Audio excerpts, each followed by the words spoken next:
French event. French, French.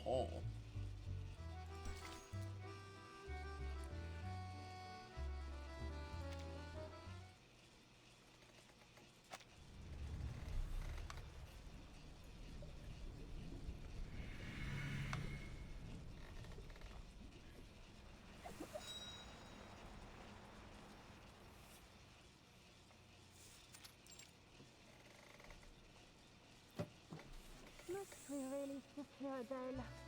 I have had quite enough. Strikes and traffic everywhere.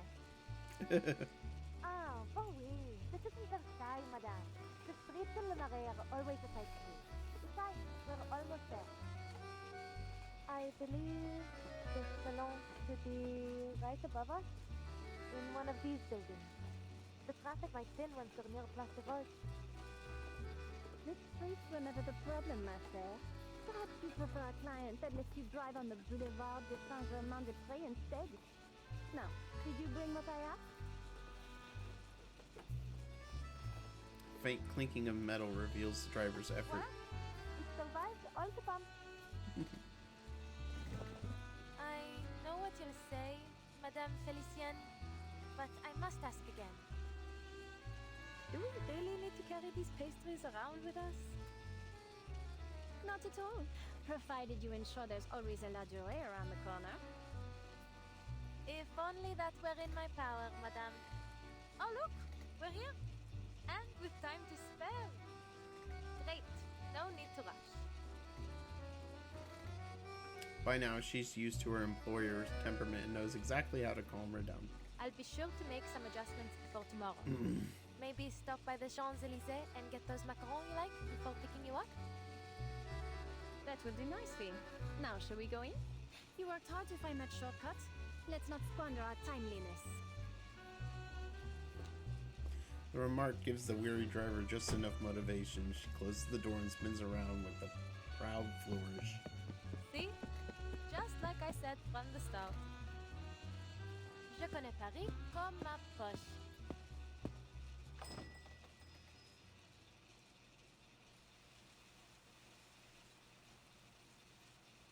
Thou art the kingdom, and the power, and the glory. Forever. Amen. The end of, like... It's not the Our Father, it's the, Soft smoke fills the chamber, tinged with frankincense, myrrh, and iris root. Gathered onlookers hold their breath in silence, all eyes fixed on the woman in the center. That... It's like the creed in Catholic Church. I can't remember the exact name of it. She murmurs under her breath as she produces a simple wand, half white and half black, tracing pentagrams in each cardinal direction as she throws open her arms. Before me, Raphael. Behind me, Gabriel. At my right hand, Michael. At my left hand, Oriel. Before me flames the pentagram. Behind me shines the six-rayed star. Her deep voice trails off, and the burning incense flares bright like a guiding star in a dim room. Shown to me. This I see. The whirlwind in the north, the giant cloud, and the blazing flames. Through the stifling cloud comes light, a piercing flame, a manifestation of divine wisdom. And what, madame? What do you see? Do you... 4 angels have answered, and 4 aids given, so that I may glimpse the secrets of the archive of imagery. Your husband is nowhere to be seen. Yet, his shadow lingers still in the house. Yes! Yes! How did you know that? Sometimes I feel his presence. I see him in that khaki coat. The woman rushes forward, gripping tightly at the edge of the divination table. Madame, s'il vous plaît, what's happened to him? How do I bring him home? Adele frowns. She lowers her voice into a whisper that blends into the other murmurs in the room. Poor woman. Sounds like her husband's gone missing. Just one of who knows how many others that have lost someone lately. You know, my friend in the police told me there hasn't been any progress on these cases. If only it were as easy as all this. What do you think should tell her? That's the curse. A demonic possession or some such nonsense. That's the usual prattle anyway. The diviner gives a small nod to the pleading woman and turns to face her audience. He is bound by a curse, held fast in the claws of a monstrosity. A beast born of no mortal womb. A foul creature of darkness, nurtured by the shadows that cloak this city. The old order has been shattered, yet there has been nothing to take its place. We are without shelter, and the beasts are circling, sniffing, coveting our troubled souls. They have awakened from their centuries-long slumber, bringing torment upon us. We have called them forth. We have set loose this horde, the beasts of Gévaudan. An ominous pall falls over the room at the sound of its name, like a taboo has been broken. The murmurs stop, breaths stop. The pause holds its tension like a breaking dam until gasps pierce through one by one. Rumblings were. These shadows have returned. Maybe that's what happened to my missing workers. Ah, bravo, madame. It's a curse, just as you said. The same old rubbish. If curses were half as powerful as people think, my family and I would have been snuffed out long ago. Spare me the morbid talk, would you? How would I ever get around without my driver? She throws out the remark, then turns a sharp glance to the diviner on stage. I cannot expel the beast. It is beyond my power. But I do have some means to sap its strength.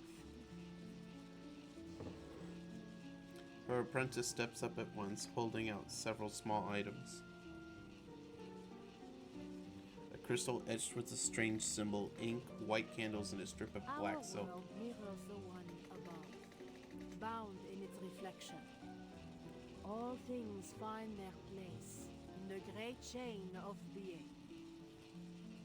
Sometimes, powers may be drawn from those higher along the chain.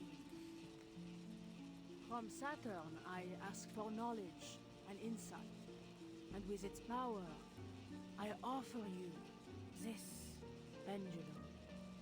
Keep it close, and your husband will find his way home. That'll be $22.99. Merci! Merci, madame! There are no words. Felicien's patience lasts only long enough to hear that much. She rises silently, and Adele follows close behind. I was hoping to hear some insights on arcane study, or at least some decent gossip.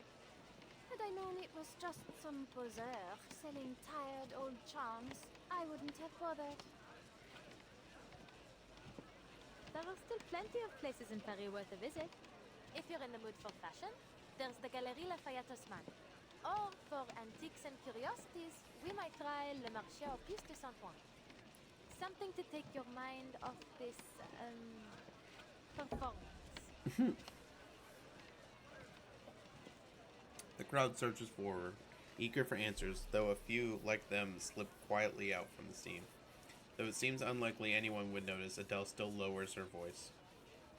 Perhaps next time we could go with mine. Your hours are paid for. You'll take me wherever I like. Ça va. As you say, madame. I shouldn't overstep. Her usual approach is anything but foolproof. Felicienne stops mid-step, giving her a half-smile. These cheap stunts are just a harmless little diversion. Besides, I believe I'm not the only one who's taken an interest. How have you been finding Dogme et Rituel de la Haute Magie? Ah, how did you know about that? I'm just reading it for fun.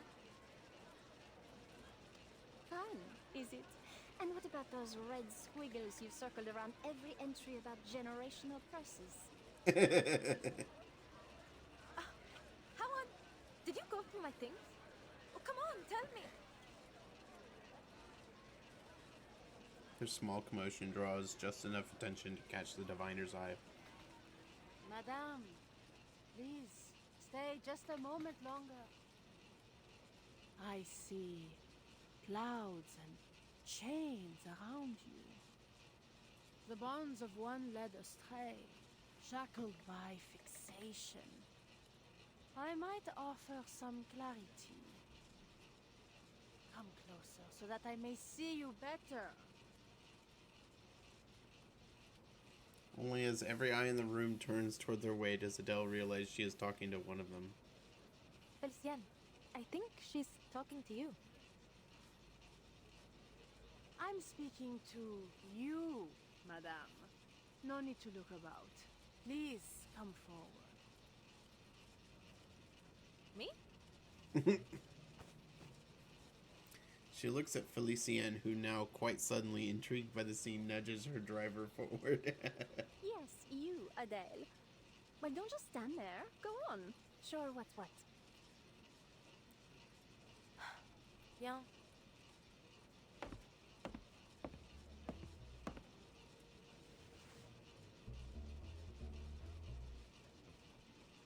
Forgive me, madame, but I have no interest in divination. And I didn't come here for any advice, either. Frankly, I find it difficult to watch you take advantage of all these people. She lifts a crystal and holds it up to the candlelight. Excellent clarity. Smooth to the touch. A fine crystal at first glance. But there's something else. The evenness of its hue and that flawless sheen. Nothing is ever this perfect. Whatever do you mean? But Let's put it through a little test, shall we? A small dragon pokes its head out from her sleeve, as if on Par cue. le feu, le faux est purifié.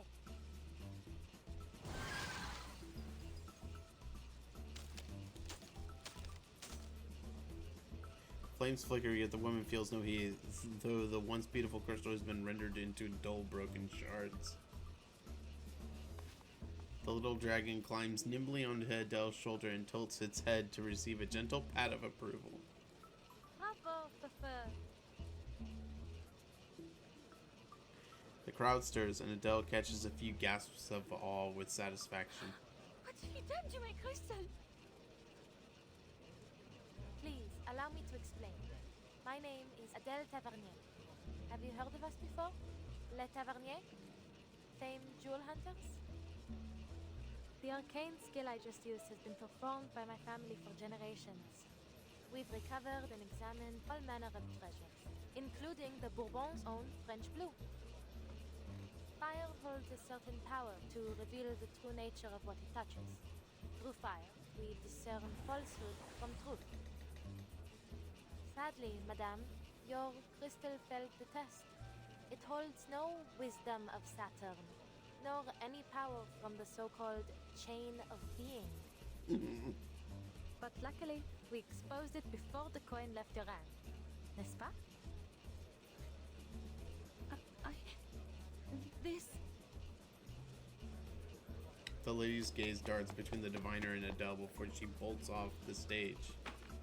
Adele turns toward the dumbfounded diviner. And you, madame, have given a lovely performance, I have to say. It's almost a shame to bring it to an end. Ah, if only you hadn't tried to deceive your client with that fake crystal. things might have gone quite differently, no? My arcane skill would have spoken volumes about your integrity. She shrugs toward the audience, each face in the crowd falling somewhere on a spectrum between starstruck and stupefied. Until at last, applause bursts out. Felician claps eagerly along with them. Adele gives her an all-good gesture and smiles. Felician replies with a brisk turn of her head. This is close enough. Close enough for me to clearly see the shadow upon you. She's gonna keep it up. No? She looks toward the diviner and meets those unblinking eyes staring straight at her. A Tavernier girl, the youngest and brightest, brimming with vitality. The diviner leans forward. The space between them closes too fast. A chill runs down Adele's spine. The fated one has stepped onto her path. Twice will she collide with destiny. Once risen, once descended. For a fate left vacant now shall be fulfilled.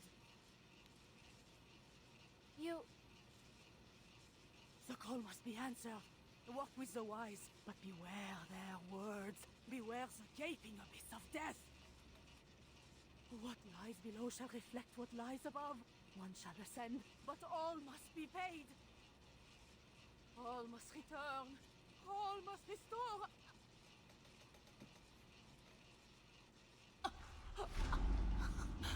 Ooh. Monster. Beast. Need help! Someone! Fetch a doctor! Madame, can you hear me? Why can't she breathe? Madame, are we in danger? Wait. Is she smiling?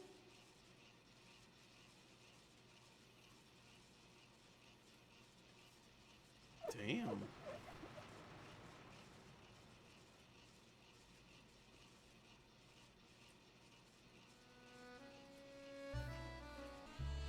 It was 2 years ago. Or 16 years hence, depending on which chronicle you follow. To me, it was as vivid as yesterday. But to young minds like yours, it seemed a kind of chaos unheard of. We should start from the beginning. With the war coming to an end, France faced countless possibilities. Its people, weary yet filled with hope, longed for lasting peace. The economy flourished for a time, and people from all walks of life came to France. Still, the impacts of war inevitably surfaced.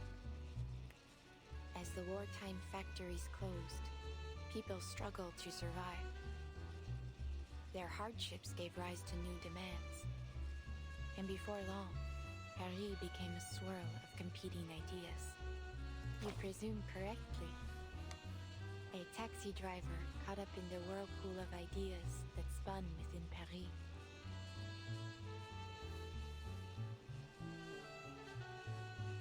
A heroine born tied to a fate that promises adventure at the cost of her life, who only ever desired a quiet life in the city she loved. But fate does not ask for permission. And when this journey comes to a close, regret will be all that remains. It ends, as all stories must. Whether that end is a happy one, you will soon find out.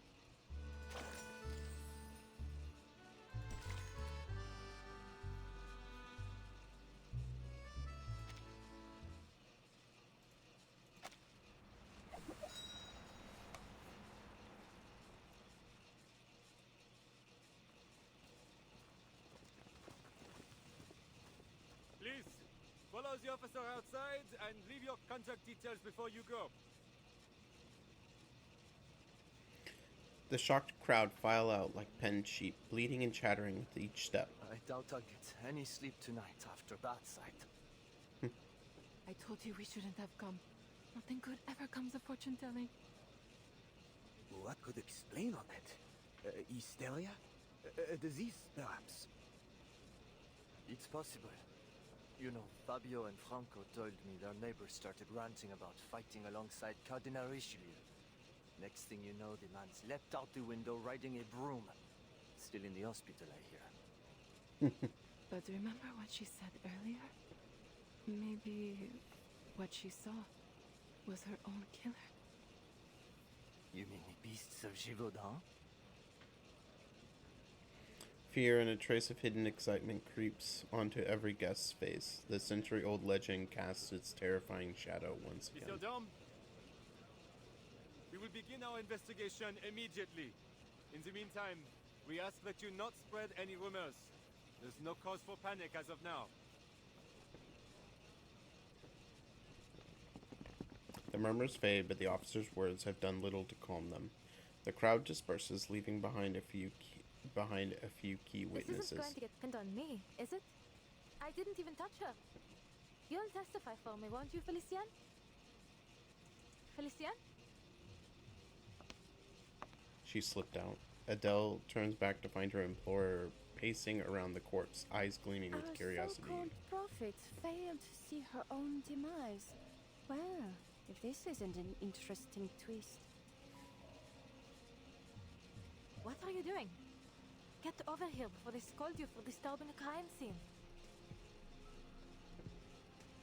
She sighs inwardly at her employer's whims, relieved but the nearby officer isn't paying attention. Not these beasts of Gévaudan again. Again? What do you mean, Benjamin? She's fortunate to have found a familiar face among the arriving officers. It's just a rumor and a wild one at that. Somehow it's spread to every corner of Paris. There have been a number of sightings of these so-called beasts.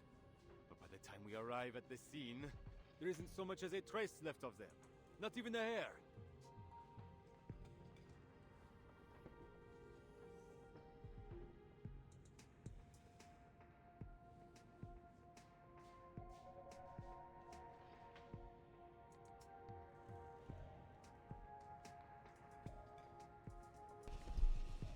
There have been a number of sightings of these so-called beasts, but by the time we arrive at the scene, there isn't so much as a trace left of them, not even a hair. The whole world's gone mad. Street crime is on the rise.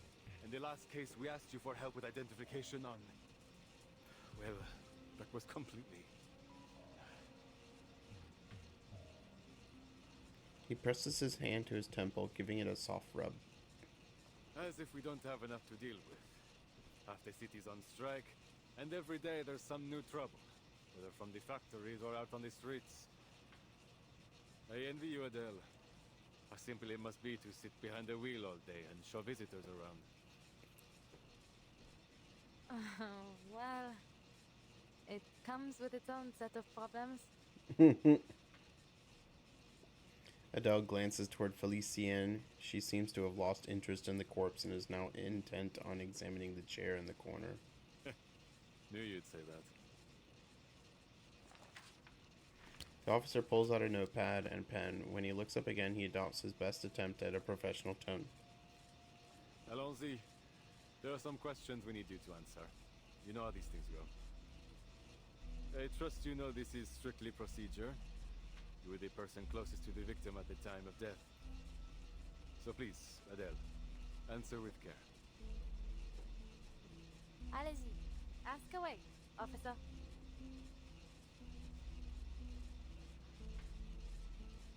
The evidence has been cleared away. The coroner examines the body with visible concern. The diviner's death is gruesome Blue indeed. lips, dilated pupils, clenched fists, and a stiffened spine. The coroner will have his say, I'm sure, but it looks like extreme shock to me. Extreme shock? But What were the circumstances of the event? Anything unusual?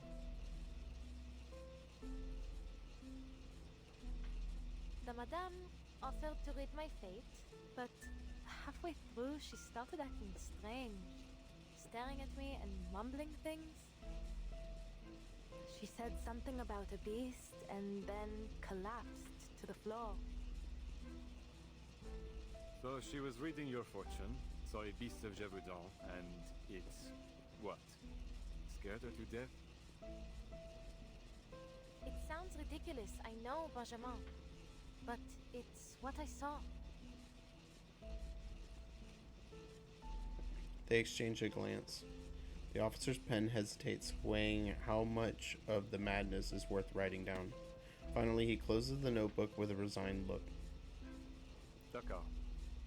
Thanks for your help, Adele. I suppose it's about time we tied all these cases concerning the beast together. But it's strange, no? How could creatures from a folktale more than a century old be doing all this here and now? This has to be more than a passing fad. Paris, hell, the entire country, has been gripped by all sorts of rumors. The streets are growing more volatile by the day. You're right. There are always people who will try to take advantage of these situations.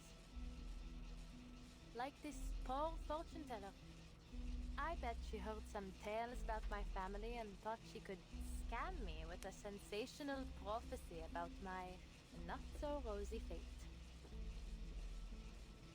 Doomed to die on a quest for hidden jewels. Seems the madame didn't know that you're the furthest thing from a treasure hunter. It's hardly a secret that the Taverny have a habit of meeting an unfortunate end. Far That from it. sucks. Which is why I didn't believe her for a moment. The Tavernier curse? Please. It's just a story made up to dramatize the legends of my ancestors. From my great-great-great-great-great-grandfather, who died after bringing the French blue from India, down to my great-grandfather, who died chasing jewelry stolen from France during the Revolution. Call it a curse if you like, a mystical power, fate, coincidence, whatever the world. The plain and dull truth is that hunting jewels is a dangerous line of work, no?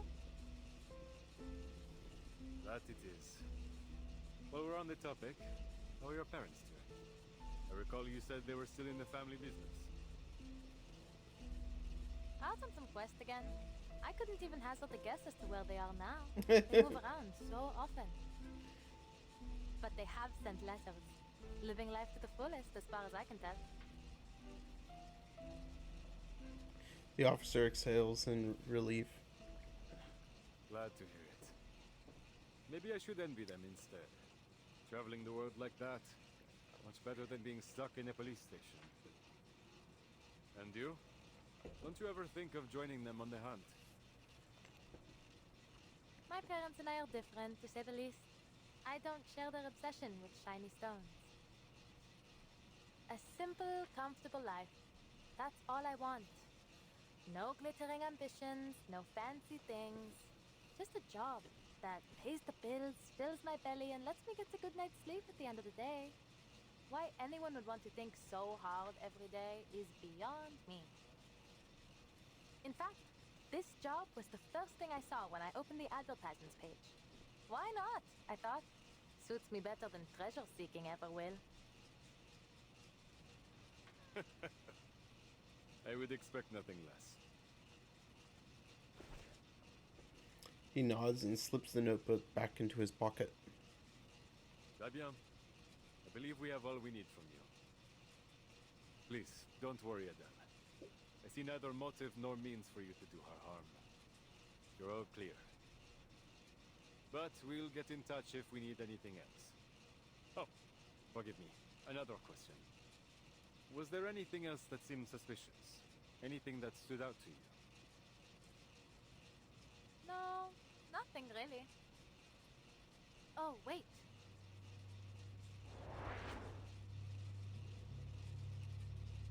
There was a woman. I don't know if she's involved, but there was something odd about her. It happened so fast, but still, while everyone else was too stunned to do anything, she sat there and smiled. She smiled. Do you recall what this woman looked like?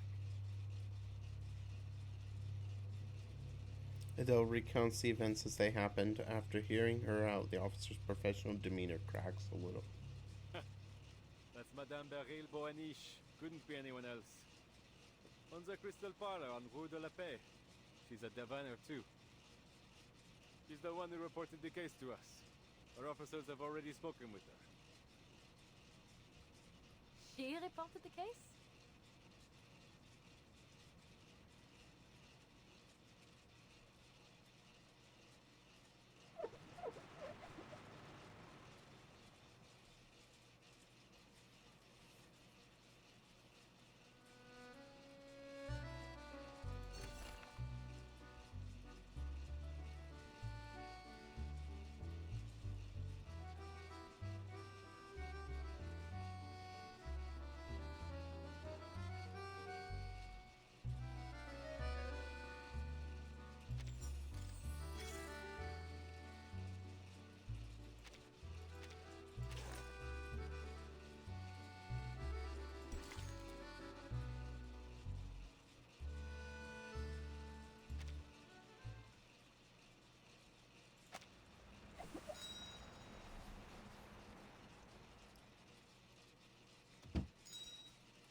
The engine starts, churning into a rhythmic patter as the black taxi moves forward. A chime sways in the taxi, a gift from her parents. Well, I suppose that's that.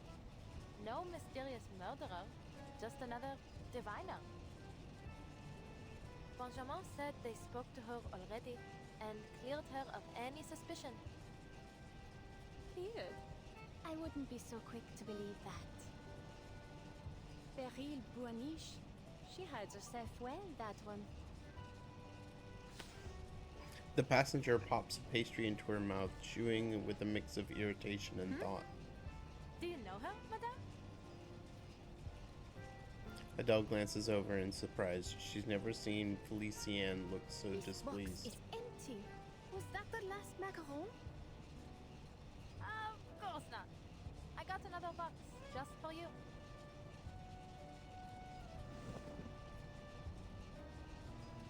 She maintains an absolute sense of professionalism while taking out a neatly wrapped box from It inside the seems my seat, expectations have been surpassed. Low as they from were. beside her seat. It seems my expectations have been surpassed, low as they were. C'est tellement délicieux. Ah, I must say, you seem to really have a sweet tooth.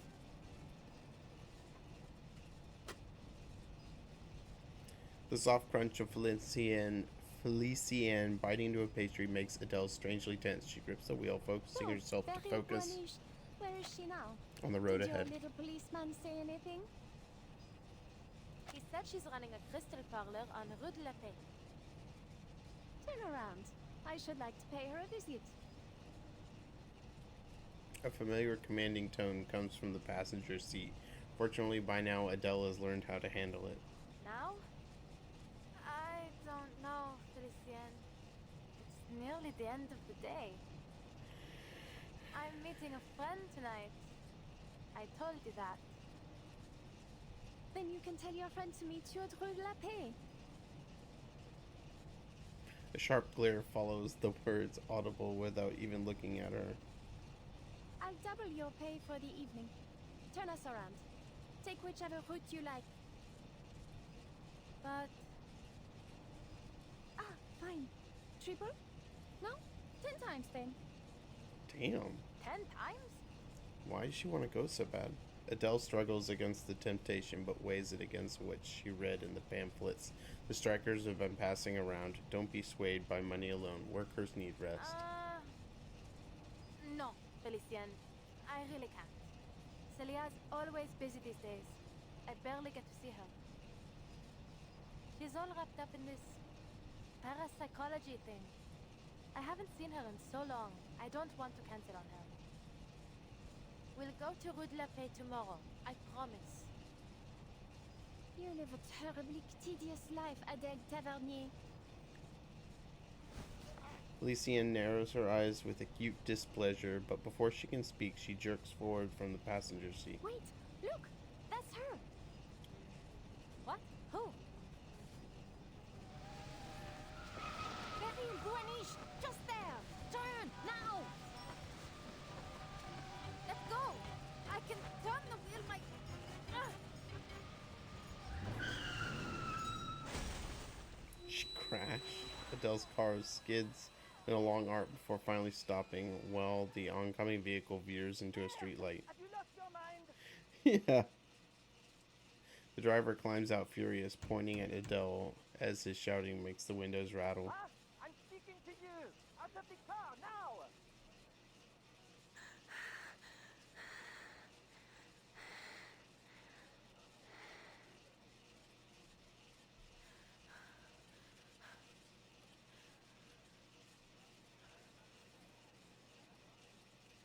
What are you staring at? You heard the man. Get out! We'll settle this later. Pushing open the door, Adele silently praises her own quick reflexes. The crash isn't too severe.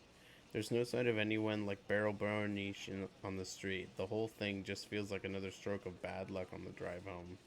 What was she thinking? Ugh, grabbing the wheel like that. Never imagined my first crash would be like this. She rubs her forehead and steels herself to face the fuming young man nearby.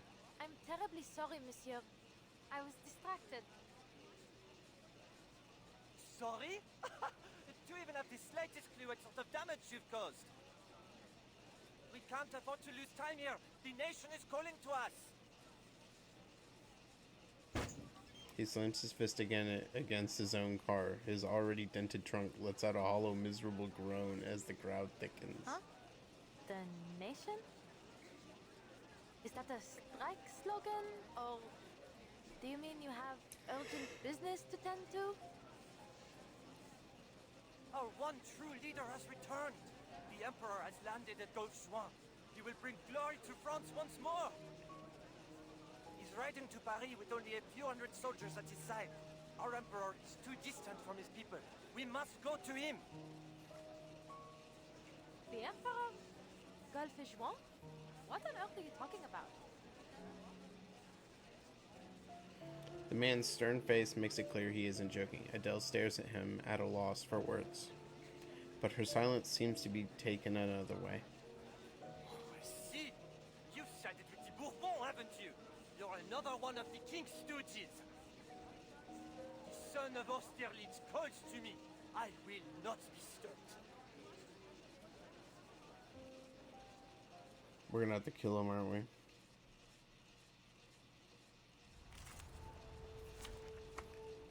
Let's murder him. Embrace rather than resist. Don't take it on step. I've got your back.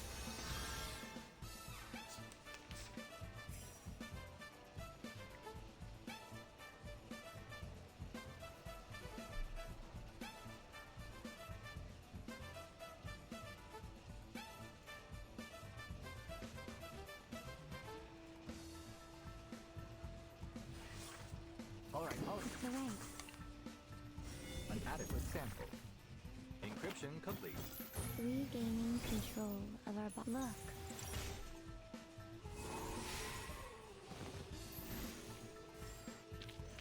Another perfect combination of reason and passion.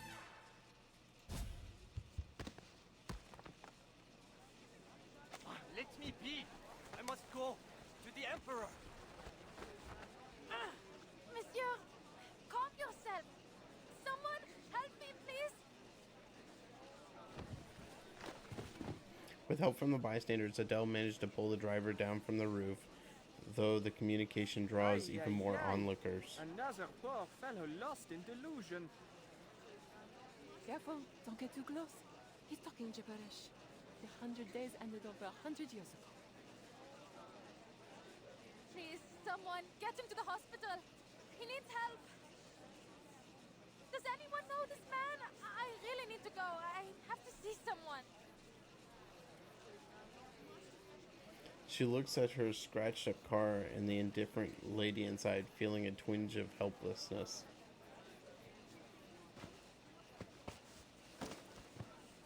Just then, the crowd parts as several men in scholarly attire push their way forward. Terribly sorry for all the trouble he's caused, mademoiselle.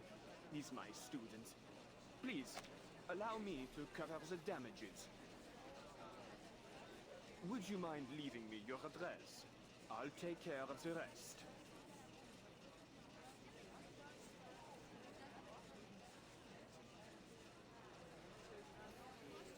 Oh man, am I getting tired. A man in his 40s finally makes it through, wiping sweat from his brow with a handkerchief, his face full of apology. Several young people follow behind him, students led by a girl Adele immediately recognizes. Celia! Adele? Goodness, are you hurt? She rushes over, checking that Adele and the driver are safe before stepping back and introducing the others. This is Professor Rosso, the one I told you about. Professor, this is my friend Adele. She's who I was going to see this evening. Celia finishes her introductions, patting her friend's shoulder in relief. Thank goodness you stopped him, Adele.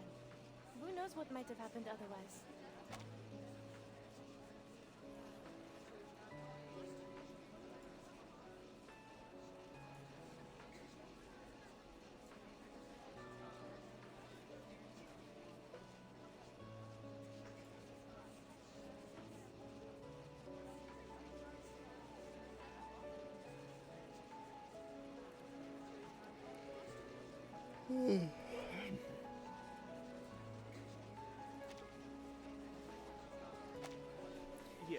Yes, you acted both quickly and rightly, mademoiselle.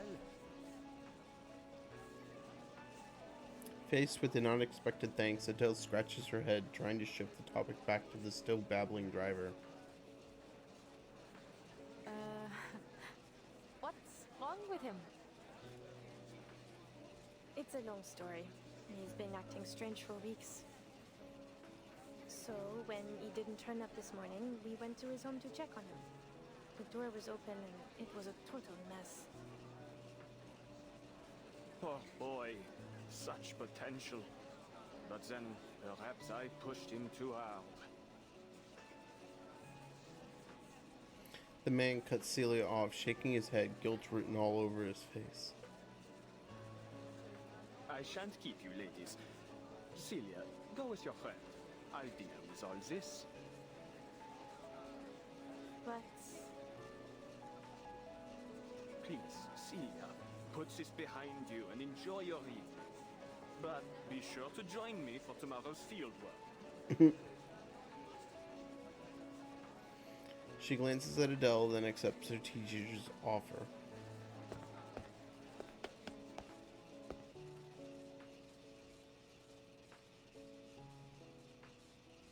how's your car? I know the professor said he'd cover it. Pas mal. Just a dent on the bumper. It was a bit of a fright, but I'm fine now. Ah! Wait! Sorry, Celia. I need to... The whirlwind of events leaves Adele dizzy. She finally regains her senses and runs towards Pegoy 201 parked nearby. Felicienne's still in the car? I'll have to take her back to the hotel. She's not going to be happy after I left her like that. Felicienne? Huh?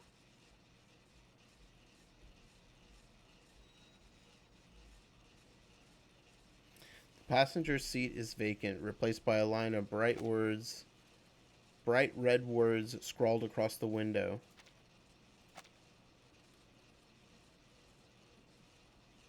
Oh no. Is that lipstick? She's a handful. Adele pulls out a handkerchief to wipe the writing from the glass, but despite her scrubbing, it barely fades. First, she grabs the wheel, crashing my car, might I add. And then she has the cheek to scribble on the window. She's paying for a foot clean, I swear it. Are you certain you're all right?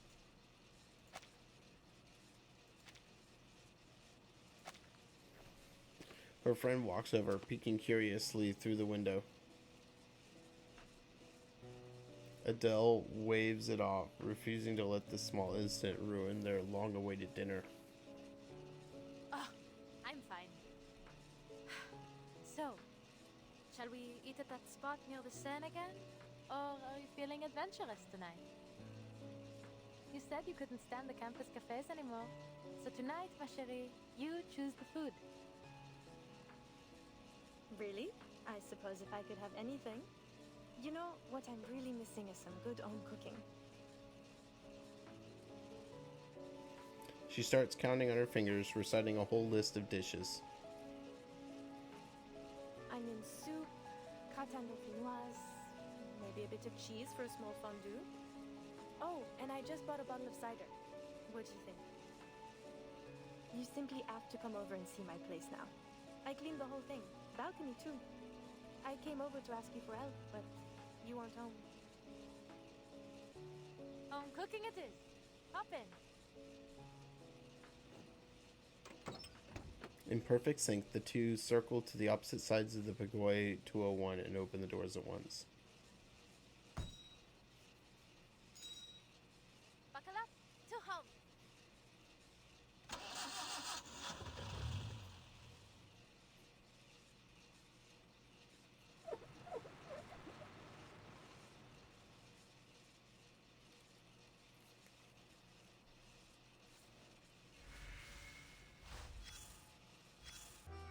What do I have to do here?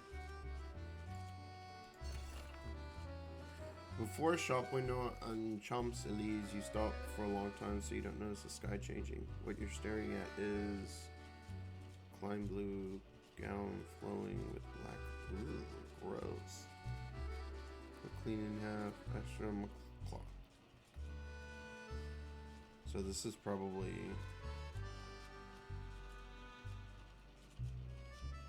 the bad dudes. Ugh. No, it's not impeccable taste.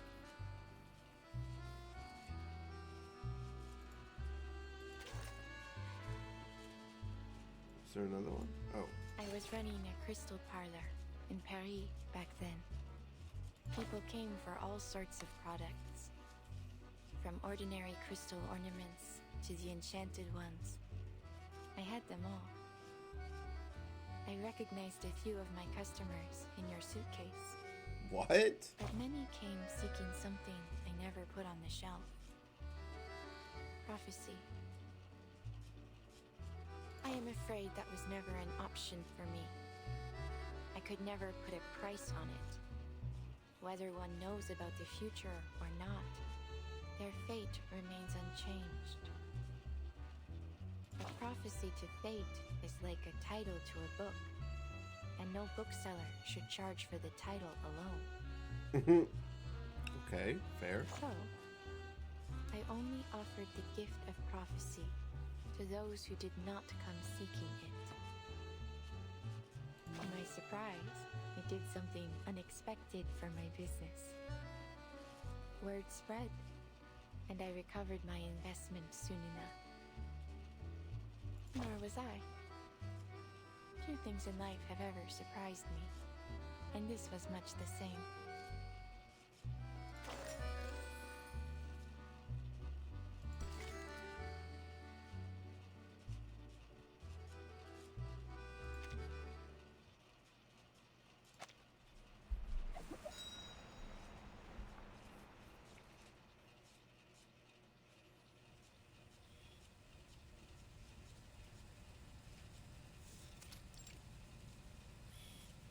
The Tavernier curse. Every member of your family is destined to hunt endlessly for treasure until they meet their end. Pass through blood relation, usually to the relative closest to them. You don't believe in this so-called curse, do you, Miss Tavernier? Or should I call you Rue? The interview room is coldly silent except for the faint whir of the recording camera. Every word of the young woman's statement is captured by the microphone, preserved as cold signals on a magnetic tape. Given how things have turned out, it isn't as easy as a yes or no, don't you think? She gives a helpless smile, looking down at her palms. But say it is true, then what of it? We're all going to die, no? One day I'll die searching for treasure. But before then, I'll live as I see fit. I don't plan on wasting away my days in fear. She pauses briefly. The ending may be written, but that doesn't mean I want to follow the story word for word. That's what I told Sisi as we were driving to her place. And now, looking back, maybe that's when it all began.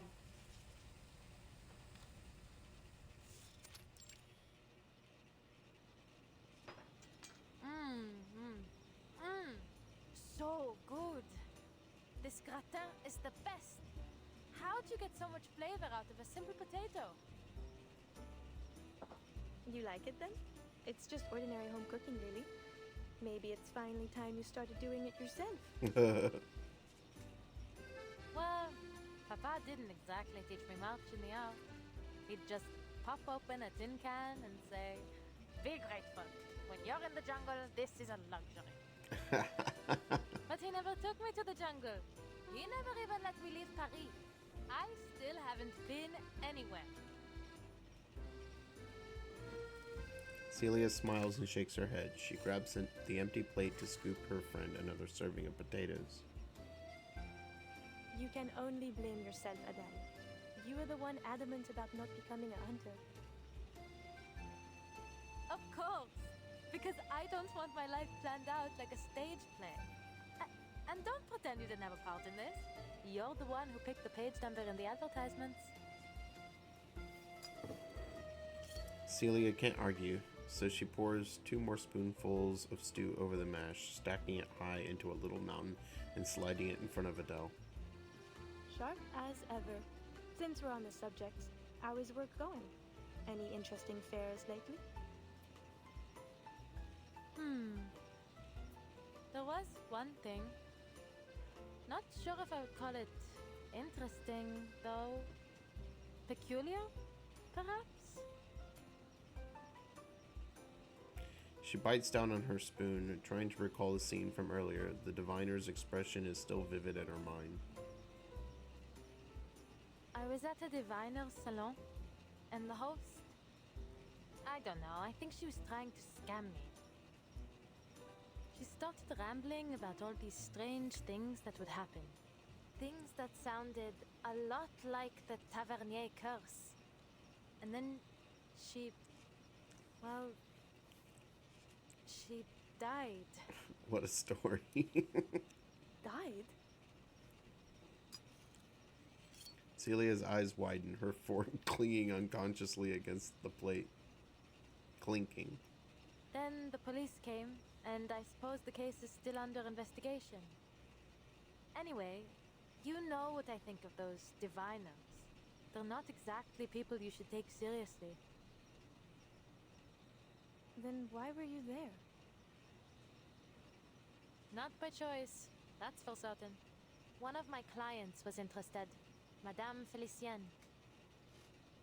She always gets these sudden whims and insists on having everything done just as she pleases. I wouldn't have crashed my car if she hadn't... Bah, forget it. How's university life? Celia doesn't answer Adele's question. Instead, she catches onto her words. She's a long-term client, then. Can't say you've mentioned her before.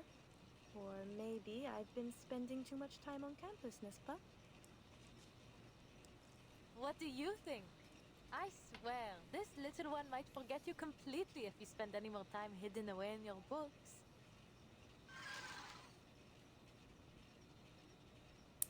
The tiny creature on Adele's shoulder lets out something like a protest, prompting Celia to playfully pat its head. Oh. I know better than that. This sweet little thing was summoned by your family's incantation. As long as you remember, he remembers. Such a fascinating creature, the tutelary. He sees every corner of your psyche, memory and sensation, even your unconscious thoughts. Here comes Cici with another one of her academic lectures. Is this what you're studying these days? Yes. Professor Rozo has found new inspiration in a Swiss psychologist's theories. He's pushing for some new breakthrough. The whole research team's working on it. We've already seen some early progress. That, collecting brain thing? Collective unconscious. She adjusts her glasses with academic rigor and opens her notebook. Her poor student senses trouble. D'accord, d'accord. I won't forget it again. Says the one who invents a new name for it every time. But it's even more complex than you think, Adele, and very important. It may even help us make Paris a better city. Imagine the minds of people like islands, each floating on their own. And the collective unconscious as the water that links them all. This is Jung's idea of the collective unconscious, a psychic space shared by all of humanity. Human aggression, whether it be war, class conflict, or tensions between humans and arcanists, has always been a constant. It's like the tides affecting the shared ocean between us. We build on our islands, but inevitably the tide will reclaim them. The eager scholar closes her notes, fixing Adele with an expectant look, waiting for her response. Maybe this guy's onto something. We're all fighting for our place in these troubled times. But I don't understand what's unconscious about it. Are you saying that deep down we're all war-hungry maniacs? Certainly not. But we are all under the influence of this collective mind. That's why the same conflicts happen again and again, in all times, in all places, and to all people. We can't force back the tide, but what if we found a new way to change the ocean itself? Fill it with a new nature, one of peace and equality. Even one tiny drop of new thought could make a world of difference. What we're trying to do is find some way to practically influence the collective unconscious, to create real and lasting change for everyone. I believe, truly I believe, it could do more to save us than any law or reform ever could.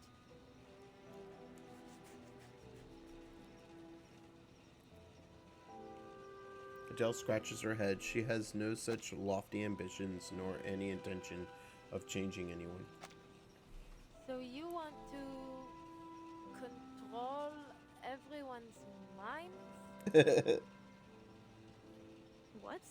No. We still want people to think for themselves. We just want to change how they think. If we can plant a more hopeful vision into the collective unconscious, we could sow the seeds for a better future for all. Sounds like how controlling to Victor me. Hugo wrote his dreams into his books, and they reached every reader in France. Only we're doing it in a more controlled, systematic way than simply telling stories. What about Vincent? He seems the furthest thing from control, loyalty to l'Empereur aside. Are you sure this research is safe? Truthfully, I wouldn't say it's entirely without risk. The collective unconscious is a sea of primordial images formed into cultural motifs and symbols. The more popular that symbol is, or the more often a theme occurs across cultures, the more powerful it's said to be in our collective unconscious. Take Napoleon, our conquering hero king and cultural symbol. Vincent? Well, he's always admired him, so perhaps that made him more susceptible. We're working in the mind, so it's understandable that there might be some unforeseen effects. I fear Vincent may not be the last to suffer like this until we find a safer way to proceed. Popular symbols, recurring themes, mental distress. Adele pauses as a thought strikes her. They have awakened from their centuries-long slumber, bringing torment upon us. We have called them forth. We have set loose this horror.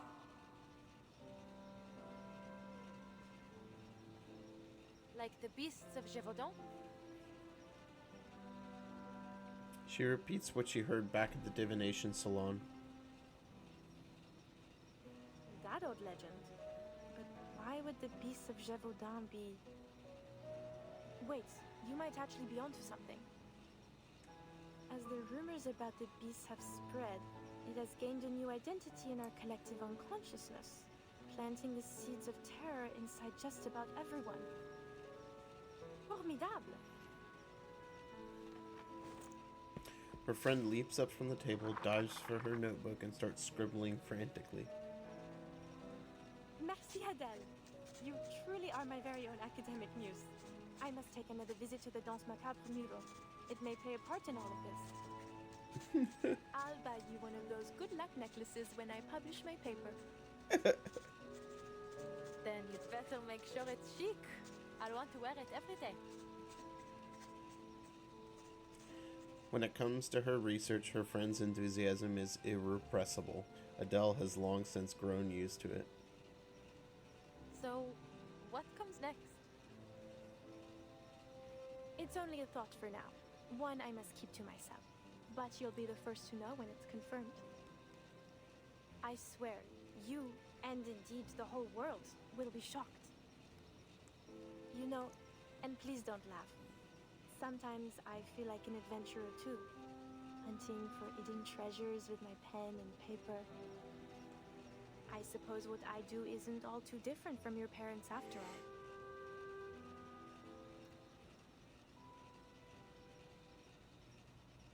Do excuse, Adele. That was inconsiderate of me. I got carried away. You can find better role models than my parents, Leah. I got another letter from them the other day. C'est toujours pareil. A mind sure to bring amazing profits and something about a mural. So you do read their letters. They sound exciting, don't you think? You know how much I love adventure stories. Her friend's sudden burst of energy makes Adele both amused and helpless. That you do.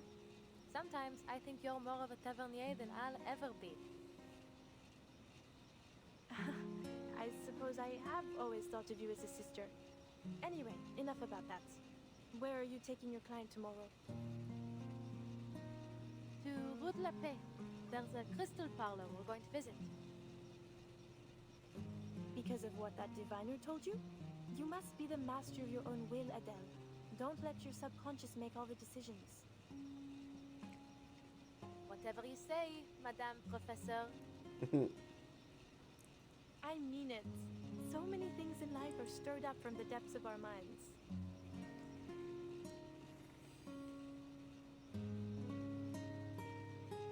There's never an end to the things old friends have to say. They talk until the stars have claimed the night sky.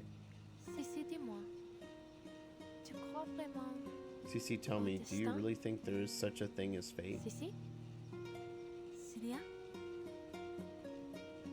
Her friend drifts off to sleep, wandering into some dream not yet connected to Adele's in that sea of collective unconsciousness. Bon. Unconscious. Bonne nuit, cher ami. Well then, good night, dear friend. May tomorrow bring good luck to both of us.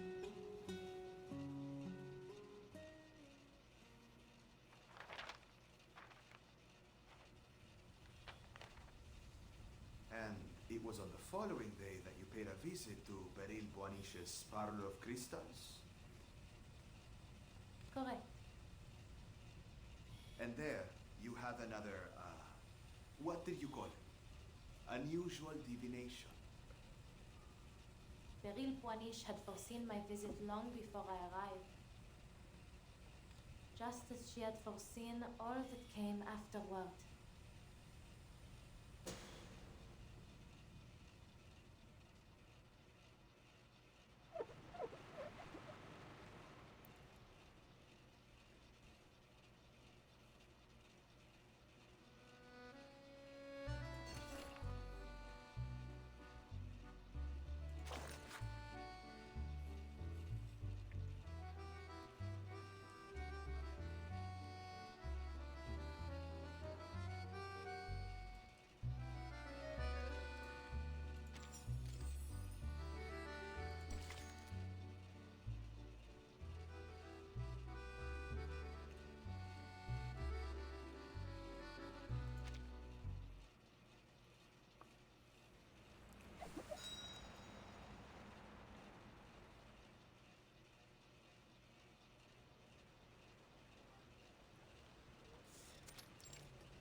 A dizzying crowd has filled a Place Vendôme, flowing in from every direction.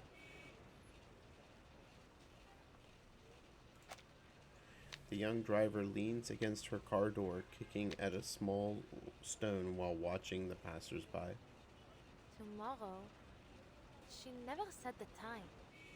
She's not planning to keep me waiting until the evening, is she? Or has she already gone in? She turns her head. The ornate carved door of the Parlor of Crystals is shut and shuttered, just as it was a few hours ago.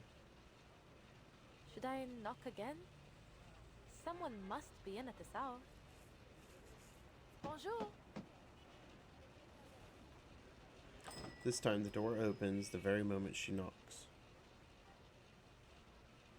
But once it does, all she can see is the dim corridor ahead. Finally! Perhaps they didn't hear me knocking before? Hello? Right. I suppose I'll just let myself in. She steps inside, but the very instant her foot touches the floor, the last trace of light vanishes. The tiny dragon's flame barely lights the way, its tail swishing weakly. They could at least leave a light on for the customers. Hello? Anyone here? I think my friend arrived before me. She's about this tall, just enough to always be looking down her nose at you. Adele reaches out along the wall, feeling her way forward from memory. What is it, Papa? Following the dragon's upward gaze, she spots a few faint, translucent figures with pointed ears. Sprites, of course. Where else would they be, if not in a diviner's parlor? Let me be clear. I don't care what kind of mischief you're up to in here. Just don't let it involve me.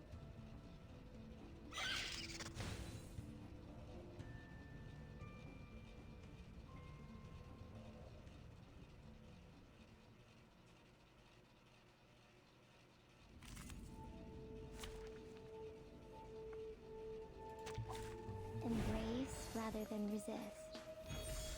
I've got your back. Don't take it on step.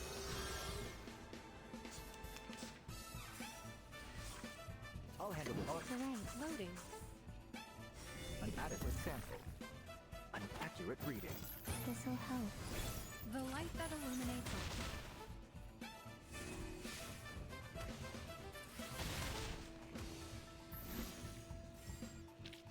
And now, to return to my long-term mission. Rest. The sprites shriek, batting at the harmless flames, licking their bodies. Even if they can't be burned, the fright is real enough. Ha! Not so funny when joke's on you, huh? Now, lead on. Bring me to the owner of this place. Understood? Ignoring what sounds like their tiny, frustrated protests, she follows the sprites to a door, each one of them slipping inside ahead of her through the glowing crack. She pushes it wide open.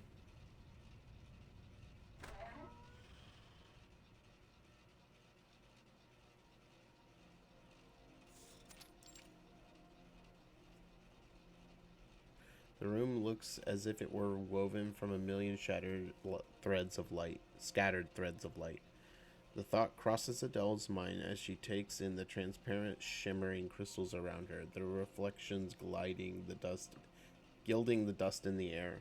Here, every breath she takes seems to take in some of the shimmering light, almost like she's devouring the very spirit of the crystals. How pretty. Never seen a parlor quite like this. The way these crystals are displayed, it feels like they're not meant for sale or for exhibition. She breathes as softly and shallowly as she can, attempting to blend into the light. Is it the lighting that's giving them such an otherworldly glow? Or maybe... Perhaps you are thinking of the Sephiroth. When captured, they may be manifested through crystals.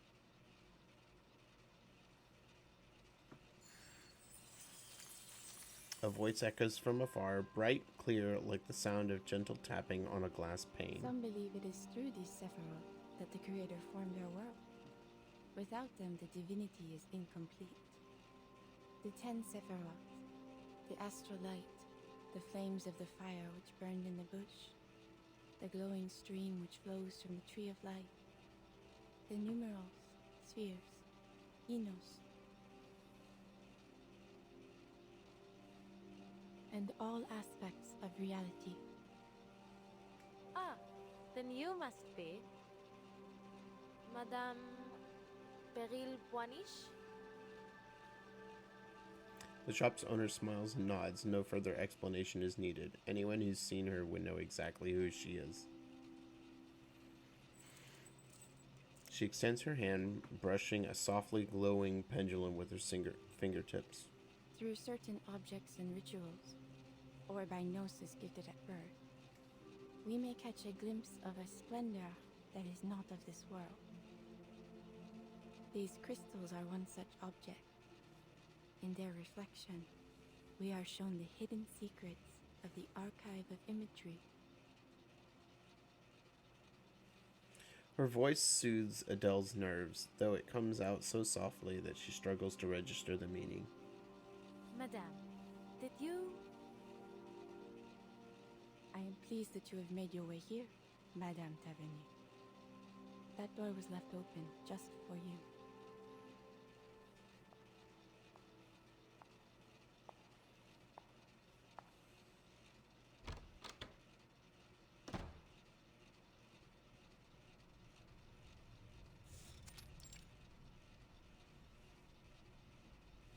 Her teacup exudes a calming floral sense of Darjeeling, and with each bite of Madeleine cake, remaining tension melts along with the buttery richness. So, I'm the first one here. I see. And you were at Madame Raymond's salon the other day to retrieve your crystals? Indeed, I was. I have been occupied in business overseas and neglected the security of this parlor. Someone has been taking my defective crystals and pawning them off to other diviners. Few are able to detect their flaws, but minute as they are, they render them hazardous for ritual use. I must act before any further harm is done. She looks towards Adele, her expression softer still, sweeter still, despite her words of caution. For that, I owe you my thanks, Madame Tavernier. You showed courage that day, in your words and actions. Just Adele will do. And there's really no need to thank me. Truth be told, I probably wouldn't have interfered if the diviner hadn't tried to make a fool of me. Ah, those Those words still bother you, do they not? No, not at all. I don't take things like that seriously, you know? After all, fate, it's just a matter of belief, isn't it? You do not believe, yet you cannot seem to put it out of mind. Is that so? Ha! Please, madame. You aren't about to start with the prophecies like all the others, are you? She raises her cup again and reclines against the chair. Forgive me. It's not that I think all diviners are liars. It's just that it's hard to believe that fate is shaped by any kind of higher power. It seems just as likely to me that most divinations are simply self-fulfilling prophecies. And whether they be from a higher power or a crystal ball, I won't let prophecies dictate my life. If I have a fate, some road I'm destined to travel, then I will first go as far as I can down every other road until it's the only option I have left. There's still so much I want to do. But the woman only laughs, not with mocking laughter, but with something like genuine delight at her words. Fate, dear, is a universal law, the cause and effect of all events. Just as the path of light through a crystal may be predicted to find its refraction, one road inevitably leads to another. While some believe our paths to be unpredictable, others see them as written, from beginning to end. But there is little use in searching for meaning in such a thing as fate. My reading foresaw your coming today, and here you are. The light passes through the crystal and falls as it must, as it ever was to be. You knew I'd come? Then, what about my friend? I saw only you. Zut! She didn't even bother to come. What is she thinking? Adele mumbles in confusion, but Beryl has already moved along to the next question. You came here only to find your friend. Well, yes, you could say that. Beryl's eyes track away, gazing out distant and unfocused, as if she wasn't aware of the person in front of her at all. There is something more. A question. Not about the truth of faith, but of how you might act upon it. The curse in your family, or as some may call it, the path of the Tavernier. You wonder whether it is your time to walk it, do you not?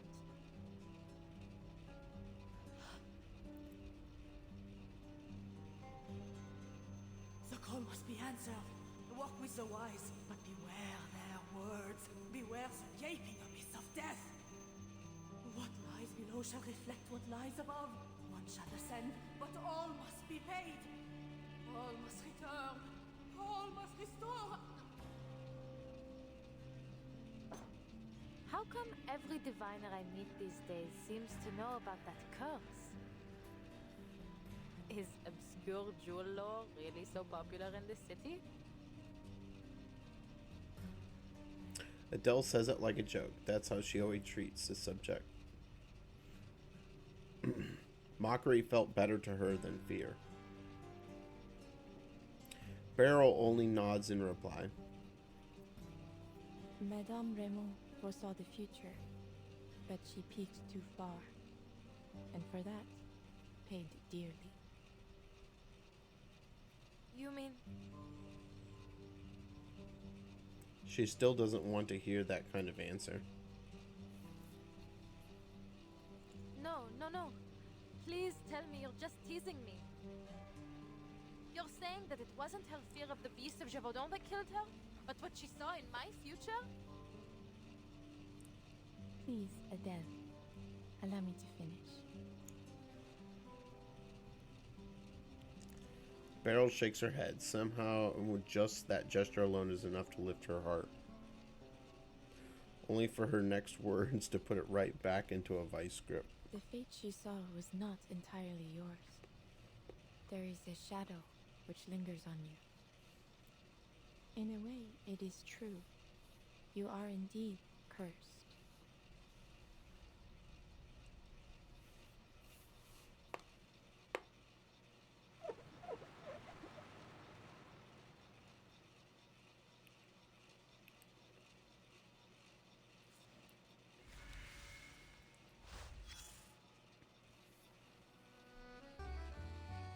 I saw doubt on Mademoiselle Broom's face.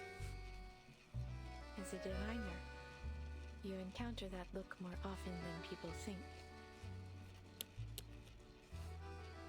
Some have called me a schemer, a fraud, as the Vigile Bureau did. Perhaps they are watching me even now, listening into our very conversation. Some were frightened by what I could see, but kept coming back to sate their own curiosity. Vigil Bureau, that's the agency that Zhang Liao? Is that her name? No, sorry. Liang Wei.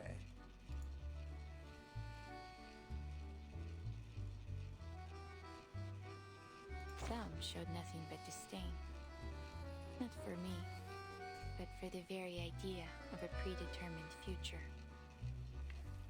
I admired their courage. Broom was not any of these. She was a fourth kind. One who tries to ignore the prophecy, but in doing so, only finds herself carried further into its stream. An excellent question.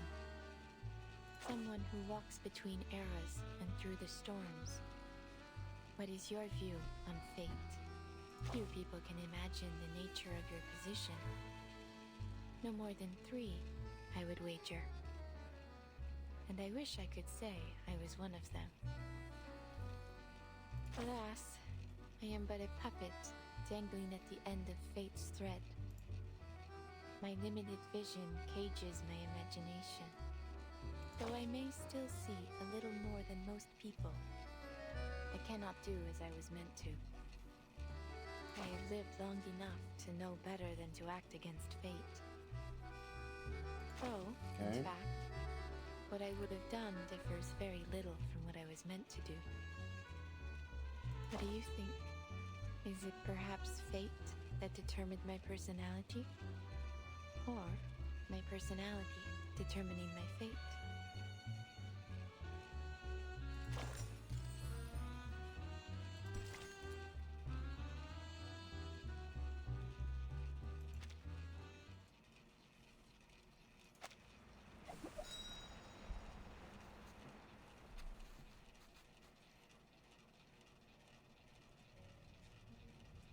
All things carry energy, and we are much more perceptive to it than we think. Now, I would ask that you concentrate on the subtle changes around you. You will sense it. You simply need to feel. Bien sûr, I'll try. Tell me, Adele, which of these crystals draws you the most?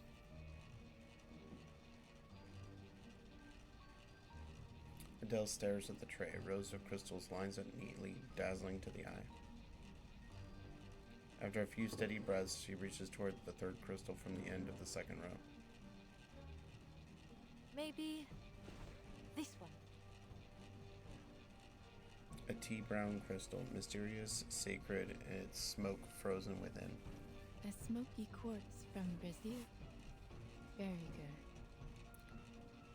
This crystal turns negative energy positive. It is a peace bringer, a banisher of the dangers that trouble one's soul. Now, close your eyes.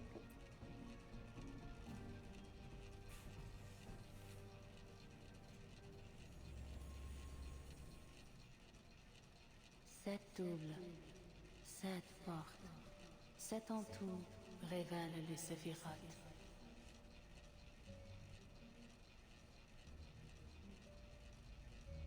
Keep your breath steady and look into the darkness. Search for the light. I see it. Only a soft glow. But it's there. Take it. How? Do I make it come to me? Or should I go towards it? Her consciousness sinks and folds inward. Everything flows through her mind, pours back into her body, then bursts outward again.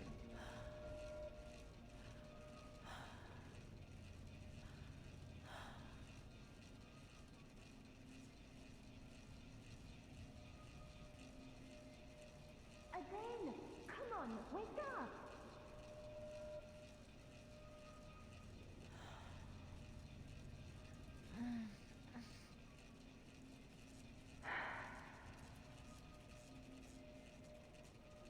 Wake up!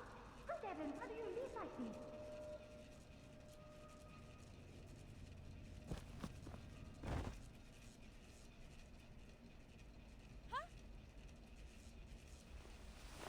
She stands, holding her head. The figure before her reaches out and flicks her forehead in anger.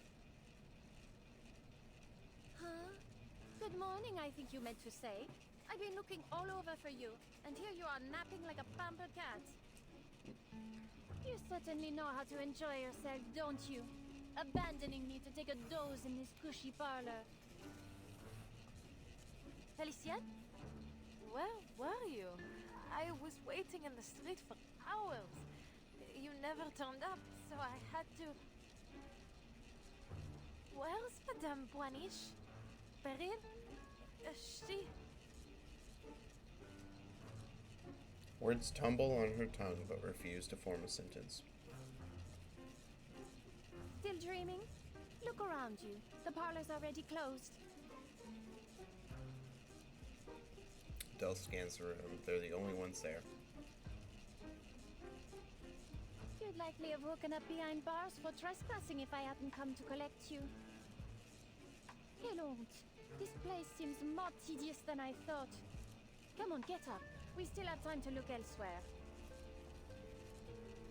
Oh, of course.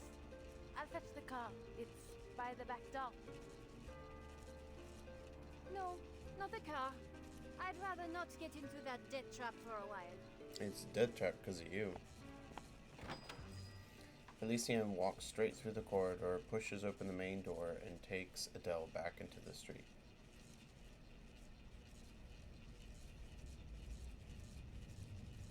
The night is pitch black and silent. The wide square and ever lively riverbank are strangely deserted. The street's totally empty. Where is everyone? Is there a curfew that I didn't know of? The street lamps are off. Huh. I don't even see lights on in any windows. What is wrong with you? Heaven's sake, it's a good thing I didn't let you behind the wheel. Look, is that not a light right over there? Bright cafe glows amid the empty darkness. Clusters of flowers hang around its name, so thick that they almost swallow the sign. Is that Café de Flore? Do they really stay open so late? I suppose I've never checked. I'm starving. Go see if they have any food. I'll wait outside. Damn, she's annoying. She nudges Adele forward. The glass door swings open, and bright light spills out into the street.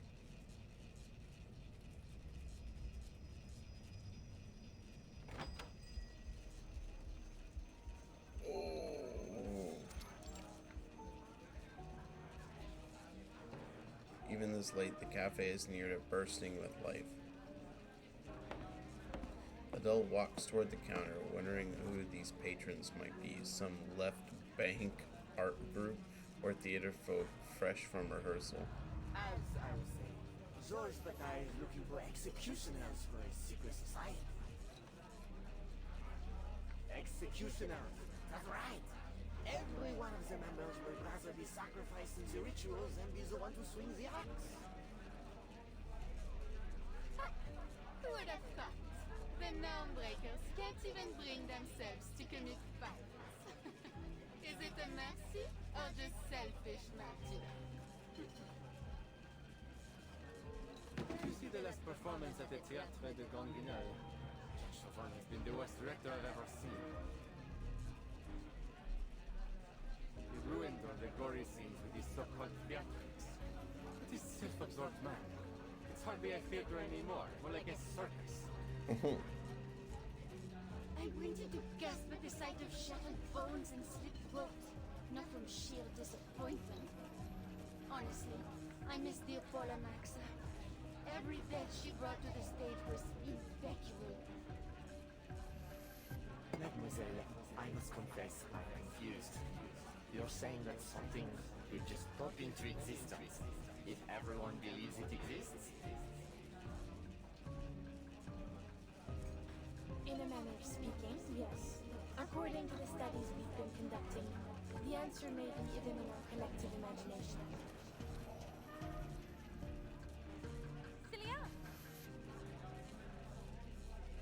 The name cuts through the air like blades, slicing the animated canvas around them apart. Every sound in the hall vanishes, leaving only the scrape of her heels retreating against the floor.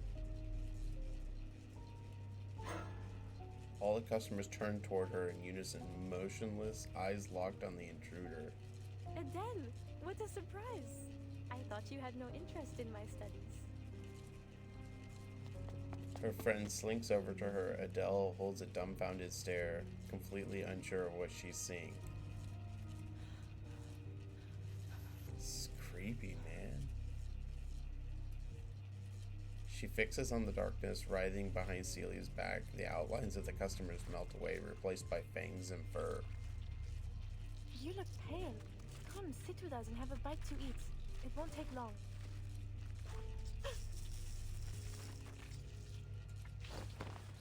Adele grabs her friend's wrist, yanking her close as they sprint for the glass door behind them.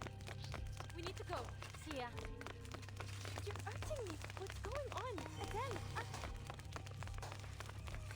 She glances back.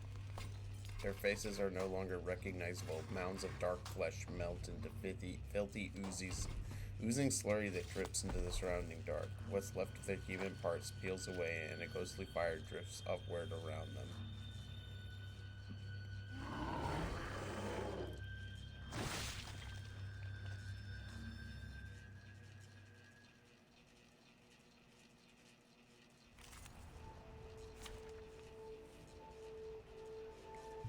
Okay.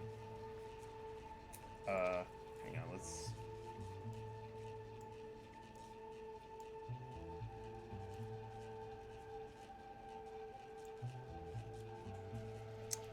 I haven't built this yet, so let's add a new one. Call it brew.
Yep, I'm taking all the equipment. Can't pass up the chance. I'm here to help.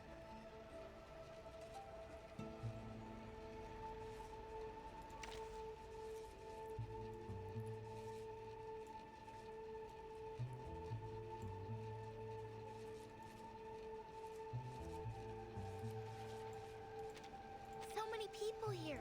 Feels like Okay, we gotta train season fix again. this problem though.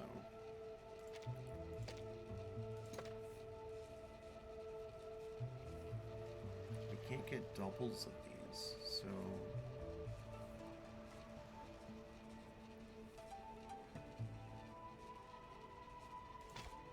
we'll probably have to go with this. Okay. Embrace rather than resist. I'll handle it. All right. Oh, look, give it a little flutter. Decode complete. An accurate reading.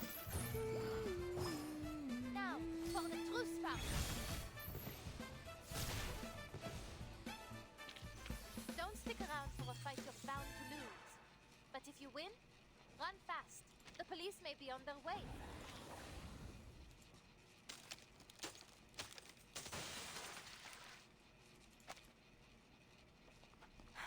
Merde. The car. It's still in the alley. Celia, stay close. I bet Felicien, run! When she bursts through the door, the streets are empty. Adele finds herself actually hoping that Felicien stuck to her stubborn ways. She's already long gone. Oh. Go on ahead, Celia. She tries to turn, intending to buy Celia a few more seconds to escape, but the roar of the engine drowns out even the beast's howl. You... Wait, shouldn't you be in the hospital? You can explain later. Celia, get in the car. She yanks the car door open and shoves the dazed Celia inside, then jumps into the back seat. Go, go, hit the gas.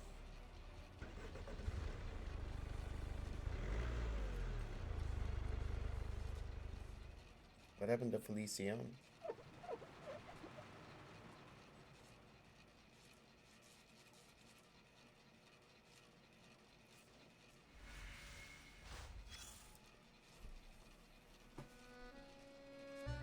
I think I want to check. 17. Okay.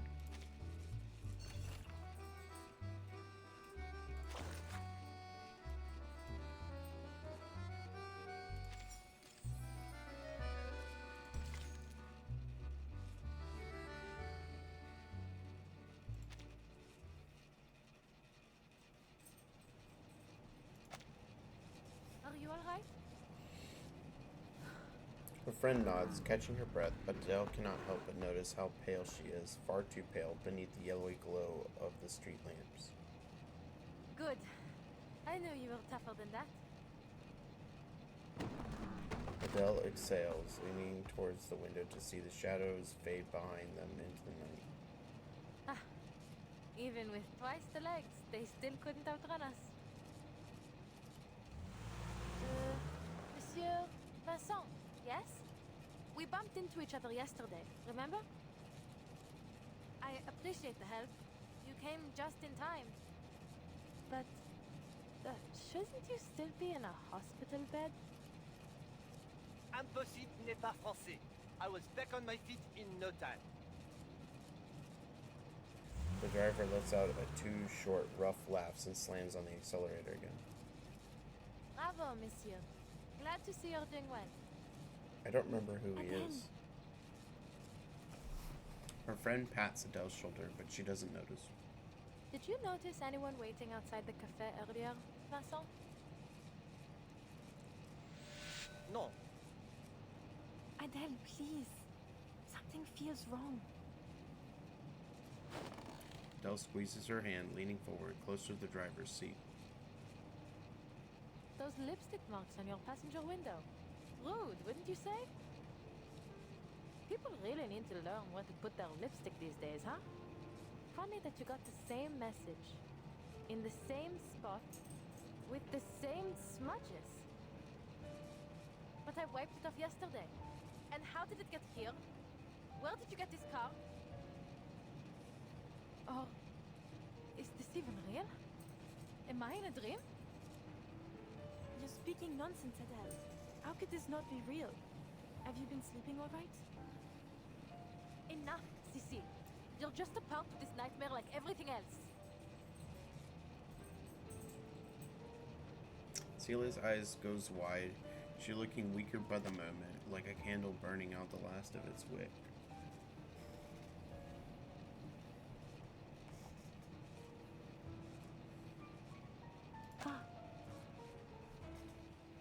The car isn't moving forward or backward now. It seems to simply hang, suspended in darkness.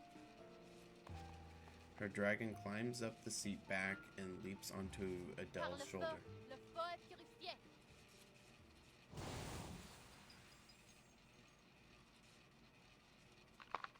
Under the flame's glare, the beast's fangs rip through the man's human shell.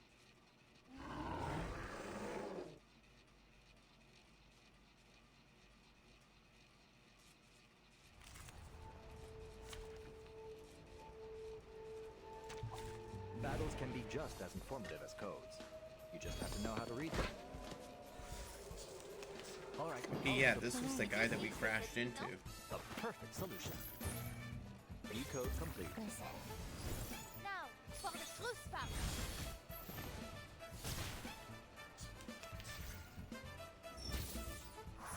This one. Oh, look, here's another. Give it a little water. We see it together. Oh, be careful. Journey to the cosmos. Another perfect combination of reason and passion.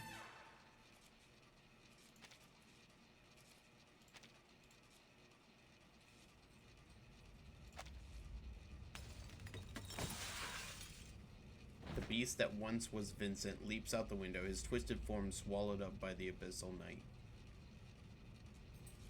Adele's stomach twists. In the dark, she imagines fur fangs, something larger, hungrier, draining blood from a fallen body. It had waited, starving, until now. Adele? Adele? Adele? You...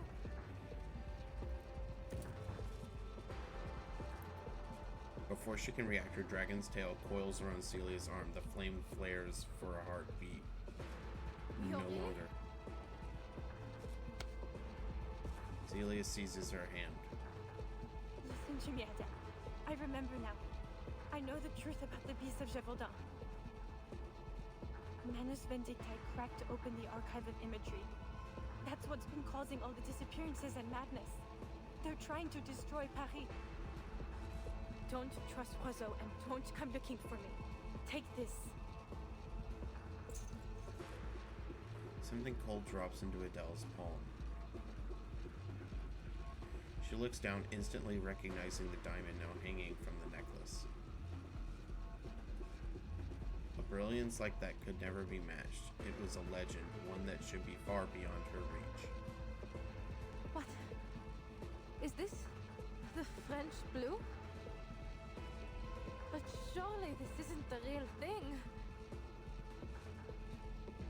Yet everything she knows about her ancestral trade screams at her. It's inarguable. This jewel is authentic, but it's too sudden. Who would ever believe a treasure like that could just fall into their hands? Just take it. There's so much more I want to say, but just remember this. The archive of imagery must stay closed. Celia forces Adele's palm closed around it.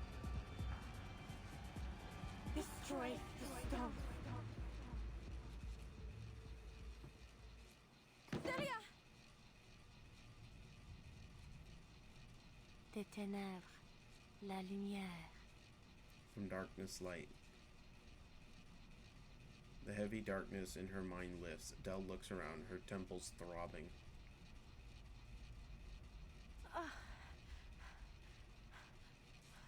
Where am I? Damn. Take a deep breath. Soft couch, bright crystal lamp, gentle scent of incense, a diamond in her hand.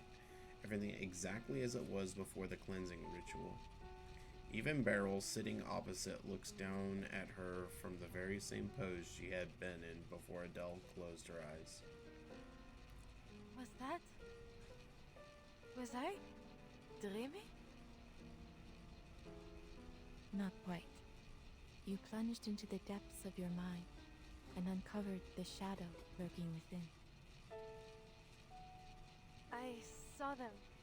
The beasts of Gévaudan at the Café de Flore. So, did we cast the beasts out of my mind then? She freezes. The diamond in her hand, it had been a smoky quartz, but now... Zut! This isn't the crystal I chose. This is the one Celia gave me. In the dream. The French blue. But how is this possible?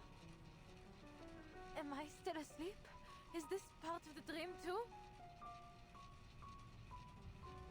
She hears her own voice trembling. Instinctively, she looks towards Beryl, the only one left who might be able to help her. But a glimmer of genuine confusion passes over Beryl's face. You must be confused. There was no other crystal. That gem was already in your hand when you came in.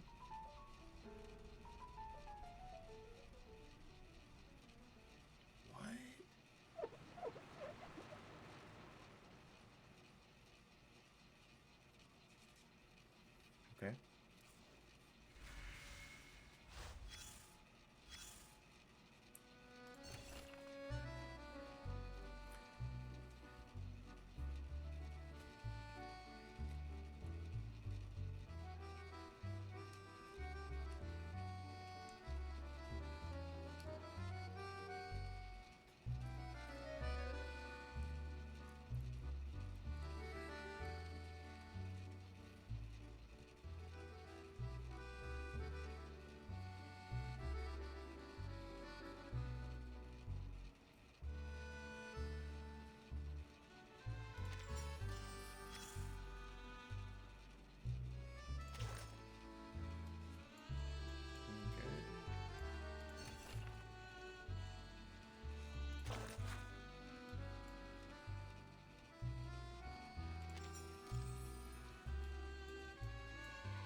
What did you know about Manus Vindictae at that time?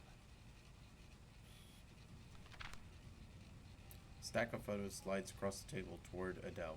Only that it was some kind of secret society that believed arcanists are superior to ordinary humans. That's just the surface. They're responsible for so much more. Fueling conflicts, inciting wars, manipulating minds. If there's an opportunity to bring chaos, they take it. Their power extends to all corners of the world in almost every time period, including yours. The Hermetic Order of the Golden Dawn, the Cephal, and what remains of the Rosenkreuz. Even Carl Jung and Sigmund Freud were associated with them, whether knowingly or not. And it looks like you got caught up with them too. You must have encountered them in Paris. A black mirror is set down on the desk, its foggy surface reflecting her Miss face in a Tavernier, blur.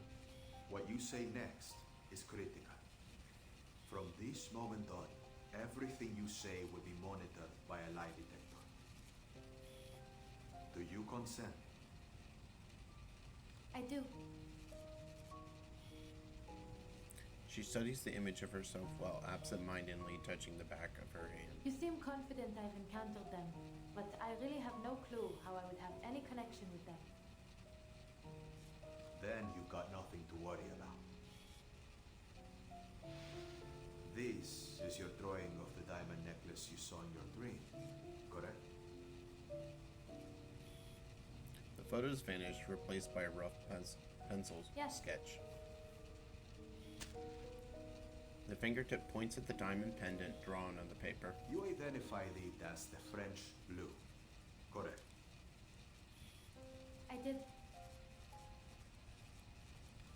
Adele answers without hesitation. The French blue, said to be the most beautiful blue diamond ever. It seems whoever it ends up with meets a horrific end. First Louis XIV suffered defeats in his final years. His son was taken by smallpox and France fell into financial ruin. Then Madame de Montespan, Nicolas Foucault, Catherine the Great, George IV of England, and Thomas Home. I'm sure you're familiar, Miss Tavernier. After all, if it weren't for your ancestors, the diamond would never have come to France in the first place. That's true. I grew up hearing all those stories. Then you must also know that it's impossible for you to be in its possession. Of course, monsieur. The French blue was recut more than 100 years ago. The biggest piece became the Hope Diamond. I doubt it retains even half its former glamour.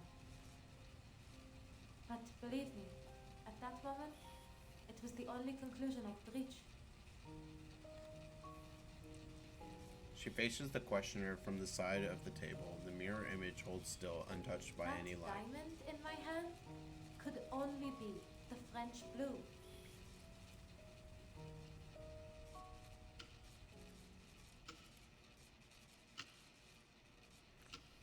The ticking of the clock rises up over the silence of the room.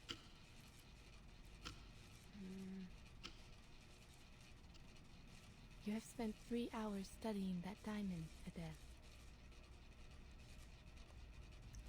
The jewel expert still feels frozen in place, her head tilted, the diamond in her hand lying forlorn. She is more statue than woman. It's real. Whatever do you mean? No sign of forgery. Weighs around 60, 70, let's say 67 carats. And it matches the picture in my family's archives. But how? Is the Hope Diamond a fake?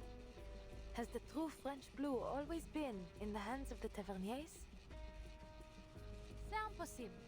None of it makes any sense. None at all.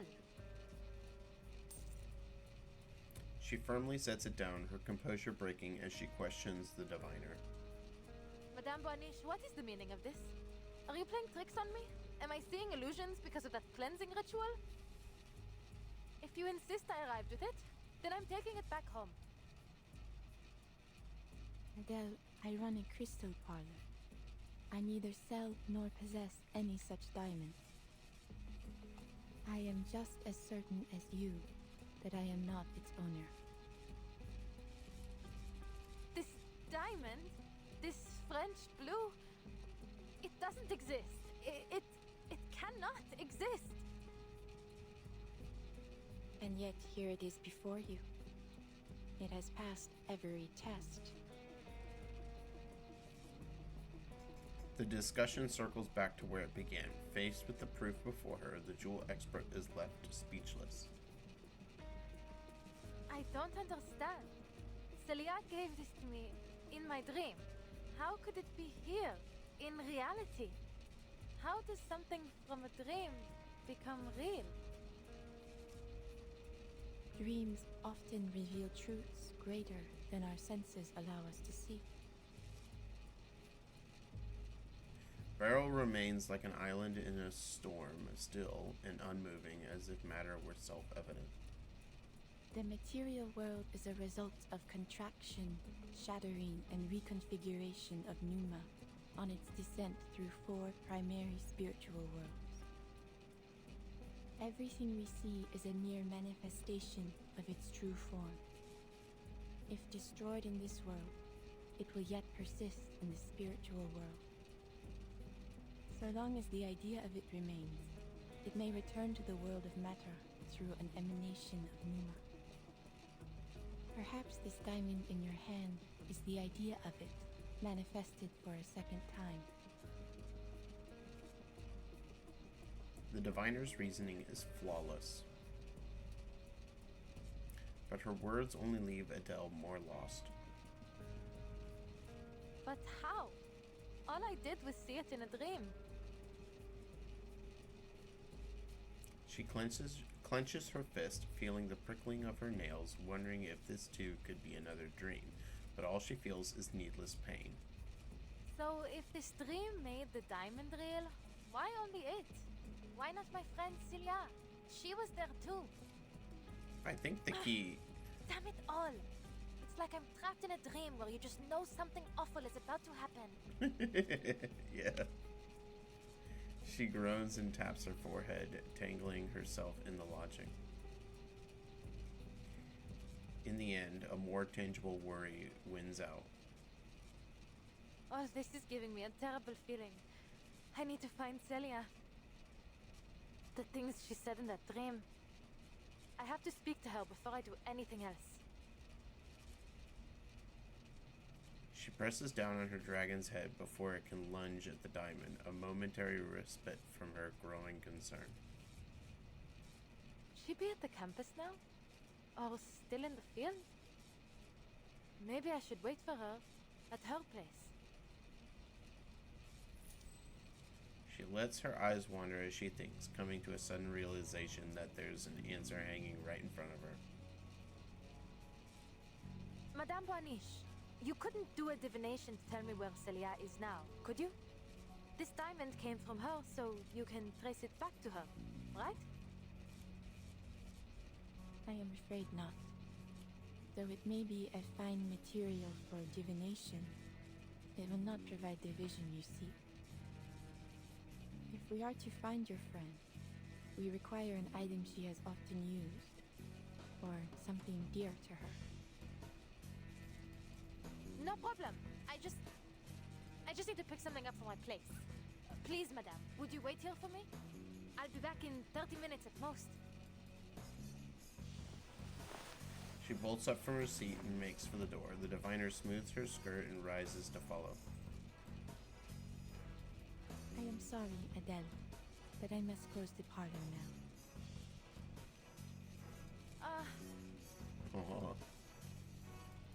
Her urgency scatters into the air, leaving her with an open mouth, searching for the words to fill it. Then But I am willing to take a little detour on my way home. If I can be of help. It takes Adele a moment to process, then she beams, springing to her feet to hold the door open for the diviner. An even better plan, she reasons. Thank you. I mean, sorry for taking up your evening. Yes, how much do I owe you for the divination? Think nothing of it. As I said, the door was opened just for you. Fate will see to the payment when the time is right. Wait, so Fate is the one paying you? Not the client? So what, you work for Fate? I work for Fate? The driver is startled to see her offhand remark actually made Beryl pause to think. I have never heard anyone put it quite like that. She offers a polite smile and she locks the parlor entrance behind her. Allons-y. Let us see what your friend and my employer has in store for us.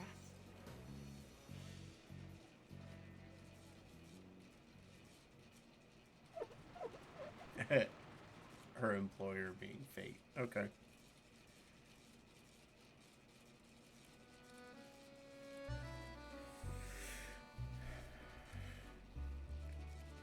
Okay, so I think the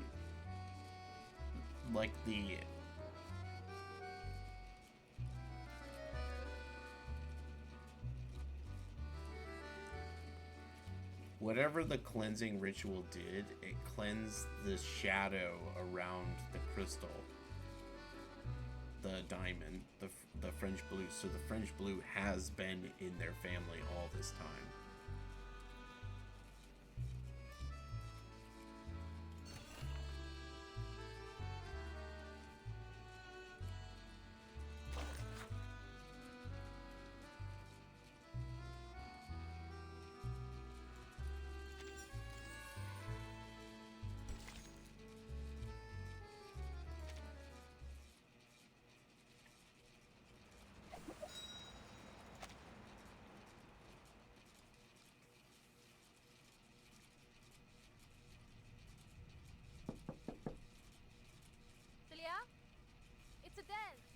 Are you home?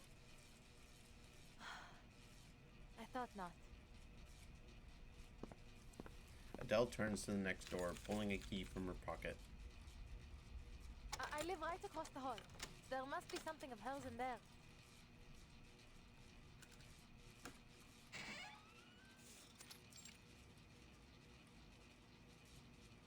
Her little apartment is festooned with almost as many ornaments as the parlor of crystals, just with less glitter.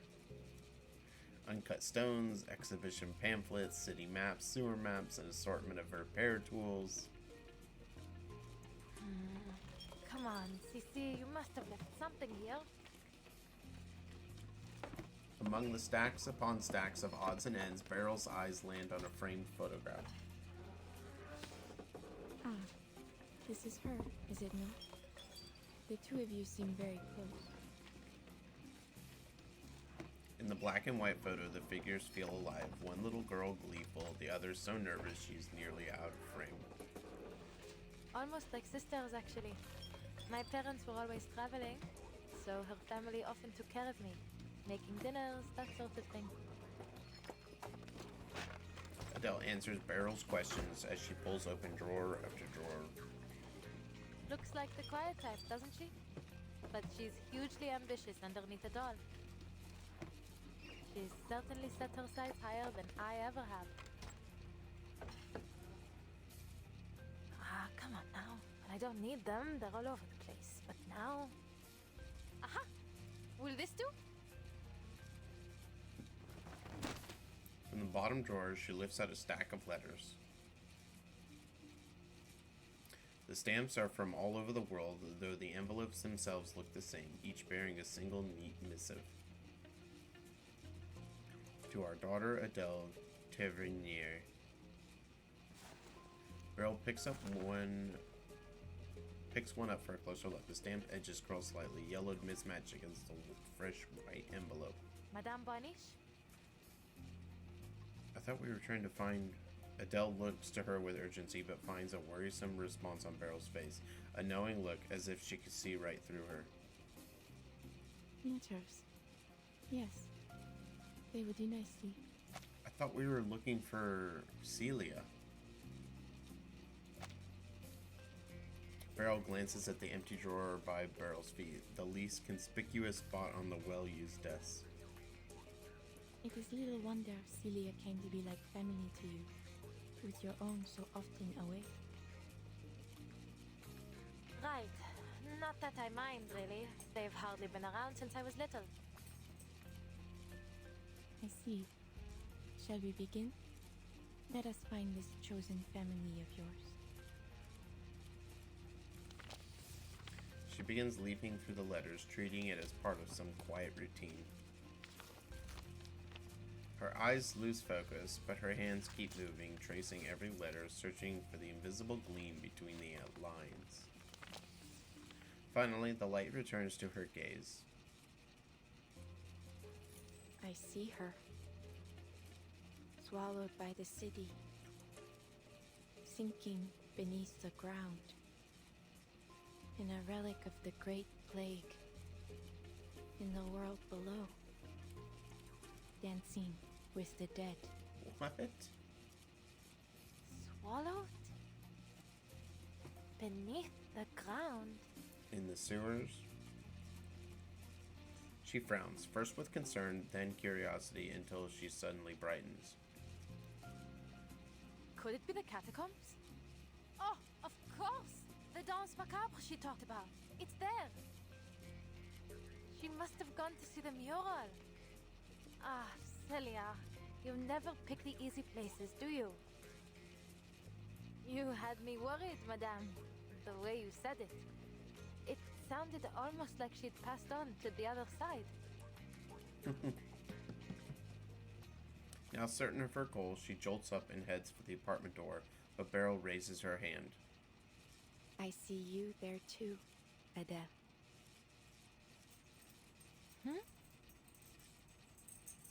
And the shadow of death follows close behind.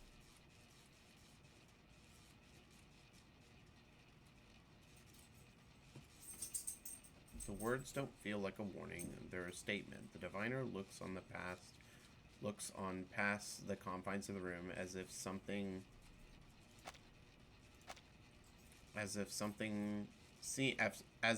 something far in the distance. Yet Adele cannot help but laugh. Ha! It's hardly the first time I've been warned about the shadow of death, is it? There's no way I'm leaving Celia there by herself after what you've said. Your vision may be right, but still, I'll make my own decision. Beryl watches her from behind her calm, translucent eyes. Eyes that never fix on the moment, always beyond, always. Moments pass, and then she speaks. I expected no less.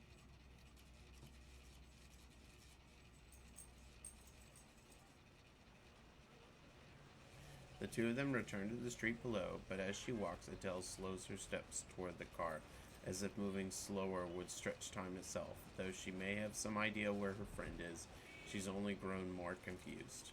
Madame Boniche, if you'll pardon my asking, can dreams be controlled? Think first of matter as the lower form of spirit, and spirit as the refined form of matter. When we dream, we tread in the spiritual world above, and thus we may shape it, just as we do our material world. Then, is it possible for a diviner such as yourself to decide what I dream? A question aimed at the heart of it. Beryl tilts her head. The words aren't sharp enough to pierce her. I did not interfere with your dream, Adele. But, if your concerns are too great, you do not need to accept my readings. No, I didn't mean it like that. I'm still trying to make sense of all this. A dream turned into reality, and I've met two diviners in the past couple of days, and one of them is dead. I felt I had to ask. I understand. I would feel much the same were I in your position. Thank you. I should take you home, madame. I know a shortcut. She opens the passenger door, a professional habit, only to realize the seat is occupied. Felicien? You're just getting better and better, aren't you? Leaving me waiting once again. What's your excuse this time, She's been sitting in the car? Despite it all, Adele feels genuine relief to see her once missing employer. Where have you been? There are strikes going on all over the place, Felicien. You've got to stop sneaking off and roaming around by yourself. Hold on. Where did you get that necklace? Pardonnez-moi. Who are you to lecture me? You're the one who left me alone in this car. The refined woman picks up a macaron with a gingerly grace, but she doesn't take a bite, her lips preoccupied instead with launching her signature razor-sharp That critiques. necklace! Celia gave it to me. How did you get it? Adele reaches into her pocket, but it's empty. Lucienne puts down the sweet and lifts the necklace at her chest. Celia gave it to you, did she? Are you mad? This is a priceless national treasure, ma chère, not a friendship bracelet. I say this to you for the last time, and I shall not repeat it again. This is mine, and always has been mine. The finest of all treasures I collected on my many adventures. It's a relic of a more beautiful era, shattered and distorted, along with the vision of the Baron family, my family. This jewel is mine. Do you hear? Mine, mine, mine. She clenches the diamond in her fist, staring daggers at Adele, though the look in her eyes doesn't feel like rage. She finds a pocket between disdain and malice, like finding a rat mid-feast in her pantry. What are you talking about? There's something wrong, Adele. Beryl steadies the staggering driver from behind. You are still worrying about Felicienne. Is that so? Well, not anymore. It turns out she's been waiting for me in the car. And, Felicienne, what do you mean it's yours? She's not there. Felicienne? Beryl follows Adele's pointing finger toward the passenger seat. Her voice catches. But, my dear, there is no one in your car. Where is You have been arguing diamond? with an empty seat since you opened the door.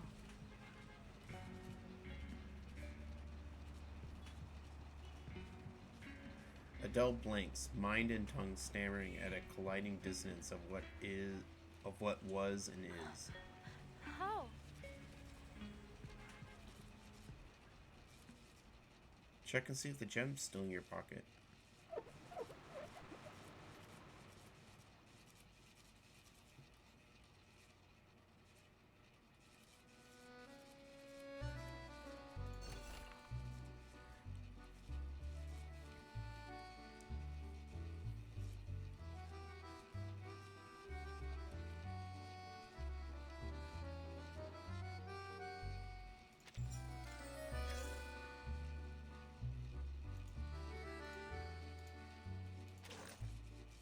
And there she was, glowering at the empty passenger seat, yelling as if quite alarmed by someone inside.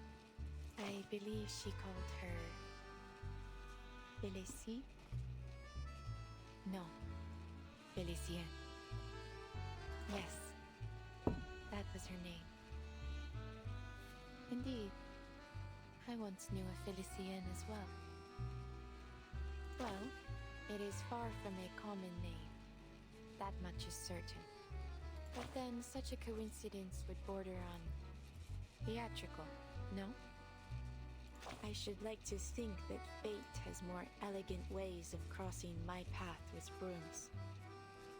Though, of course, it is possible that fate favors the comedy of the absurd. That said, the Felicienne I knew would not take well to being mistaken for just any Felicienne. Before the Second Industrial Revolution, the blood in her veins was more prized than liquid gold.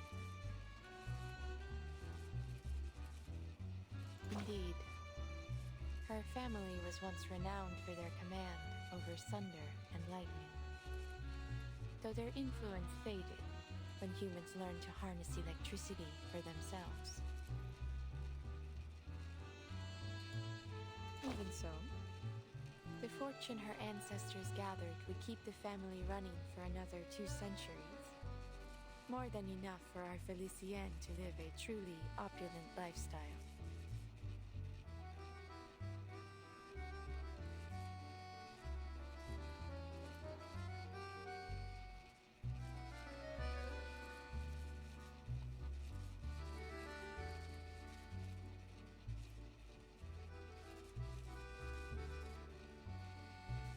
Precisely.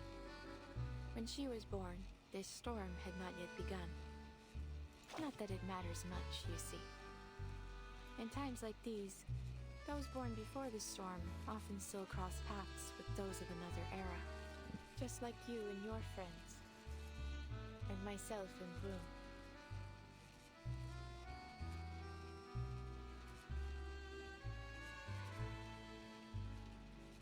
Yes. The Felicienne I knew disappeared long ago. Absent a miracle, I doubt anyone will ever see her again. Okay.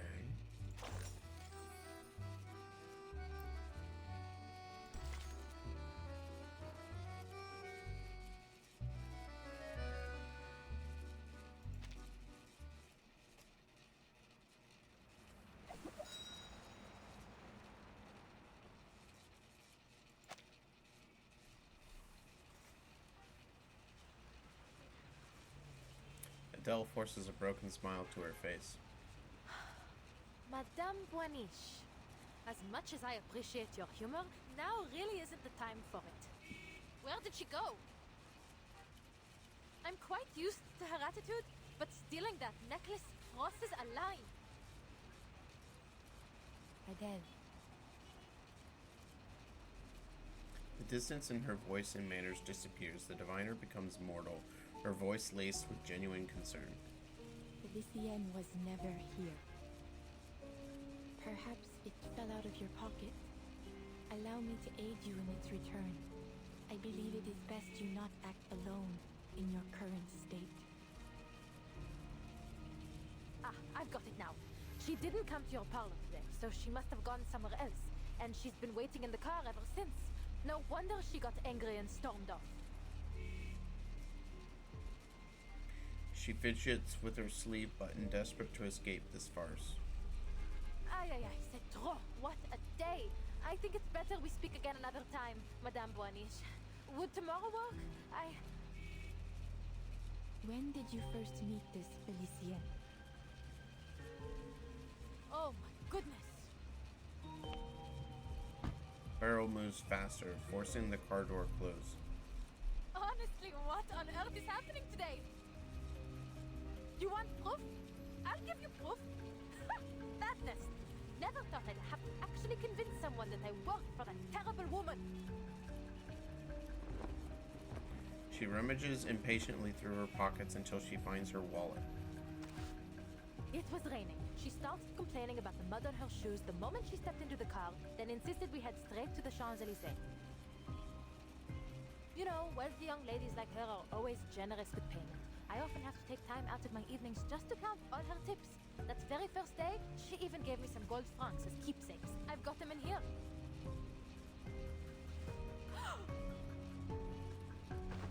Her face twists in disbelief as she flips it open and closes it again. Not a single coin or bill. Oh. I must have put them somewhere else. Oh, man. Give me a moment to check the car. I feel so I've bad got for her other right now. proof too. Ah, the macaron boxes. There's a full one somewhere, and her hair, little bits and pieces she left in the car. For a brief moment, she accepts the absurd conclusion. Felicienne never existed. I remember that day. Her every recollection of Felicienne takes on a strange blur, as if she were viewing them from behind a fogged-up windshield. I must be tired. It's been a long day. It'll come to me soon. Beryl strokes the back of her hand, gently urging her to let go of the empty wallet. But there is nothing to remember.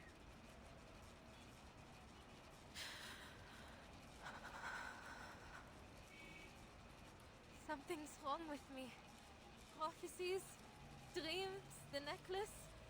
It's all playing havoc with my mind. I need to clear my head. Just bear with me. Those coins have to be in here somewhere. Do not worry, Adele. It is not only you who is confused in this era. Look at the people around you. People?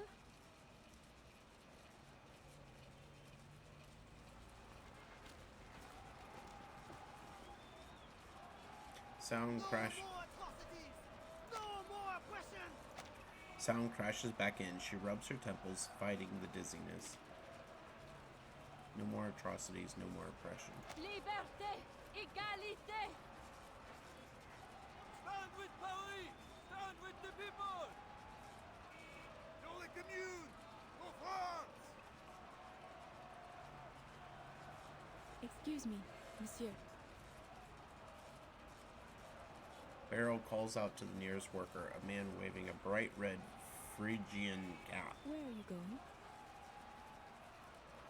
We are following the Garde Nationale to fight the Royalists. Yes, and then I'm going straight to the pawnbroker to get my masters back. You do that, sister. Brighter days lie just ahead if we fight as one for our city. It is no easy feat, but your voices today may echo further than you know. You will triumph in time. Merci, madame. For the Commune de Paris! The man turns and disappears into the crowd. Well, everyone's fighting to survive these days. Looks like another protest. But did he just say Commune de Paris? He did. In their minds, this is the burning summer of 1871. Those almost transparent eyes again. People's thoughts pass through her like light through a crystal. Beryl reads them but never bends to them. Unconscious thoughts, countless in number, are converging upon the city. This is a volatile time indeed. Some worry for their missing family and friends. Some are terrified by ghosts and spirits. Some obsess over a long-dead emperor. And others are shaken by the phantom attacks of a beast of legend. The edifice of reality is shaking. Chaos has been invited into its foundation.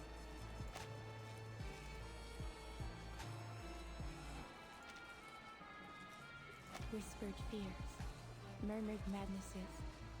A sickness is sweeping the city, and the beasts of Gévaudan have multiplied. She watches the flow of the moving crowd. Those who invited this chaos did not comprehend that the flaws of reality are not the fault of a single person nor group of people. This is not the way to mend Paris. Everyone, everything has an identity, whether it be individual or collective. To attempt to unify them all so recklessly will not create order, but chaos. Chaos is what turned those people into beasts. You mean the sightings of the beasts of Gévaudan were all people? That the citizens of Paris have been turning into monsters?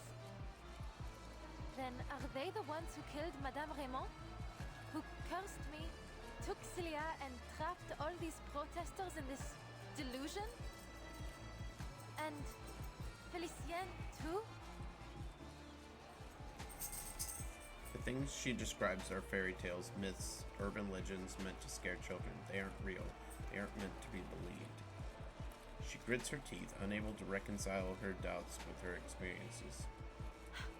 Truthfully, madame, I'm having a hard time believing you, or even my own eyes. Everything turned completely mad the moment I entered your parlor. The beasts of Gévaudan were nothing more than a rumor before I met you. But in your parlor, in that dream, there they were, attacking me. And now you claim that Felicienne isn't real, that I just made her up. What are you trying to do here? I I play no part in your fate, Adele. It is what brought you here. I am only a witness. Only a witness? You've got a clever answer for everything, don't you? Then tell me where the necklace is. You must have seen Felicien take it, right? So, did you witness that, madame? You received that necklace in a dream.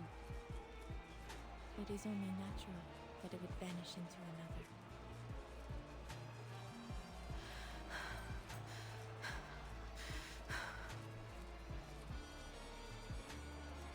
Her reasoning is as solid as it is absurd. That necklace proves the truth of my words. The spirit world is as real to us as the physical world. You will happily read Felicien's fate. That is, if you still believe she is real. I don't need you to read anything. I need space to get away from all this madness and think for myself.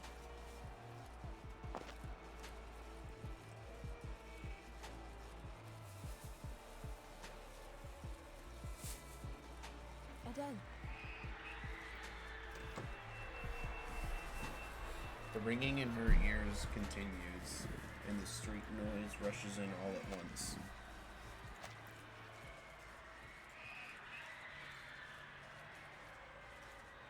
Beryl steps back from the car door, unconsciously giving way, allowing Adele to lunge forward and seize the handle.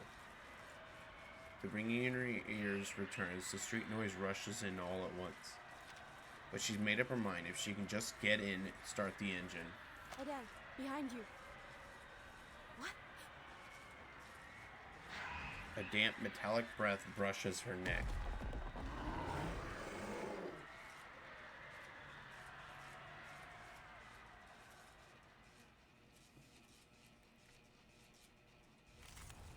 Things are getting kind of crazy.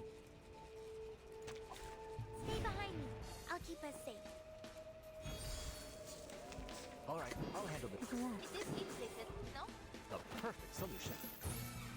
According to my calculations. Regaining control of our bodies. This one.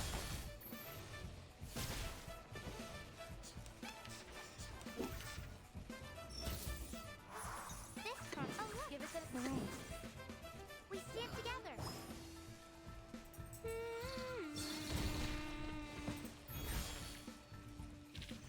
Don't stick around for a fight you're bound to lose.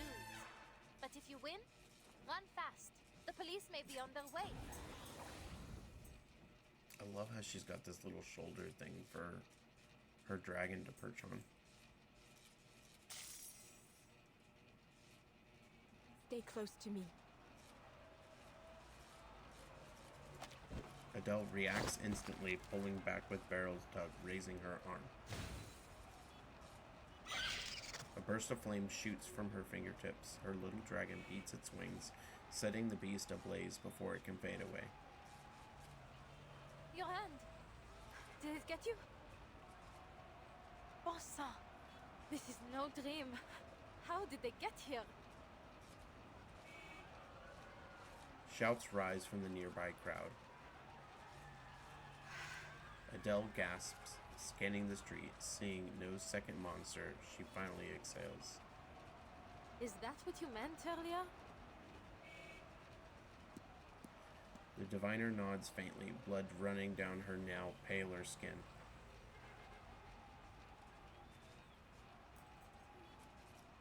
If they'd been a moment slower, Beryl's arm wouldn't be the only one bleeding. Adele doesn't believe she's worth that kind of sacrifice. Maybe you do have a point. At least about the beast of Gévaudan. She opens the car door, searching inside with purpose, before handing Beryl a handkerchief. Here, take this. It should help with the bleeding. I can't just leave you like this. You'll have to come with me, madame. But I'm afraid I can't take you home. I must find my friends before anything happens to them. I can't just leave them wandering the city while these monsters prowl the streets. Just calm Is that down. so? She looks surprised but accepts the gesture. I foresaw death in the catacombs, and yet still you aim to go there. Of course. I've made up my mind. I need to find Celia. I don't care what it costs. Adele pauses, her vision locked on Beryl's bleeding arm. I'm still not sure if I can trust you. But for now, at least, I don't believe you want to do me any harm. But I need to know. Why are you helping me? You didn't even ask for payment. What do you want from me?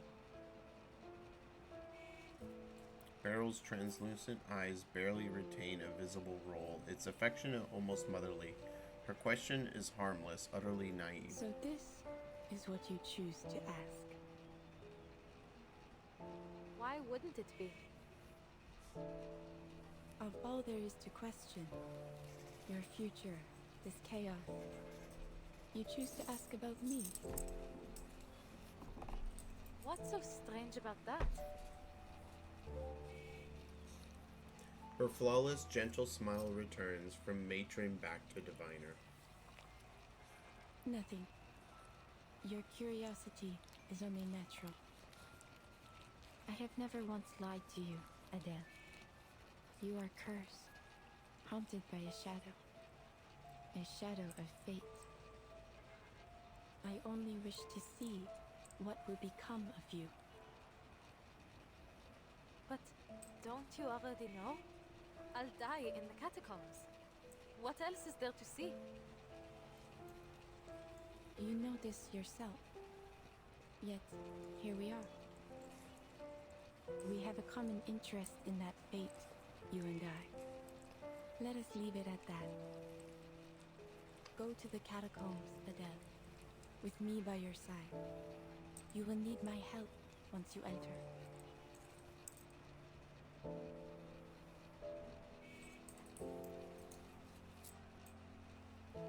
It's a long-delayed request to travel together. Adele can't read much from Beryl's expression, but there's no time left. After a brief thought, she opens the car door again. Please, get in. Careful. Let me open the door. Merci beaucoup.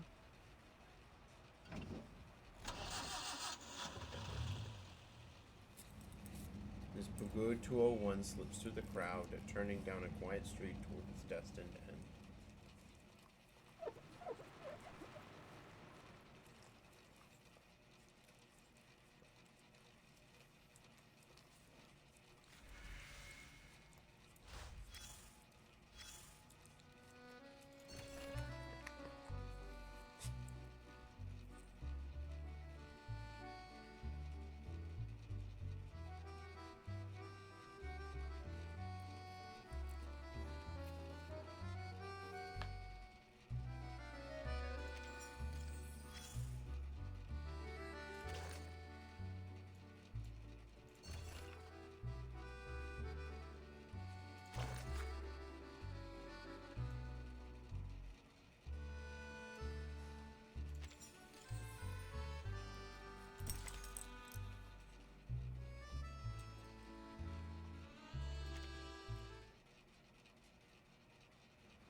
Bricks and soil several stories high shut out the sunlight above, footsteps making dull echoes through the underground passage. This should be about where the restricted area begins.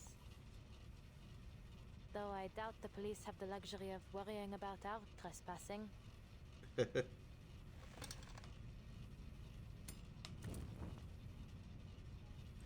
carvings inside the lampshade emit a steady, faint light, bathing the tunnel in a soft glow. Dust long settled on the rough stone floor rises into the air as if the space were rushing up to meet its rare visitors. I've always wanted to explore the catacombs. It's almost eerie to think they've been lying beneath our feet for centuries. And it only got spookier once they started stuffing the dead away down here. A vast labyrinth lined with skeletons. But despite the spookiness, I still feel it has a special charm. Secret passages used by revolutionaries and soldiers, surviving in their own way against the march of progress. The catacombs have a rich history, indeed. Yet, only a small portion of it remains open to the public. It is a place dear to the spirit of the city, yet one that is hidden away. Her companion finishes the sentence Adele hadn't. Oh, pardon. I'm treating you like one of my clients. I'm sure you don't need a guide to tell you these things. En plus, we aren't here for sightseeing. I need to find Celia and get her to safety as soon as possible. They come to a confluence of paths. Adele's heart tugs as her purpose meets yet another frustration. But these tunnels stretch out almost 300 kilometers in all directions. We can't go looking for a needle in a haystack. Madame, your divination revealed Celia's whereabouts before. Could you perhaps try it again? The fates of many commingle here. To trace her would be to catch a single stream from a flowing river. But it seems her stream is deeply entangled with your own. Perhaps by observing yours, I may discern her presence. Your stream is quite unique. The familial curse you bear. It may be a gift in some strange way, setting you on a path unlike any other. I've certainly never thought of it that way. Though in saying that, she finds herself back in the parlor of crystals, weighing her attitude toward fate, her dismissal of it. She shakes her head and sighs. But you're saying you can track her, n'est-ce pas? It will not show me where she is, but I will gain some sense of where she has been. Génial. Better than searching blindly. Beryl nods, her crystal pendulum emitting a dim light.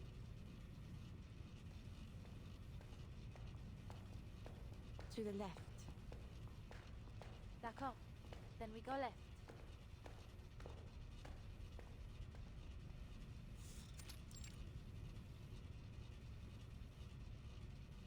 They turn another corner, and the next corridor ahead looks much the same as the last. Wait. I should leave some sort of mark.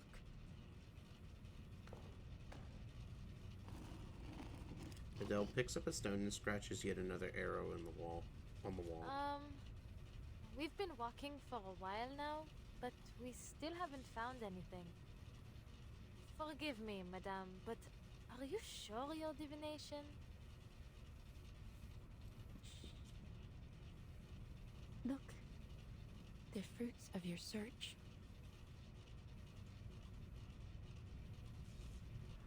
Following Beryl's gaze, she catches a silhouette flicker at the far end. She crouches, raising her hand slightly, ready to strike with her flames if needed. Adele watches guardedly as the figure steps into the light. Who's there? Oh, a fellow explorer. What luck. You see, my headlamp's gone out and I've been separated from my students. I wonder if you might help me get to the surf. Wait, you! Are you not that same young lady from yesterday? And you, Madame Beryl Boisniche. What on earth are you two doing here? You know each other? Adele looks back at Beryl, but her suspicion washes up against her calm composure. I have attended a number of Professor Roseau's lectures. His ideas are most intriguing. Beryl's introduction is cut notably short, but it hints all the more at how wide her influence reaches. But this man himself doesn't earn any trust for being an acquaintance's acquaintance. Was Celia with you, Professor? I've been looking for her. It's serious. I tried calling the campus, but no one answered. Celia? She was supposed to join us today, yes. But I'm afraid I haven't seen her. Most unlike her to do such a thing. But perhaps she had a change of plans. Adele studies the man's bewildered face. A thought crosses her mind.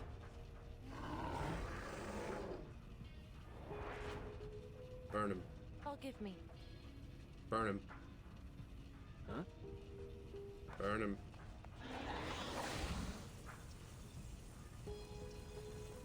Fufu lunges for the professor's wrist, sending fire crawling up his fingers. The flames flicker, fading quickly, leaving only a trace of warmth. The fire accepts him. Mademoiselle Tavernier, what are you doing?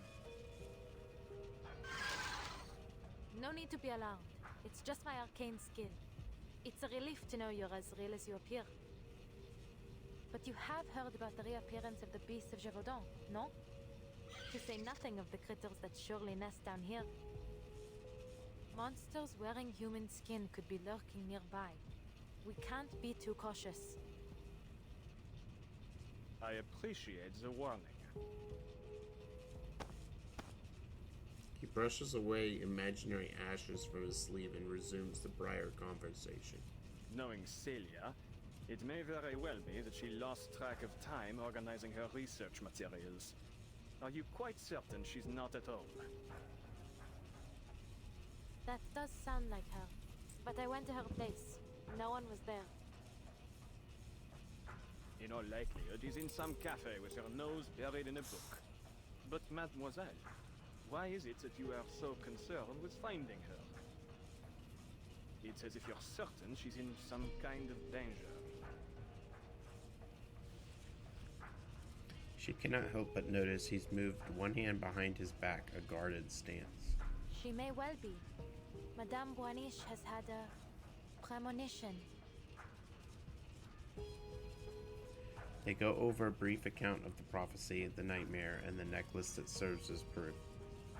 When she finishes, the professor exhales softly before bursting into laughter. Madame Boaniche, forgive my bluntness, but you've been indulging this mademoiselle far too much. Scurrying about down here? What this young lady needs is a good rest.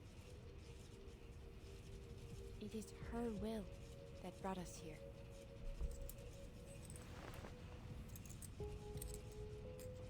He turns to Adele, pity mingling with paternalism in a single toxic facade, as if she had only been some babbling child pointing at a monster beneath her bed.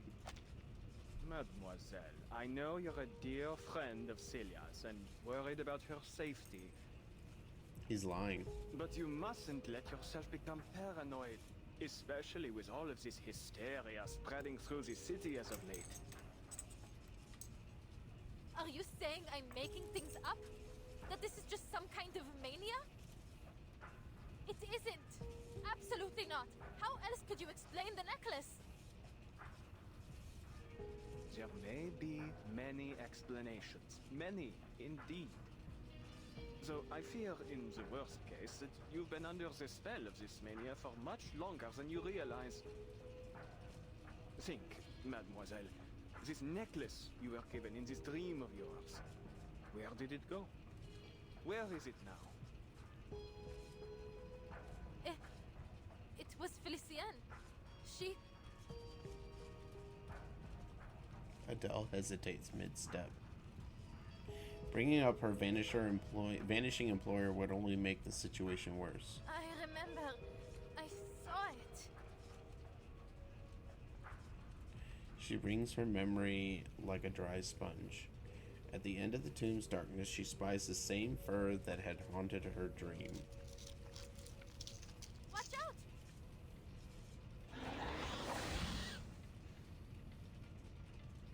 The furry shadow screams and darts away, its cry louder than her gasp.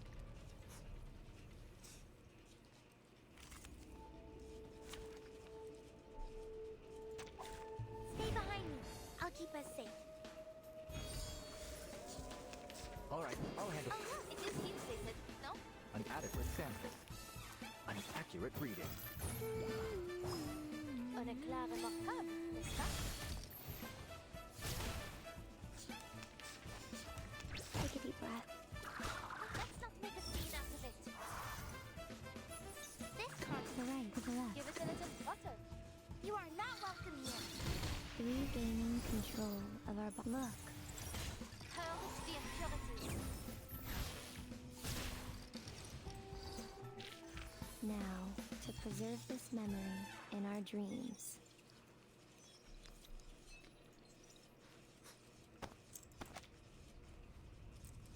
Please, mademoiselle, those were simply ordinary critters, not mythological beasts. I'm afraid my verdict stands. What you need is rest, my dear. The man shakes his head in regret, casting an apologetic glance toward Beryl. As much respect as I may hold for the art of divination. In fact, my own field of study overlaps with it quite a bit. Ultimately, divination is but a tool, and an auxiliary one at that. In this era, everyone is clamoring to find the true path out of their predicaments. In this but I have era? yet to hear of anyone who has found an ultimate answer. I believe that it is only when all of society is united that we will have any chance of success. Indeed, that is my team's and Celia's shared goal. I don't trust this guy. There are, of course, those who claim to have found the secret to creating such a society. But they are nothing but imposters. Little do they know that the lies they spout are destined to backfire, causing suffering and disaster as they too are devoured into the collective unconscious. We must make our own decisions. Wouldn't you agree, Mademoiselle Tavernier? I suppose you have a point. His words seem to be against all her desires to the contrary, painfully earnest, and the anger rising in her chest fades. But the calm itself is revealing. She's never been this quick to anger before. But I'm certain something is wrong. And that's exactly why I'm here. Adele glances back at the narrow tomb passage, where she spots the shifting darkness once more. It draws closer, sharper, until it solidifies into a familiar figure. Celia? Don't go! Adele? The shadow flickers and vanishes without even realizing her lamp. Adele runs after it. Attendez, mademoiselle! Please, don't venture off alone! The light behind her fades, and with it the shouting of the professor.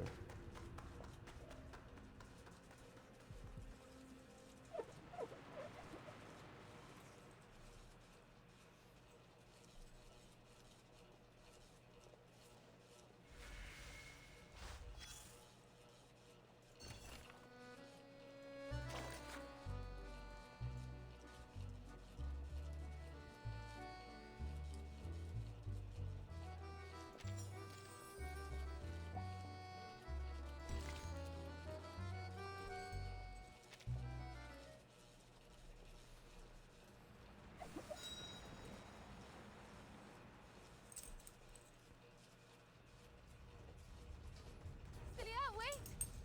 Why are you running from me?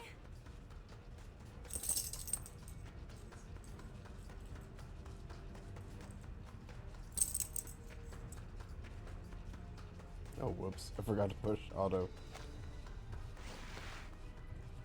Chasing the blur, Adele turns another corner and stops, startled. A dead end.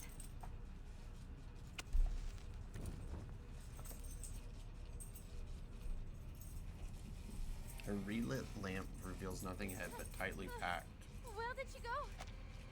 bricks. Adele, why are you with them?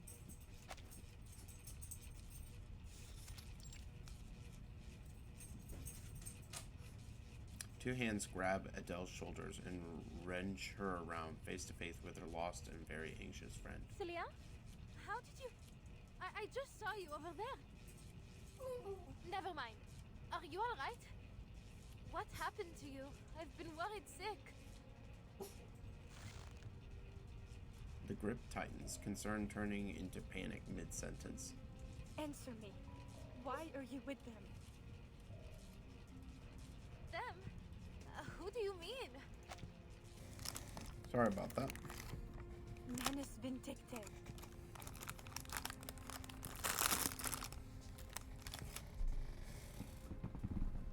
Okay, so now we're not in the dream anymore.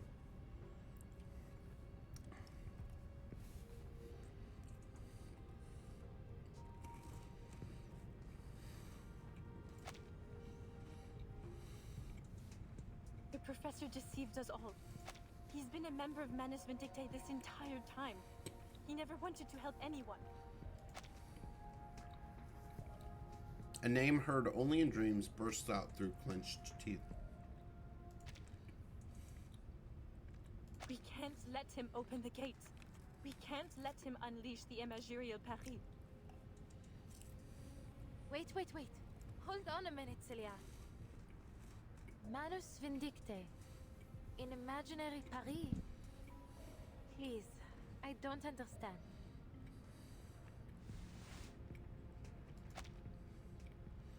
Adele grabs her friend's trembling hands, holding tight until the shaking subsides. Do you remember Vincent? The madman that rammed into my car? He turned into a beast of Gévaudan in my dream. You were in it too, Celia.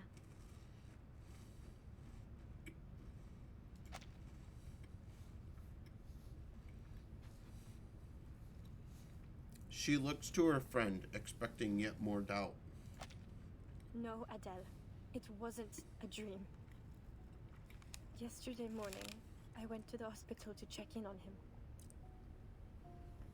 That would be around the time I visited Madame Boaniche's parlor.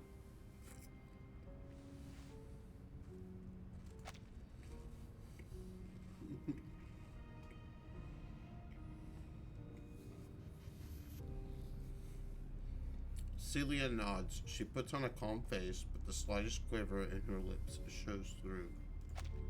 But when I arrived, I was told that he'd been taken to his hometown by his family. I truly didn't think much of it at the time, although I was remiss to have lost my chance to say goodbye. But on my way back, I saw him again. He was getting into a car, one that I recognized right away, Professor Roseau's.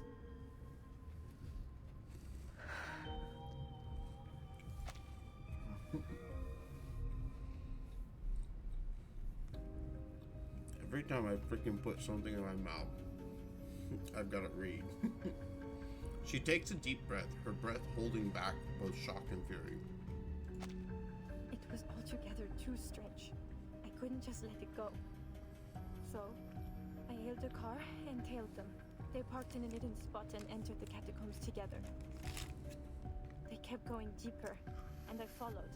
I don't know how long we walked. It felt like we were descending into hell itself. Then, I saw the room.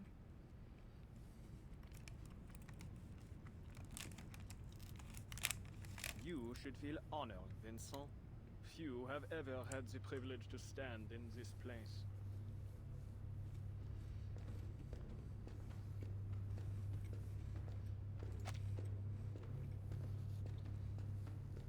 He throws a dismissive glance over his shoulder, striding deeper into the room at the corridor's end, a dazed young man trailing behind.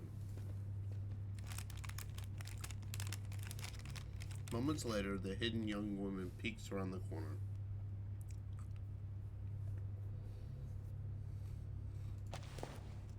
Where are we?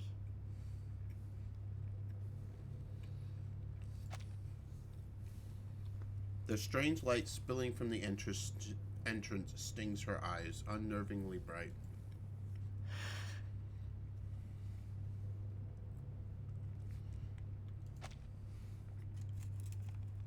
She steadies herself and edges closer to where the two figures vanish.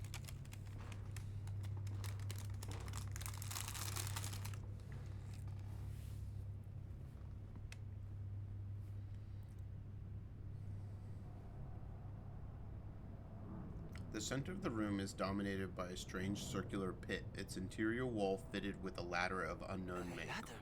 I thought we were already in the deepest part of the catacombs. Never mind my mumbling, Your Majesty. Only, could I ask, where does this ladder lead? Your As Majesty. Above, so below. Don't let appearances fool you. Huh? You mean... Oh, did he trick him into thinking he's Napoleon? Yes, this is its entrance. The archive of imagery. The anima mundi. The shared dream. The sea of collective unconscious. It goes by many names. But I prefer to call it the depths of myth.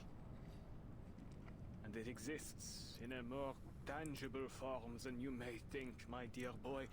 In fact, it is right in front of you. My god. This is beyond my wildest imagination. For now, it is but a small crack in the veil. Nowhere near enough. We must open the gateway.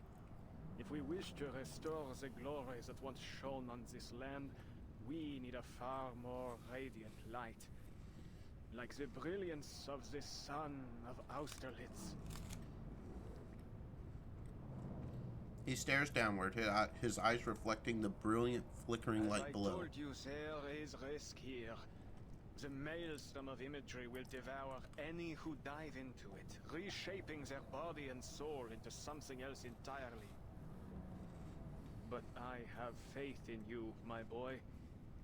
You remember what I taught you, don't you? Of course!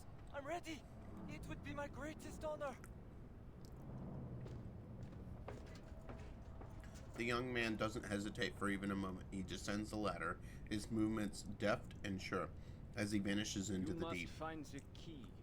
The French blue, a pivotal discovery by one of our most venerable pioneers. Sadly, her existence dissolved into the depths of myth just as she had nearly claimed it. Still, her discovery has paved the way for our victory today. Together we will build a bridge between the material and spiritual realms, one that will guide us toward a more perfect world. Have you found it, Vincent?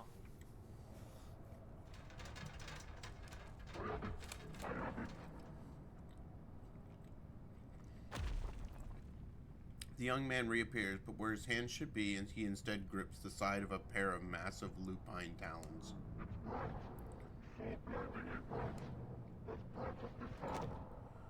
Wait, what does he say again? Where his hand should be, he instead grips the side with a pair of massive lupine talons. Okay. A twisted head follows, jaws glinting with vivid blue ichor dripping from its fangs. An inhuman, monstrous face. Magnifique! That's it! Bring it to me! Bring it to me!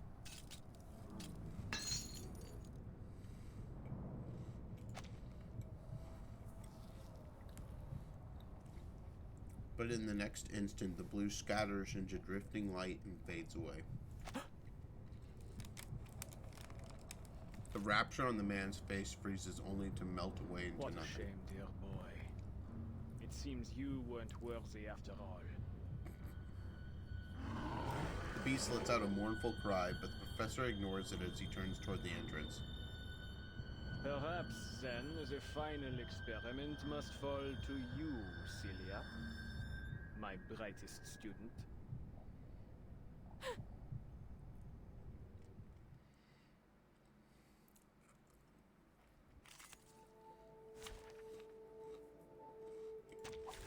Stay behind me. I'll keep us safe.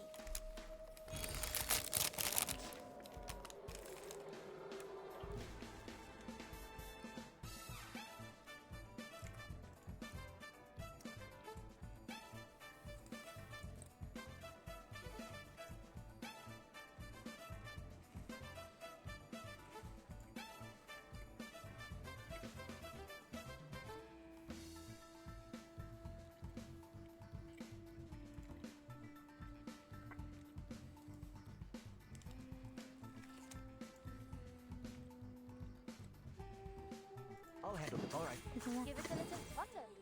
Decode complete. Encryption complete. This'll help. Now, for the cruise part.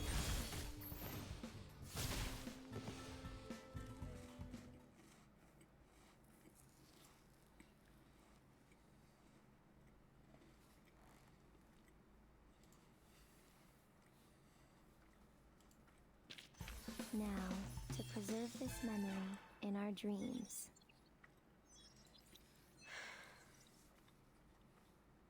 Laurent Roseau is a madman.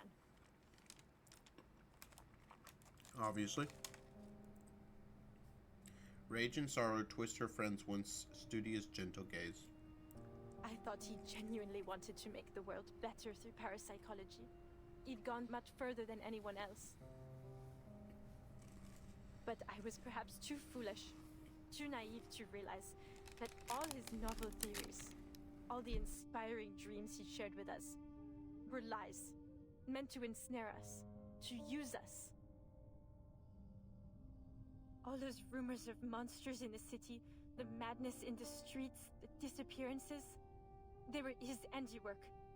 He and Manus Vindicte. Professor Roseau? The depths of myth? Manus Vindicte?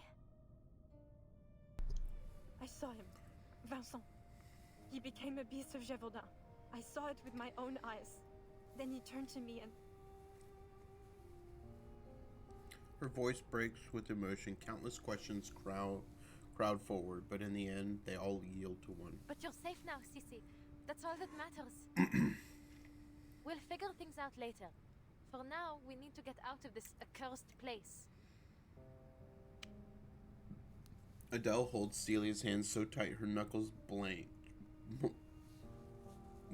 Whatever else, she's certain of one thing. She won't lose sight of her friend ever again. So she steps forward, yet no footsteps follow. Sissy? What's wrong? Allons-y, come on. We have to go. Her friend doesn't move with her. She stands motionless, expressionless, until her mask is broken by the hint of trailing light and faint concern written on her face. She's dead already. Very glad, Adele. That's what the death in the catacombs mean. Yeah. I still truly see myself through your eyes, n'est-ce pas? Sissy? What do you mean? What else would you look like? For an instant, she sees it through the veil of shadow. It's no illusion. He captured me, Adele, and threw me down the ladder. Yeah. So many voices flooded my head. An endless number. Until I couldn't feel my own body anymore. Oh. They told me things. Whispered about this Manus Vindicte. Everything struck me so quickly. So chaotically. Yet it felt so long. Like an endless moment. But I found something in the current. A diamond. The key to all this. Okay, so essentially, she got thrown down there. She was killed.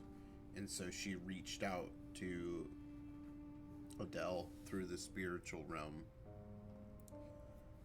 to give her the stone and set things right.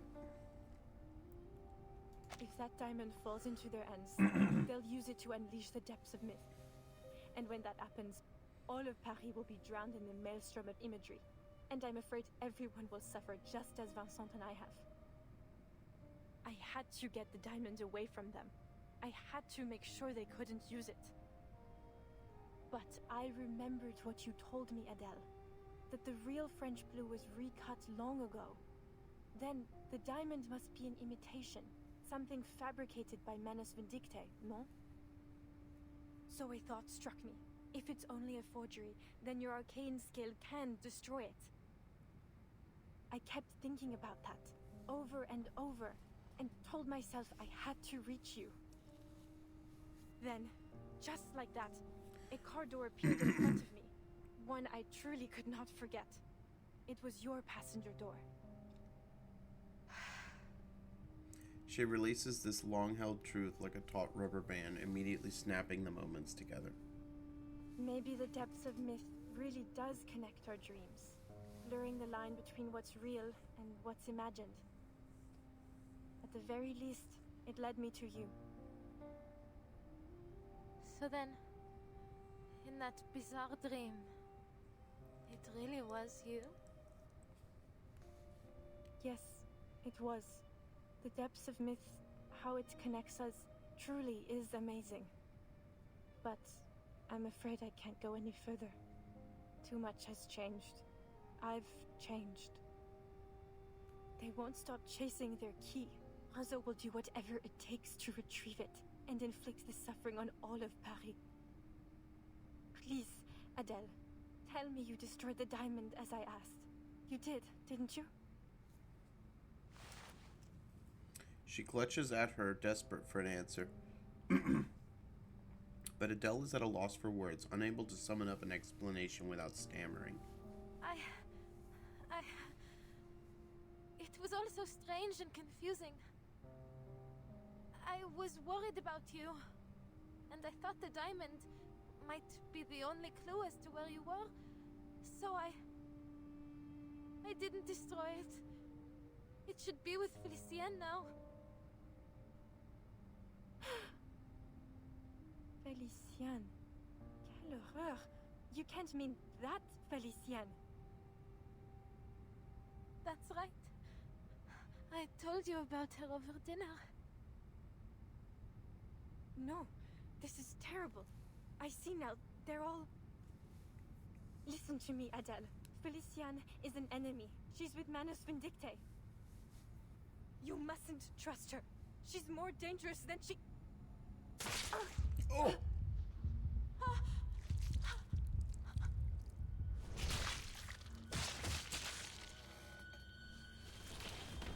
How rude. You really ought to reflect on your choice of friends, ma chérie. I've no patience for personal slander. Damn. So she is real.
No! Celia! She falls to her knees beside her friend's body, the blood pooling around her as whisper slithers into her mind, growing louder and louder.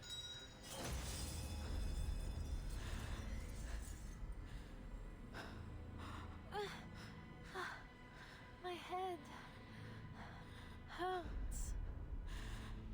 Blood, a limp hand, the gem's brilliant glow, a familiar voice, the cold sneers, everything spirals into chaos.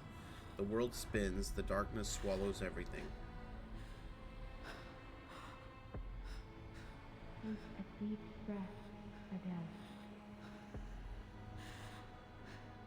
Come, take my hand. Soft, muffled voices seep into her ears. Time to wake up, dear.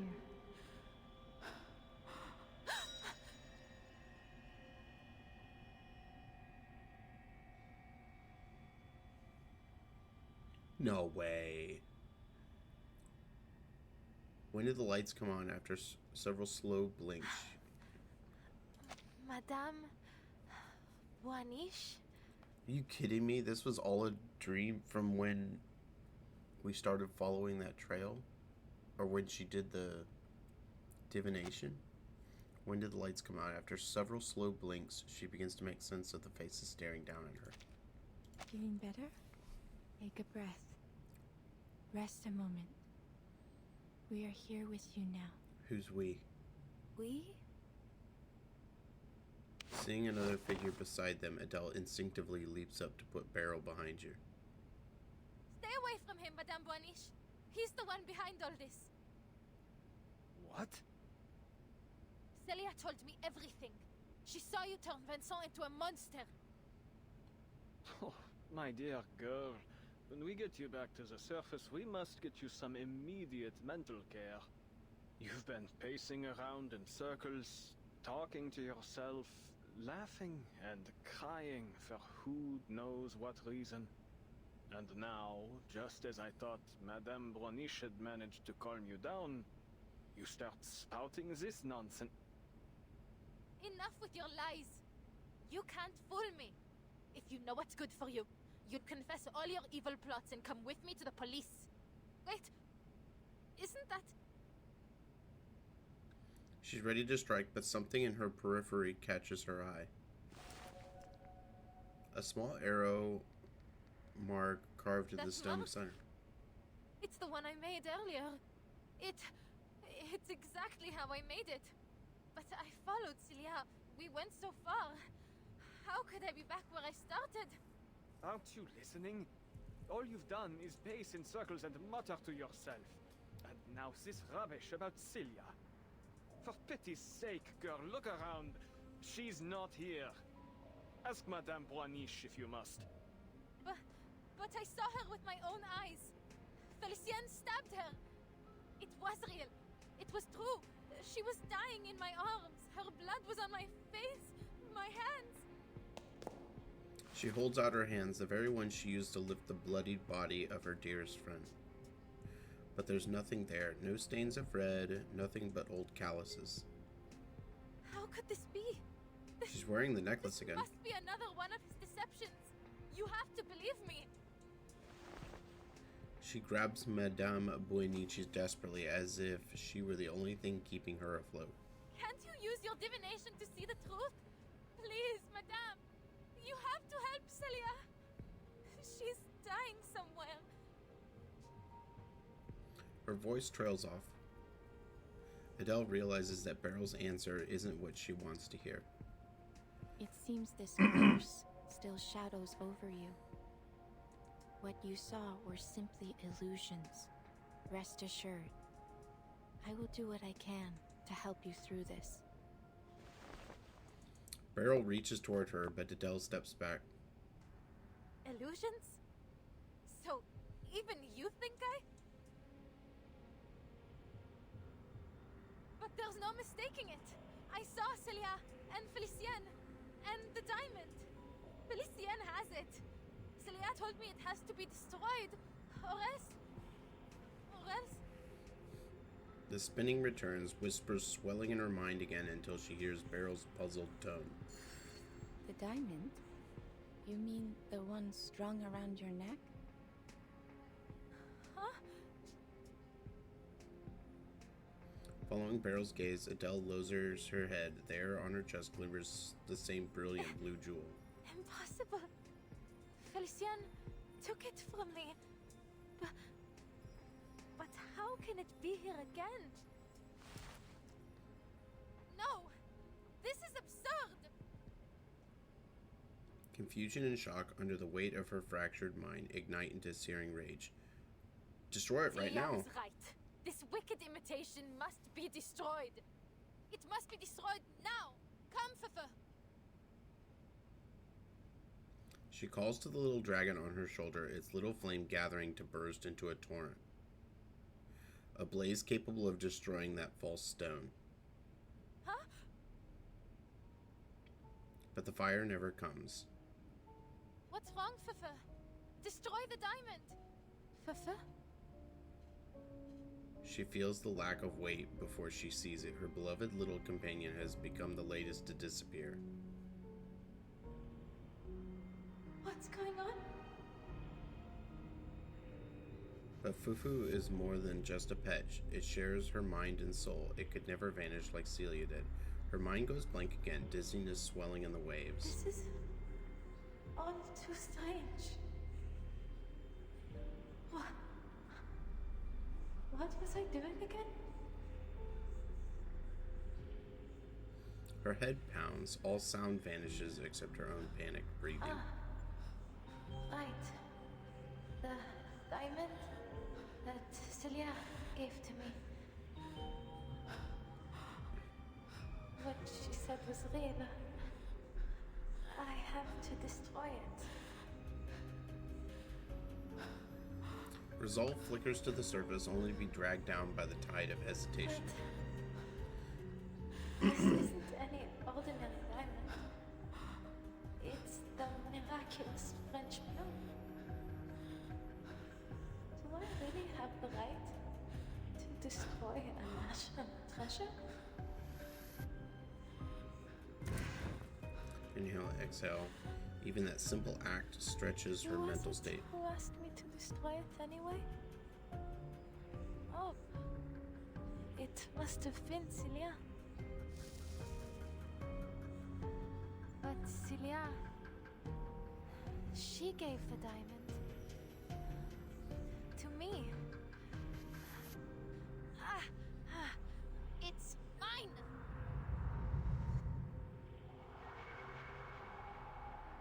At last, a sharp voice cuts through the noise, clouding her head. Her breathing steadies, the stabbing pain recedes.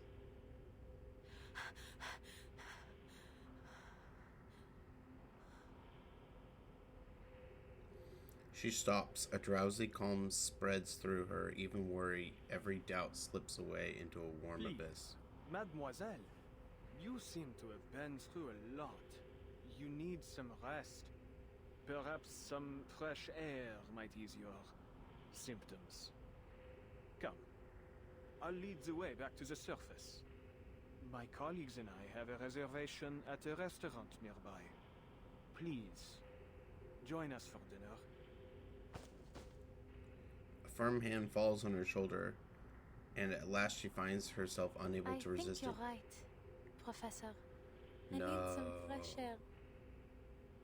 Adele hears her surf agreeing softly, meekly. The necklace, heavy with its vivid blue diamond, hangs against her skin, tangible, real, as if it had always been there.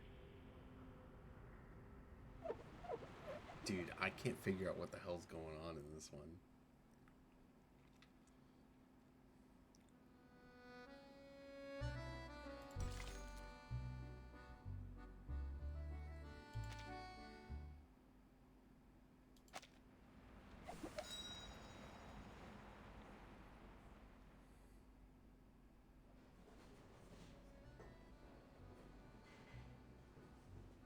Fine restaurant that requires reservations may not be an ideal spot for a dinner after an adventure. The atmosphere brooks no laughter, no clinking glasses, just conversation restrained under the weight of etiquette. A room hums with quiet small talk pierced by the faint scraping of silver over porcelain. You cannot cut steak with a necklace in your hand, Adele. Why not put it down? Just for a while.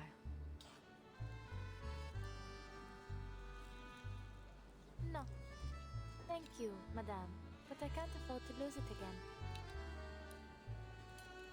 She saws through her steak mechanically, arrhythmically, lost in the undercooked thought.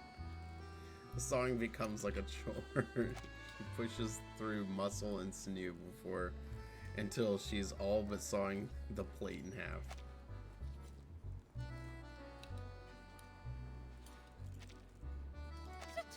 This is practically a tire, not a steak. Allow me. No. Thank you.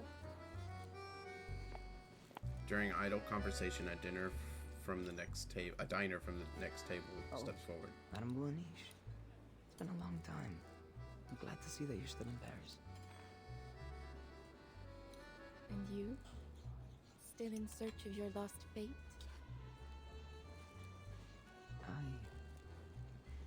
I'm not sure anymore.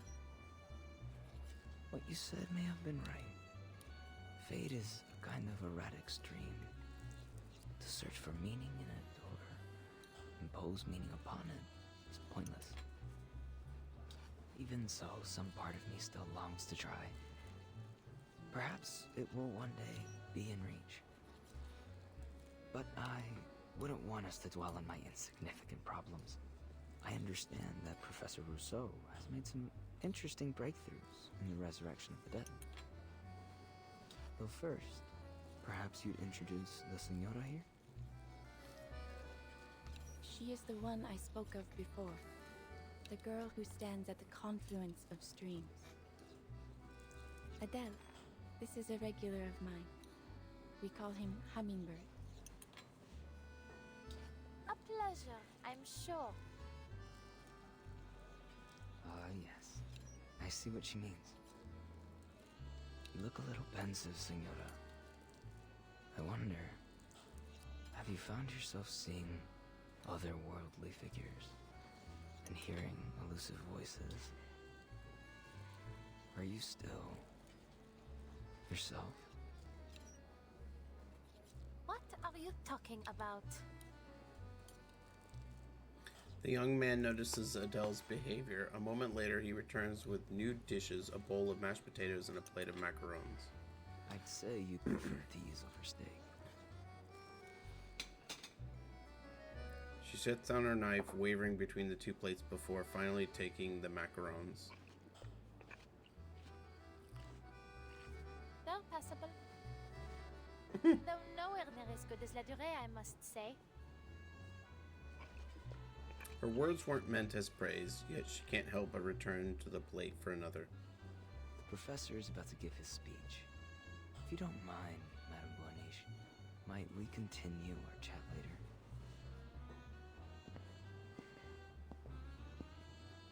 He returns to his table. Guests around him greet him cordially, giving the whole event a sense of ritual familiarity. What on earth is Rousseau up to? He has an announcement to make. One that defines his life's work. Ah, it seems he's made himself presentable for the occasion.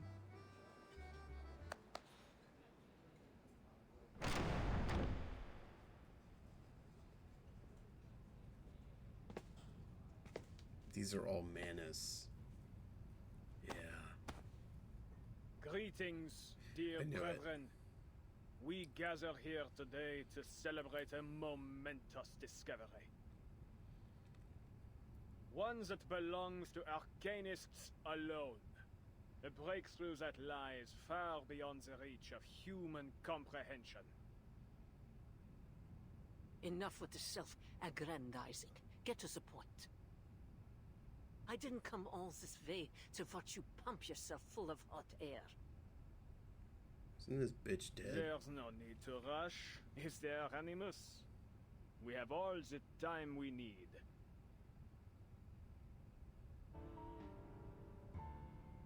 Since the year 1999, our search for the Promised Land has never ceased.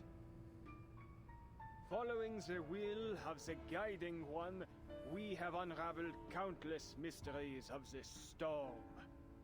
For this great cause, many of our noble comrades paid the greatest sacrifice, their souls sowing the seeds of our coming harvest. Our endeavor was never expected to be easy. But tell me, has it ever crossed your minds whether this storm is the sole path to the Promised Land we have collectively sought to bring about? Further still, do all of us here, myself included, share in the same vision of that world? We are nothing like the Foundation's numb, obedient lapdogs, incapable of independent thought. Wouldn't you agree? This storm promises only a change to our imperfect, superficial world.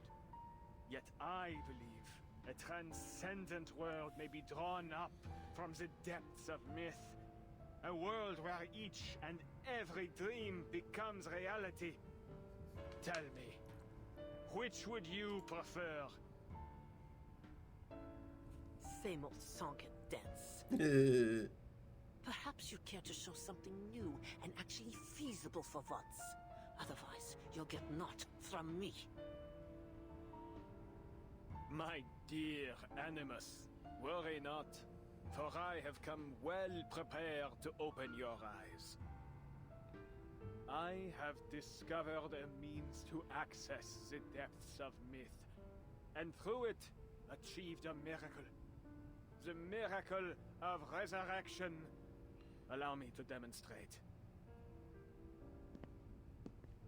The professor walks toward a corner of the banquet hall, holding rapt attention from the gathered diners. Her right hand, presently reached for another macaron, stops mid-motion, deftly, automatically switching to pick up a napkin instead. When one's flesh and spirit are fully immersed in the depths of myth, their body frays and sinks until, eventually, it disintegrates.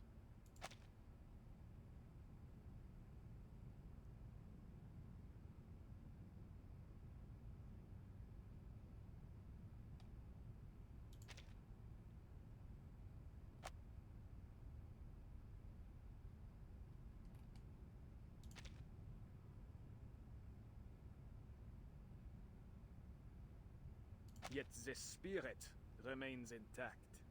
For in that realm, the spirit is itself the most authentic and pristine substance. Reality as we know it is nothing more than a crude layer of degraded substance laid over the depths of myth. And so long as one's consciousness remains within its maelstrom, that person may be raised from it again. Our Felicienne here is the very proof that the mind alone may be brought back to physical reality. Though she perished, she now sits before us once more. So, one and all, let us raise a toast to her revival. Roseau, what in heaven's name are you trying to say? She sets down her napkin and rises from her seat.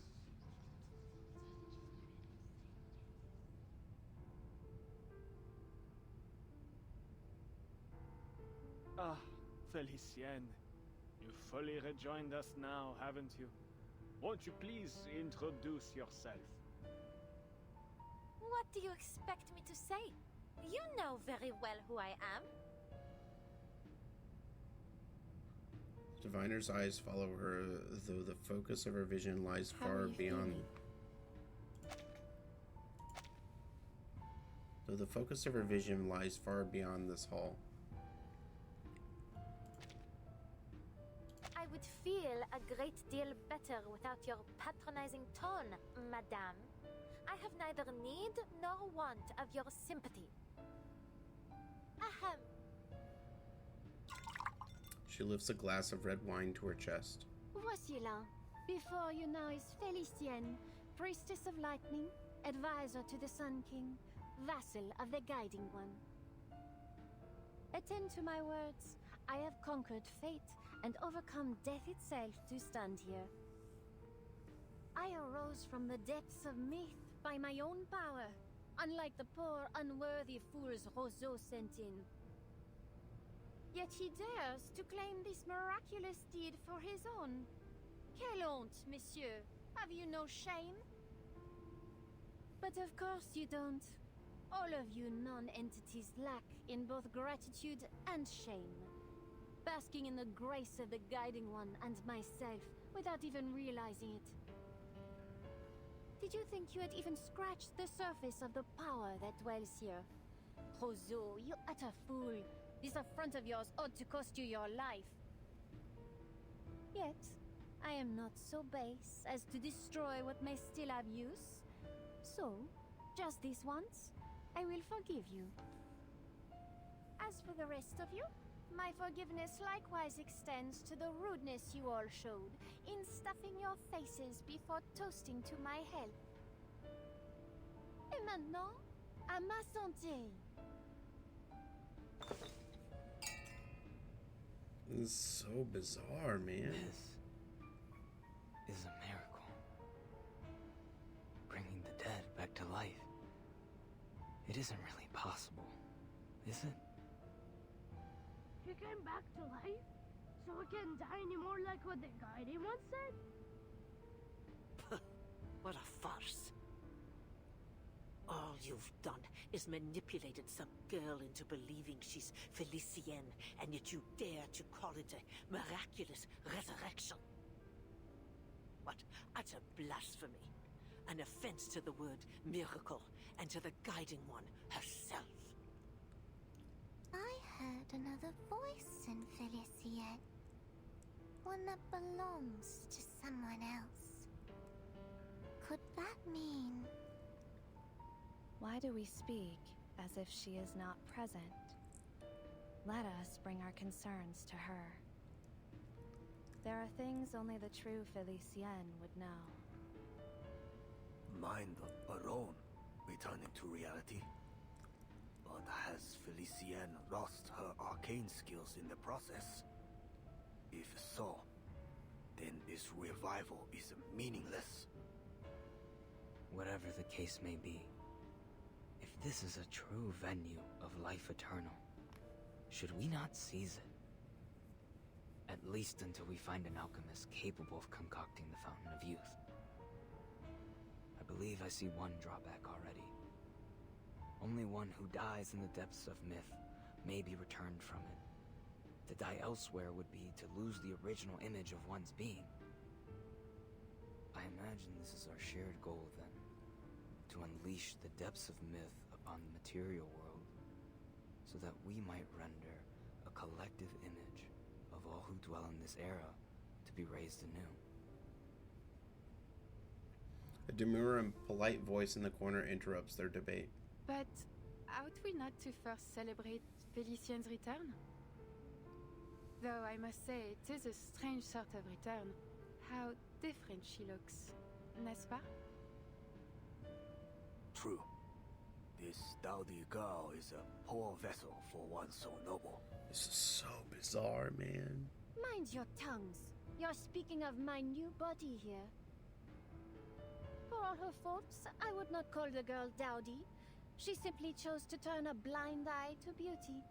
I've always felt she picked the wrong career. I admit, it did her some good. She learned to read people and how to put them at ease. But it pulled her further from her true heritage and from the refined taste expected of a jewel hunter. Alors, Felicienne, your right hand, is it all right? What do you mean?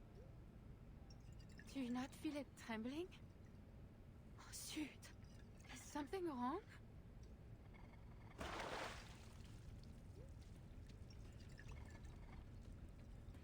Oh, Adele, you insolent!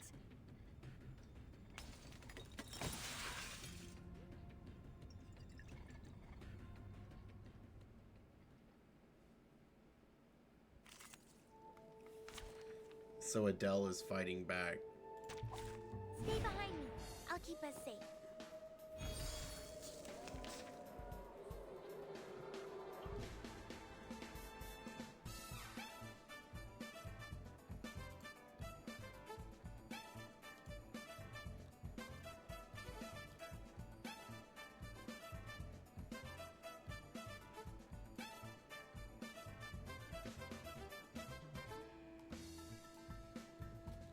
All right, I'll handle it. Give it a little water. Encryption complete. According to my calculations. This'll help. Now, for the true spark.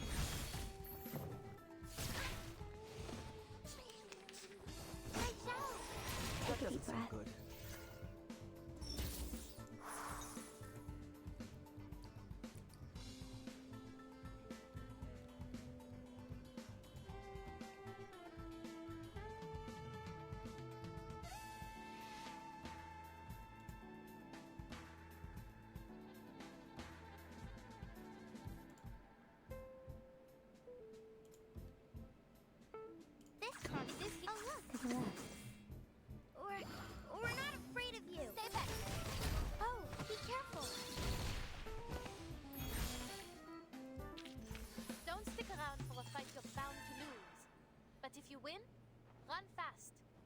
may be on their way.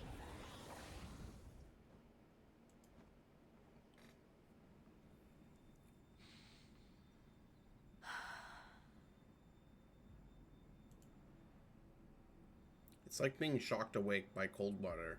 Her eyes freeze open as she scans the room. Around her sits a gawking zoo of monsters and aberrations, and she's the exhibit. You're Manus Vindicte. Why did you bring me here? What are you doing to me? Realization hits. Panic tightens in her chest. She clutches the diamond in her hand. Trickles of blood and wine seep through her fingers. Arrête! I will not accept any damage to my body, Ustrina. Nor from you, Lyra. One move, and I'll burn you to a crisp, inside and out. What's happened, Felicienne? It is only us. We're still here at the banquet thrown in your honor. Stop your prattling, you rubbish dump. Another word and I'll rip that canvas to shreds.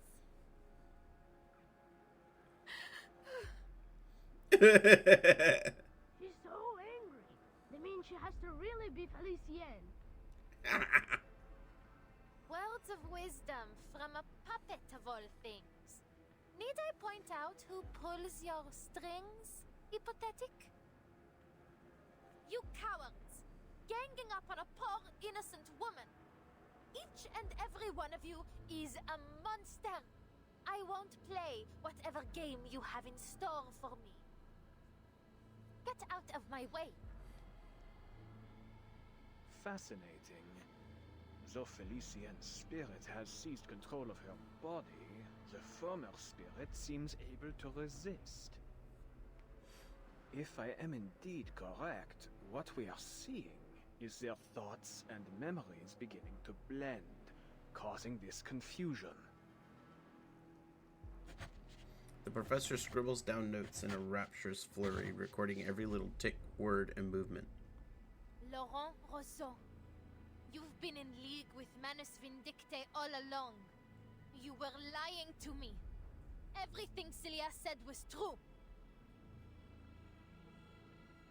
Adele attempts a show of defiance, but all she receives in return are curious, My dear, observant stares. No one here has mentioned Manus Vindicte, but you. Yet you seem to know a great deal about those present already. Far too much to be a mere guess. You have met these people before. I won't let you play with my mind again, Beryl. Celia told me all about these thugs. She told me everything. Then it dawns on her, a flaw in her own reasoning. Maybe not exactly everything. But she did tell me that it was Manus Vindicte that killed her. Rousseau! Felicienne! You killed her! You murderous Manus scum! I believe it is time you faced the truth. The truth? What is it this time? You think I don't see through you? You killed Celia. In that place where the archive of imagery overlapped with reality. You killed her by your own hand.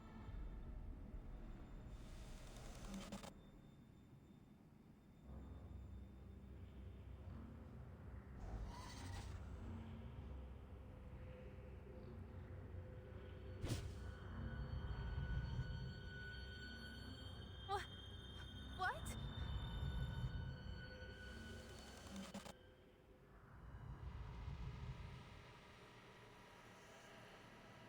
You remember it, do you not? You allowed it to happen. She searches for any sort of proof she might have to match her claims. She should never have listened to these lunatics. Maybe she should have just torn them apart with her bare hands. Start with that woman, tear open a path, and get back to the car, drive off, and then...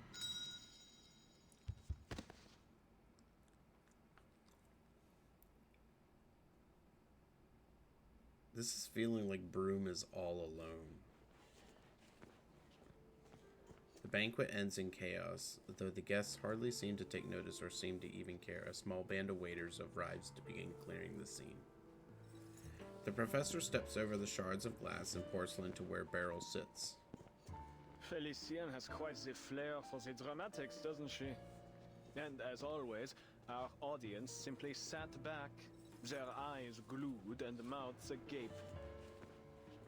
We are indeed fortunate for your skill in divination. We will have to wait for Felicienne to return to her senses, but thereafter we follow the plan as discussed. Using the French blue as our focal point, we will draw up the true, perfect Paris from the depths of myth. Democratic, independent, chosen by her people and shaped by the dreams of every one of her citizens. I have seen many versions of Paris, from flames to paradise. Nothing is beyond possibility. Dude, is Beryl with Manus? Beryl offers a vague, distant reply. She looks out toward the open doors, but says nothing more. The professor holds his stare on the pendulum in Beryl's hand, guessing she's once again trapped in a trance, and leaves her be. Prophecy is something to be reversed and feared. Alors, tomorrow at dawn, we will perform the final ritual atop the Eiffel Tower.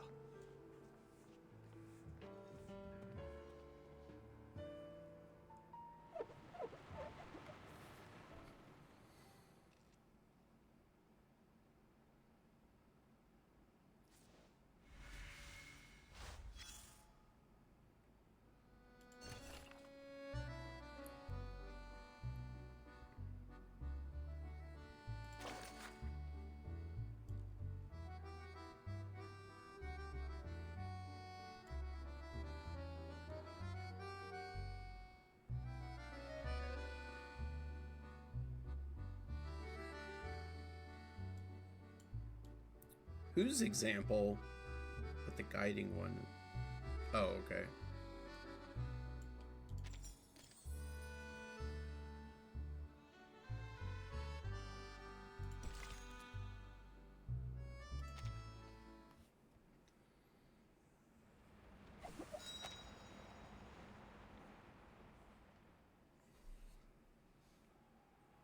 Liberté! Égalité! Fraternité! Deliver what was promised! Hear our voice! Respect our demands! 8-hour workdays! Better wages! Paid vacations! No more hunger! We will not let the Bastille frighten us! Let the king and queen answer! Give power to the people!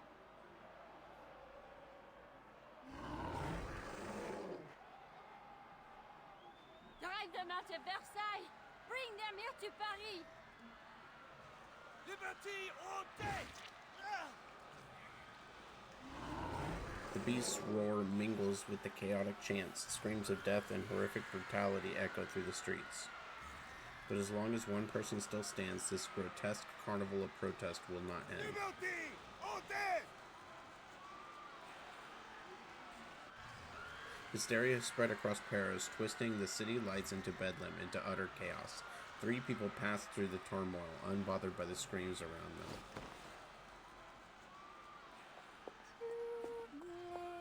You longed for youth and gave it freely, so you tied a diamond around my neck.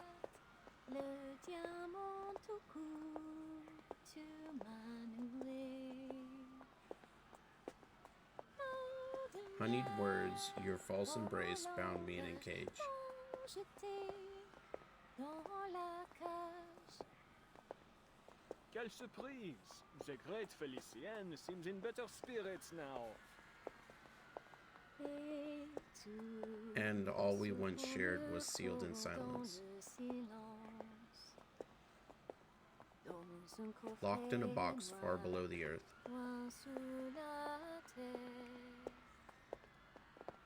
Though I feel this isn't the time or place for such a song, mademoiselle. Felician stops fiddling with the diamond and casts a disdainful glance toward her increasingly insufferable toady. Adele would never interrupt me the way you did. What a shame she never heard this song. But you wish to speak business, yes? Then let us talk. First, answer me this. Why has there been near or no progress in passing on the Guiding One's teachings, despite the many changes in Era? You've elected to ignore your most sacred duty, throwing aside her benevolent instructions in favor of your pursuit of knowledge. Without my leadership to inspire you, this organization is about as useful as a chocolate teapot, it seems.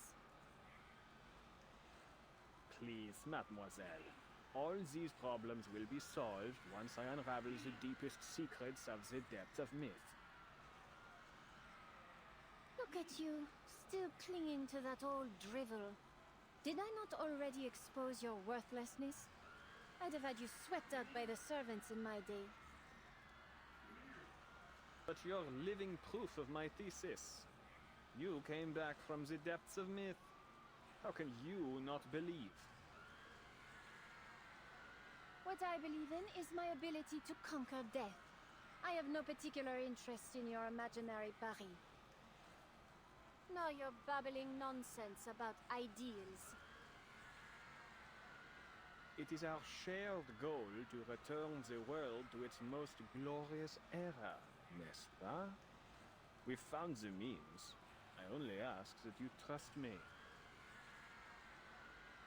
Trust? You'd have me scale the Eiffel Tower of all things to use my diamond to unleash the depths of myth. While you stand at a safe distance and watch? That's your brilliant plan? I admit we made a mistake, mademoiselle. But I've discovered the truth. The depths of myth don't lie below, but above. Altitude represents ascension, a primordial image as old as civilization itself. That is why you must reach the peak of the city's tallest structure. There, all of Paris, perhaps even the entire world, will transcend, if my theory proves correct. Theories, theories, theories. Ugh, what torture it is to listen to you. And what of you, madame? Why are you staring at me like that? Your gaze is nauseating. Stop it. The silent woman's eyes are vacant and neutral. Are you even listening to me? I am. Her reply comes faint, barely more than a whisper.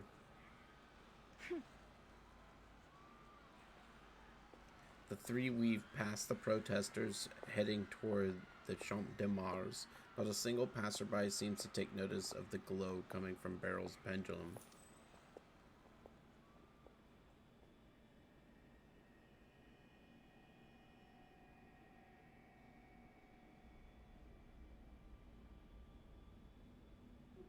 The car is parked on a silent street. I never really understood any of the songs she sang. That's why I didn't bother to say anything. But I could tell she had a beautiful voice, the kind any singer would envy. In the driver's seat, the young woman lowers her gaze to the ornate little box in her hands. She has a real sweet tooth, particularly for macaron. I've seen her eat a whole box in one go. But not just any old macaron. Only La Dure's will do.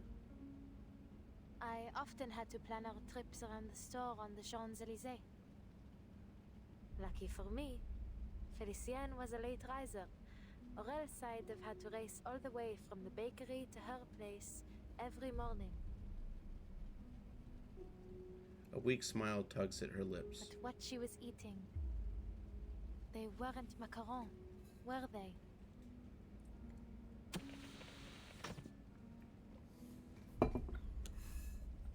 What?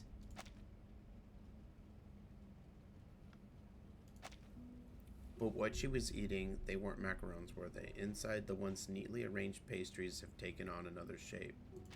Her dragon. Carved and cut into bite-sized pieces, filling oozes out from its little form, releasing a sweet and alluring scent. Madame Boaniche, please tell me, what did she do to me? Adele gathers her dragon's fragments into her pocket, her voice trembling beneath her confusion. She stole your fate. Her original self perished long ago within the depths of myth. The spirit that found you was only a remnant, a mere shadow clinging to a world in which she no longer belonged. She longs to live again, even if it is only as a parasite. What about those memories we shared? Were they all just illusions? Some were true experiences you shared as your streams of fate merged. Others were but fabrications. The nuance can be difficult to discern without careful observation. Adele stays silent for a long while before reaching for the handle again. The door doesn't move. She's been trying in vain for quite some time. You've really confused me, Madame. What side are you on? I am a watcher of the streams of fate, not a participator in them. I take no sides. But you can do hate more that than cop watch. out. You already have. You were the one that told me about this inevitable death. And then, Celia really did end up dead. You know exactly what's going to happen to me. You know everything. Don't you? Her voice catches. Outside, the lights of Paris flicker It erratically. is not nearly as simple as you might imagine, Adele. To observe a stream is to see only its curves and eddies, the ripples of importance. I see the path, but not every moment along it. That is itself sufficient for me to ascertain one's eventual fate. There are rarely any exceptions. You said rarely. So, there are exceptions? An exception, yes. I told you about her, did I not? I had been drifting along the streams of fate when I saw a girl who resembled me, who in some part came from me. It was quite a revelation. I saw where our streams merged long before she was born, and I knew I would name her Matilda.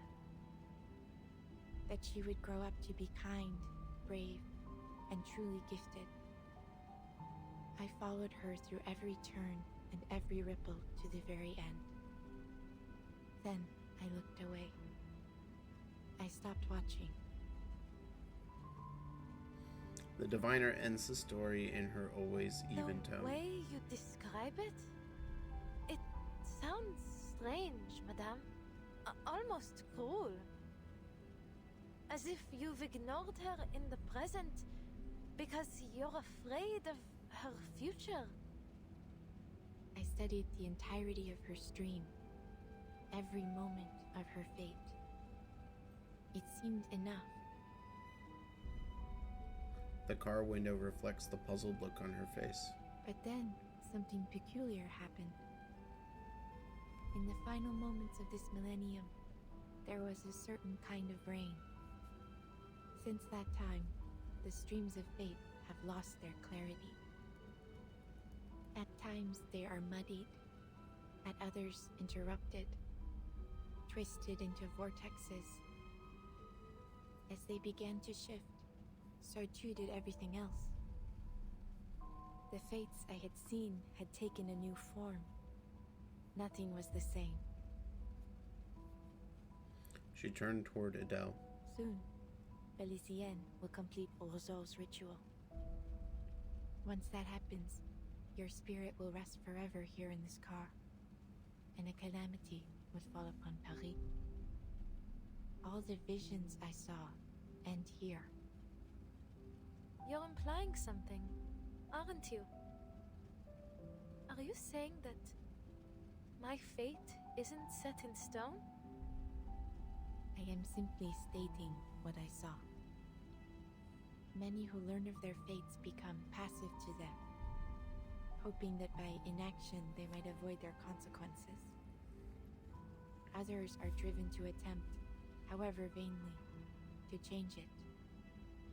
How you interpret this prophecy is entirely up to you. Adele examines her warily, but if there's anything being hidden from her, she can't detect it behind Then those glassy There's eyes. still a chance for me to leave this car, n'est-ce pas? This is a spiritual haven, a place which belongs to you alone. Once you leave, you may find salvation hidden within the currents, or a fate far worse than death. I don't want to know what lies in wait for me. What I want is to get out of here and destroy the diamond, just as I promised. I won't fail again. You know a way to let me out, no? You wouldn't be here otherwise. Please, madame, tell me. Whatever future you're hoping to see, it will never happen if I give up now. She clenches her fist, ready to shatter the window if no answer comes. Even now, she doesn't know what Beryl truly wants. She doesn't understand and has no time to attempt to. Then the diviner's smile fades, replaced by something unfamiliar. It's a diluted kind of sorrow, perhaps just the weariness of someone used to failure. Even in the face of oblivion, you would try to change your fate. She leans forward, presses down Adele's fist, and gently opens the door. Go, then. Beryl holds it there, steady, meeting Adele's startled eyes. Merci. Outside, the lights of the city seem blindingly white, as near and as distant as the sun. A strange calm washes over her, despite seeing nothing at all. I'll see you around, Madame Boaniche. She steps into the white. Beryl closes her eyes. She recalls something from long ago.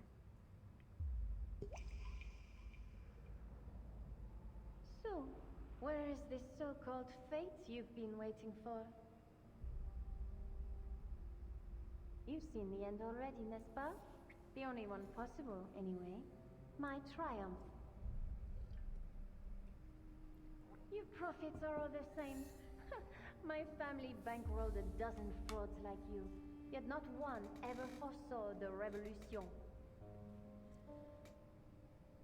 You ought to have dedicated yourself to the guiding one instead.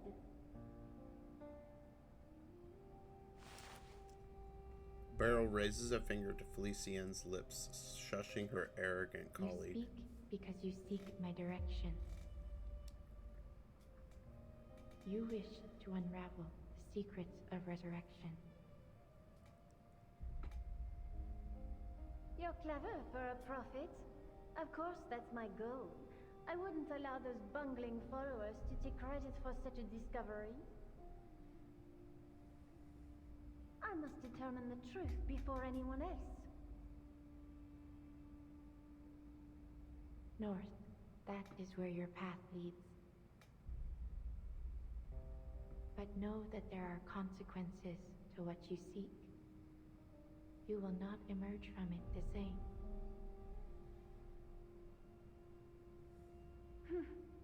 Spare me the theatrics. I shan't be intimidated.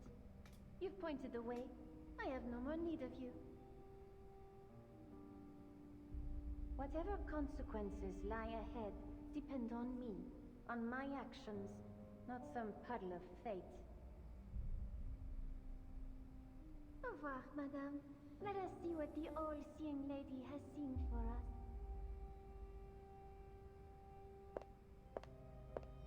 Beryl watches her silhouette.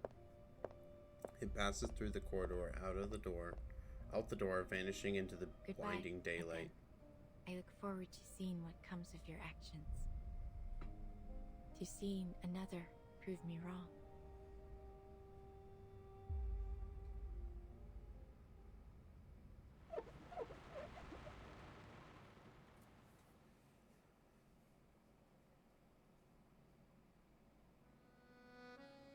It is true.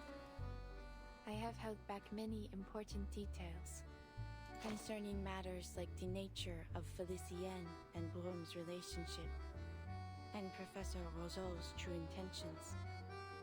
But I believe it is not my place to disclose such things. People deserve to discover these things on their own. And you have placed far too much importance on prophecy. The course of fate remains the same, whether I speak about it or not. In this kind of business, one must remain neutral. All of my clientele understand that. I take no sides, only payments.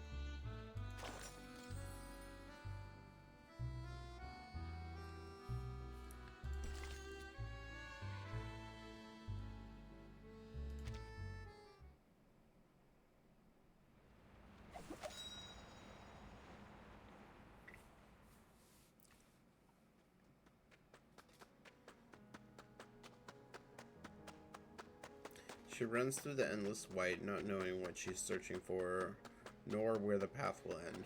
Streams of fate. But how can I find them? Dowsing might be a little on the nose. Soot!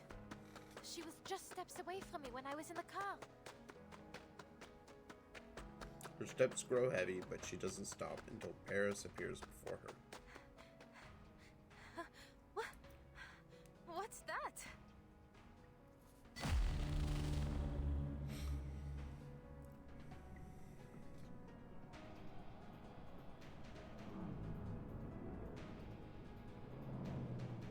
A city pierces the clouds, mirrored in the sky. People and beasts alike stop to stare up at the mirrored double How above her. spectacular. If this isn't a miracle, then I must ask, what else could possibly qualify as one? Let dusty historians scoff and rivals sneer, but there are none who would dare scorn this timeless, flawless vision of Parisian beauty across the ages. Who from this lofty perch would deny this is the truest form of Paris? The Palace of Optics, the Eiffel Tower, the Arc de Triomphe, Notre Dame, the Luxor Obelisk, the Lutetia Arena, the medieval quarters. Each piece woven together in perfect harmony. As I've said, thought shapes reality. This Paris, born from collective imagination, is Paris at its most true and most real. Only when it fully descends shall we finally possess a real world. A life worth living. One embraces the sky, one holds the key to the ritual, the last remains silent.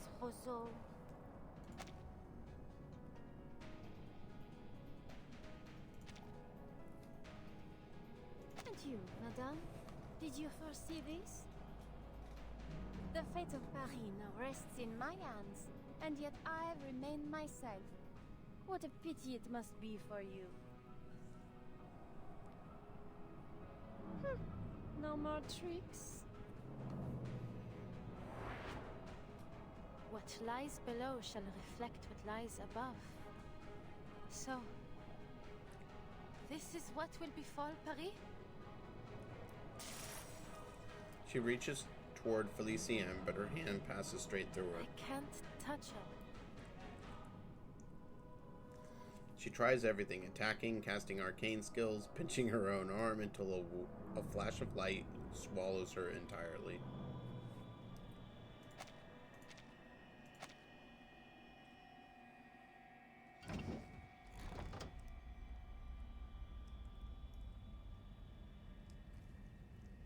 You have returned. What? When she blinks, she's back inside the taxi. How am I back in here?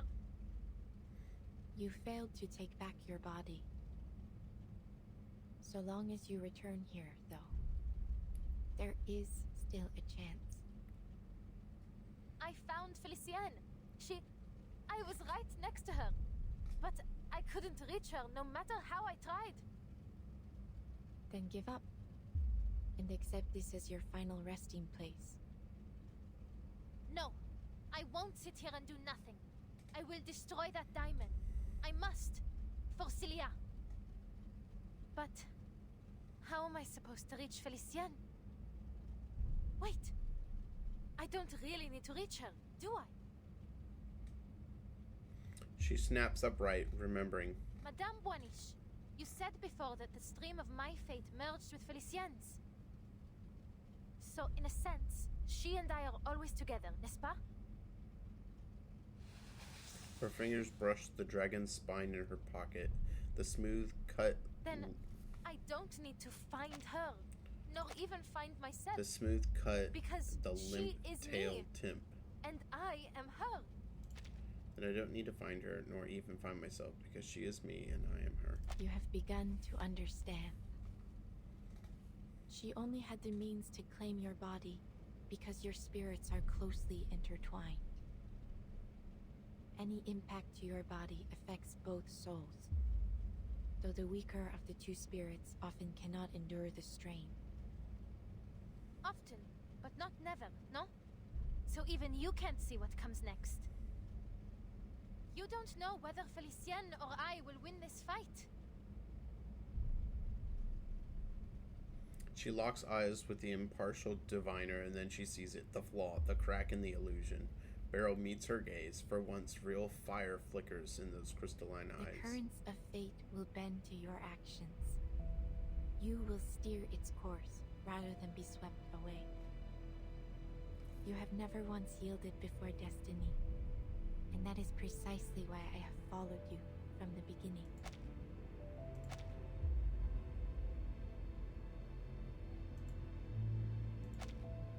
She no longer looks detached and polished, no longer like a crystal reflecting every light but her own. The diviner finally descends to the world as it is. It is as you say. I do not know if you will emerge victorious in this final trial. Will you carry this through for me?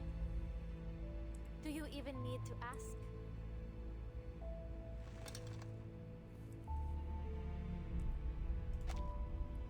The fragments in her hand pulse in time with her heartbeat. Now this picture, this art that they made is really cool. Alors, Felicienne, time for you to experience the Tavernier family curse. The marvelous little dragon pokes its head from her pocket, sparks flaring If from our its fates are nostrils. truly intertwined, then this curse must bind your soul as well as mine. And in true Tavernier fashion, your end will come, just as you lay hands on the treasure you desire most.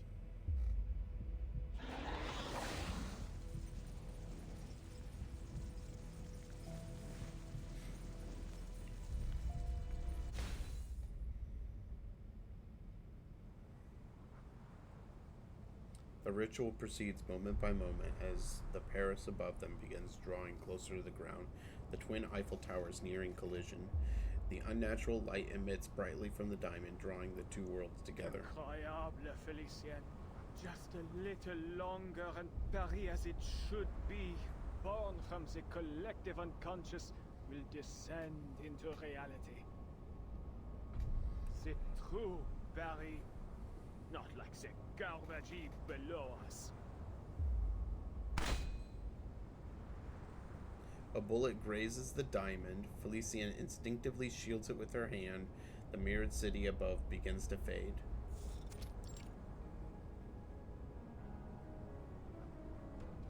Celia? How did you get here? How are you still alive? The professor's assistant stands with a gun aimed at him. but her outline wavers ghost-like, just like a reflection above them. Adele called out to me. Fascinating. Truly fascinating. Your soul should have been erased by Felicienne. I must thank you once again, my most brilliant student. Your existence confirms another of my theories. Oh, I hate this guy so much. The depths of myth promises more than just resurrection, but an end to death itself. A friend of Adele's? No doubt you're as tactless as she was. You intend to stop me? Be my guest. She lifts the diamond to her chest right before her heart. Go on. You should be grateful I've given you the opportunity. Whether you hit me or the diamond, you'll stop the ritual. Go on. You really think threatening Adele's body will intimidate me? It won't work. Her hand trembles. She fears missing the shot, or worse, hitting true. Yet, is that hesitation I see? Think about what our chère Adele would say at a time like this. Pull the trigger. Sounds like her, n'est-ce pas? Shut up! Shut up! My, have I said something wrong? Or perhaps you don't know Adele as well as you thought. Here, let me show you in a more vivid manner. The woman inhabiting Adele's body tilts her head with one hand as if shaking loose her thoughts. Don't worry about me. Just shoot. Take us both out. It's what you have to do. It's the only way to break my family curse. You have to end the adventure with my death. To fall at the height of a brilliant journey. That's better than fading into some bleak, ordinary end, no? No, Celia. You don't need to do this. I'll end this myself.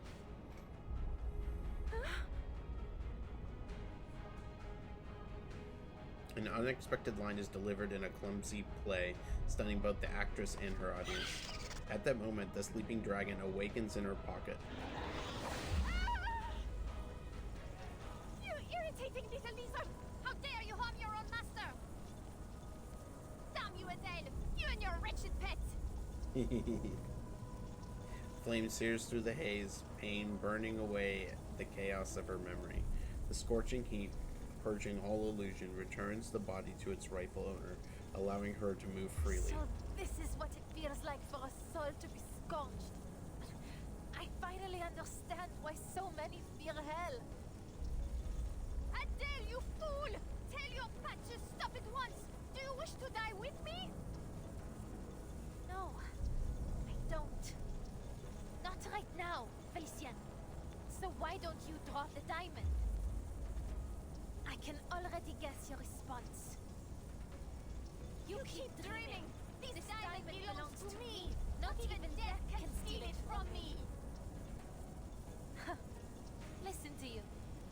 You'd make an excellent tavernier. Felicienne's anger only grows. Her left hand is clutching the diamond tighter still as the flames crawl further up her body, inch by inch. Separate true from false, Felicienne.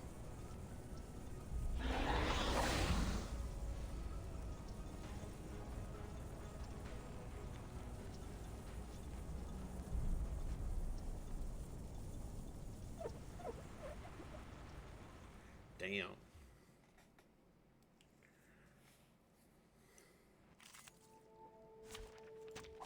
Will there be time for a nap later?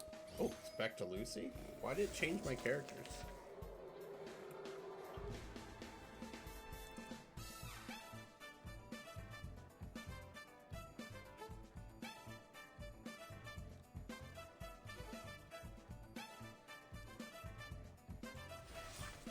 I'll handle it. All right.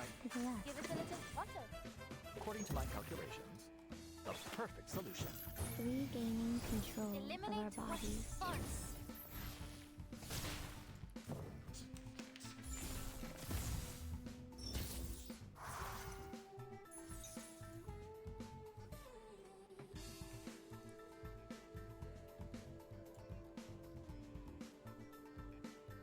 Charging. Loading. Lorraine. It is insulated, no? The light that illuminates all.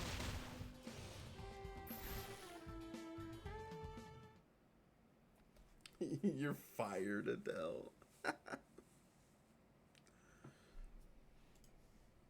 Took you long enough. Now, to preserve this memory in our dreams.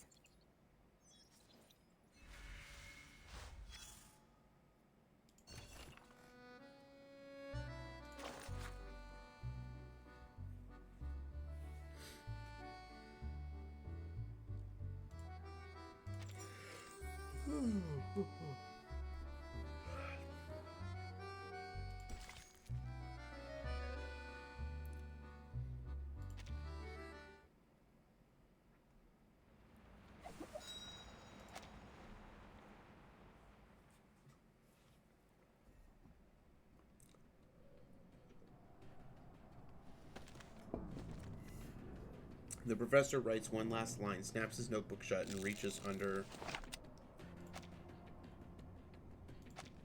his coat.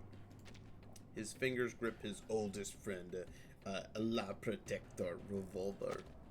Then Adele's personality wasn't entirely consumed. She's managed to regain control of her body.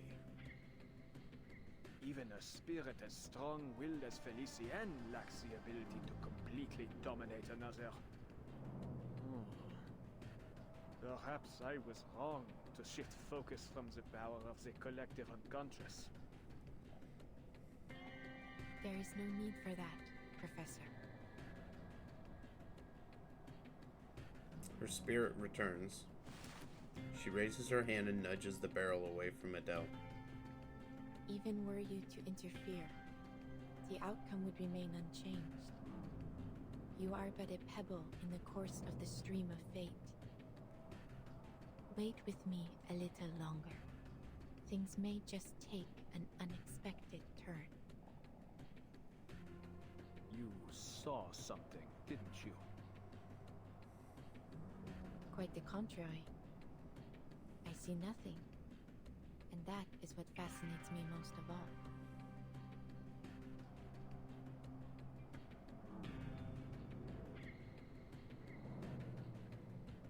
You're fired, Adele! You reckless, foolish would-be Joan of Arc! Felicienne's form convulses violently. Without a vessel to cling to, she's nothing but a drifting soul, a shadow. A failed actress dragged off stage. That's almost flattering. But this is nothing compared to what you did to Celia. She picks up the diamond that rolled away during the struggle. Adele, hurry! Turn your fire on the diamond! Silence!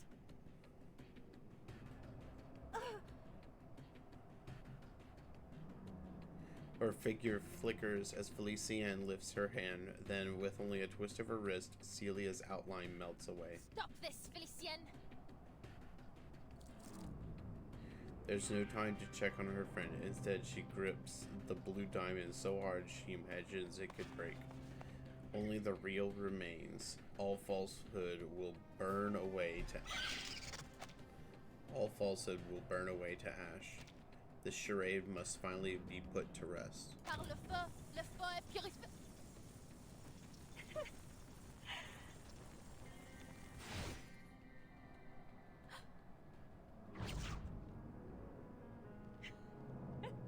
You disgusting hypocrites!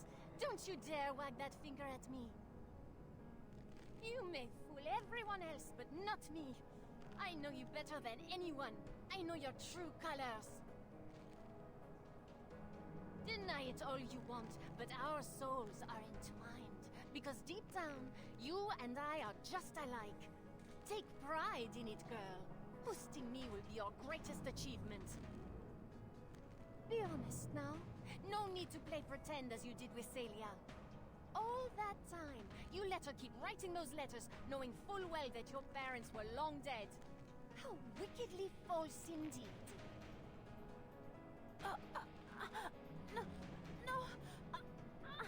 I just...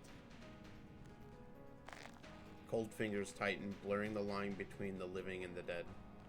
She shared her deepest hopes and dreams with you through those make-believe adventures, but you ignored them. What's there to envy about a cursed bloodline? I suppose you kept her as a salve to your dreary, miserable life. You really thought you could fool the world into thinking taxi driving was your highest ambition? Deep down, you've always craved more.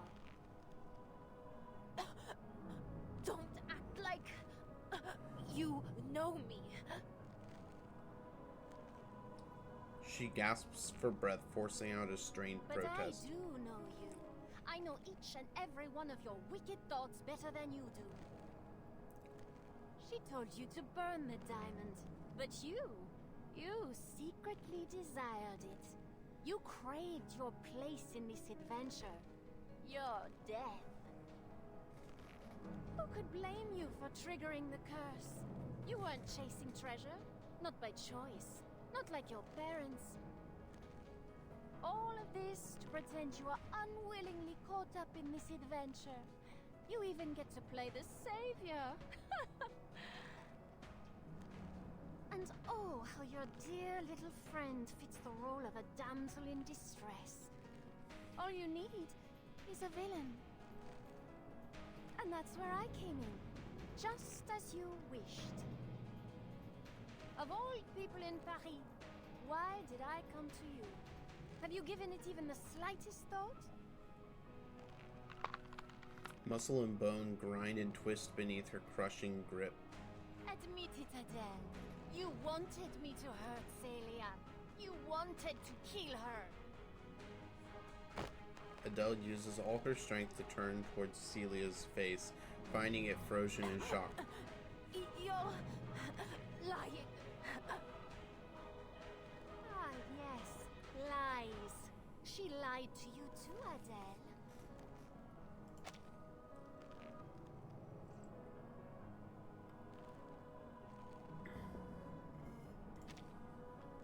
You really are a perfect duo.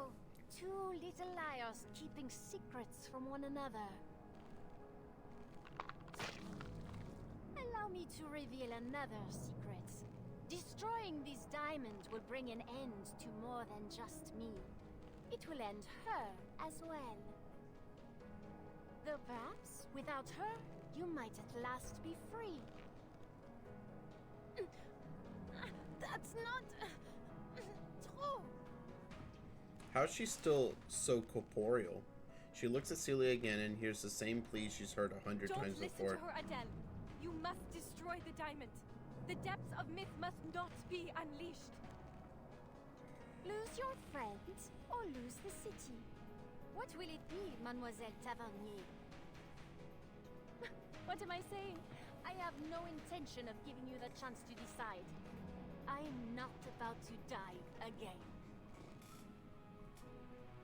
She lowers her head for no other reason than to indulge in her suffering. But what she sees instead is a crooked smile with teeth clenched in defiance. Damn it! What'd she do? Felicienne recoils, shoving Adele away. Adele, anticipating the next play perfectly, rolls twice and lands on her feet.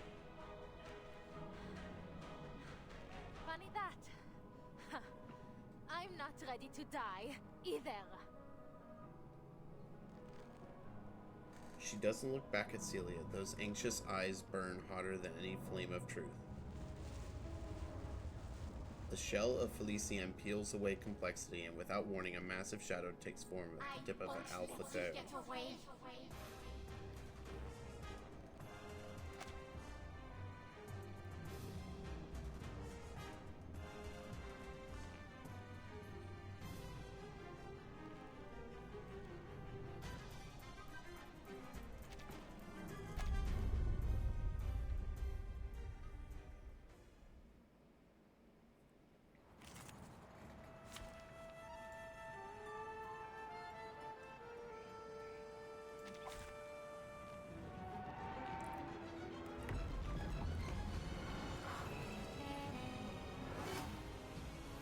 Interesting. Battles can be just as informative as codes. You just have to know how to read them. Hello. Damage. Do you really soldiers? Shape-shifting? Manus Vindicte. My dear, foolish Adele. What good could possibly come from fighting me? The rift is widening. We have to stop her. Those monsters, they're forming some sort of shield. We need to break through. Allez, Adele. Think.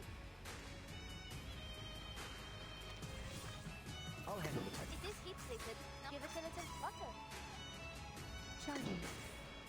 Encryption complete. Purge the impurities. Leave me alone. Phantoms. The light that illuminates all.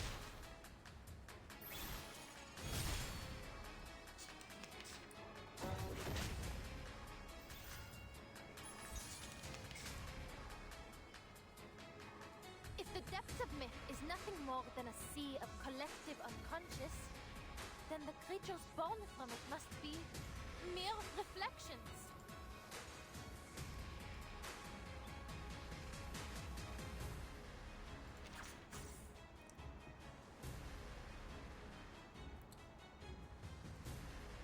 All right. Loading. Charging. An accurate reading. Faraday's Miracle. Barrage. No damage. No damage.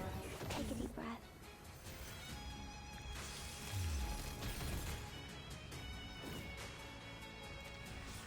Hang on, I need to restart with a different team.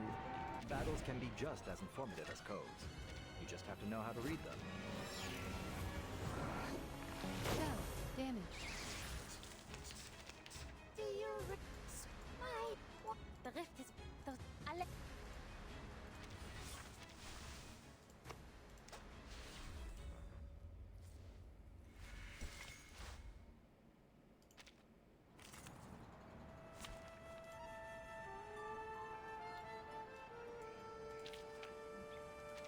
Okay.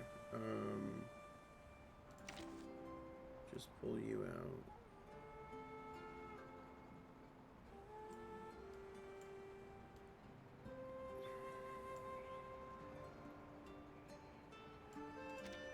So many people here. Feels like trade season again. Program activated.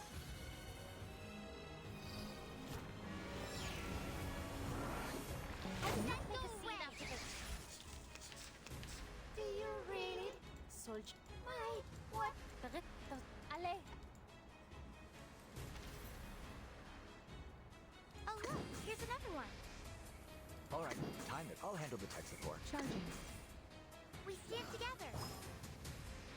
According to my calculations, the perfect solution.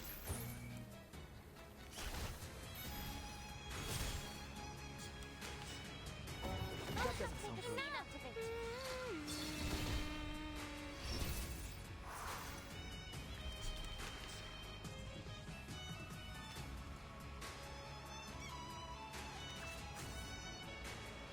Give it a little water. Loading. This one should do.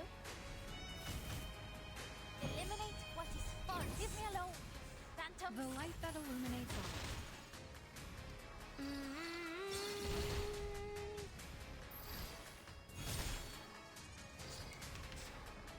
Thunder. Attack. Oh, be careful.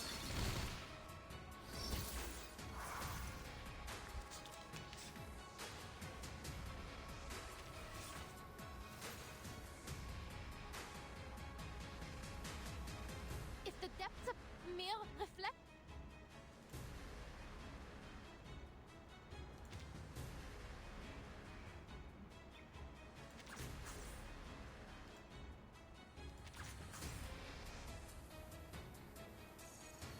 Oh look, Charging. Purge the impurities.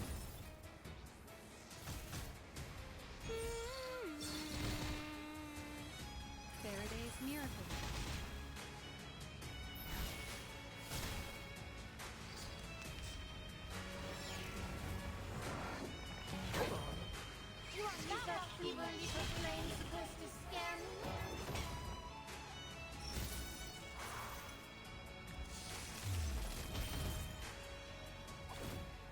Damn, what is going on here?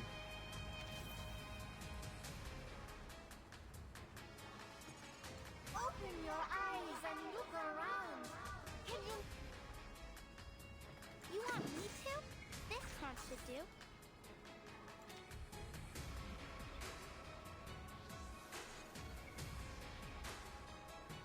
It is fixated, no? Alright, time to crack some codes. We'll find our home one day.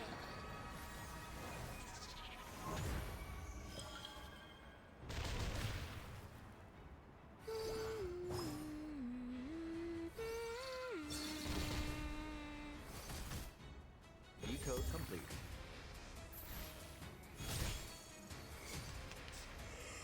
That was quite rude, no? This thing does a lot of damage.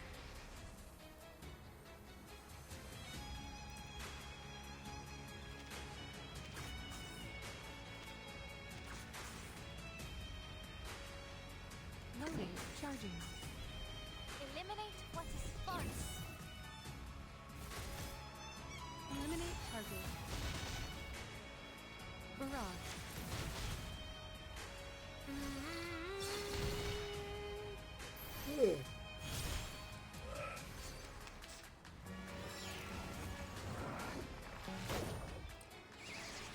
That was quite rude, no?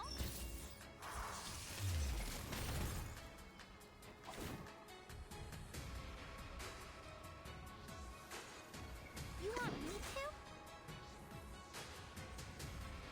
Circuits functioning properly. I'll handle the tech support.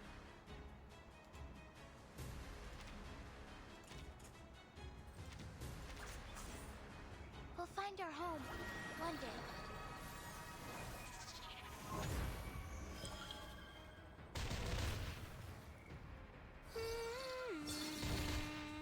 I, Robot, child of science.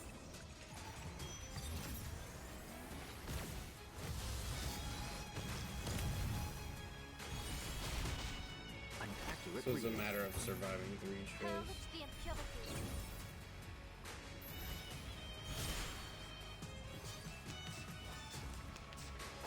Myself!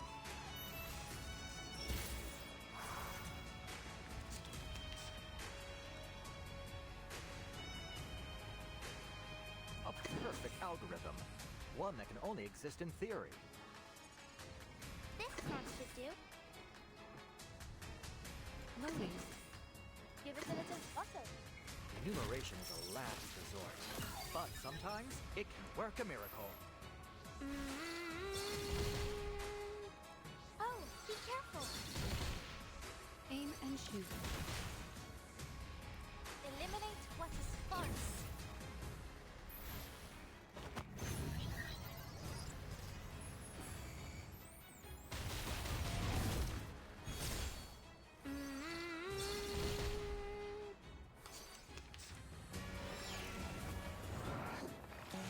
Go away. Decryption failed?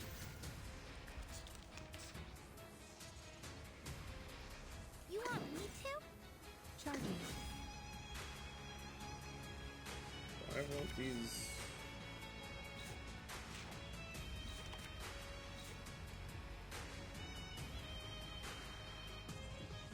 I'll handle the tech support.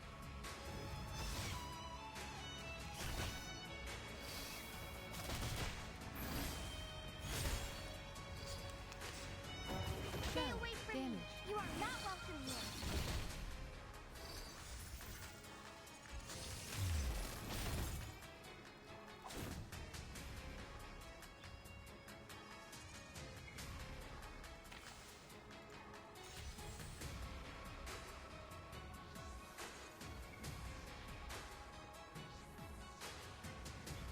Loading.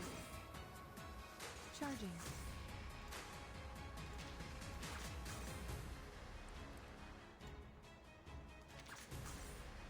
Target confirmed. The light that illuminates all. Purge the impurities.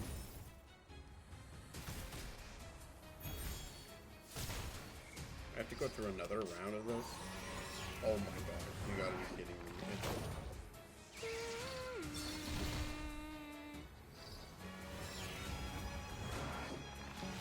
Attack. Stay away from me!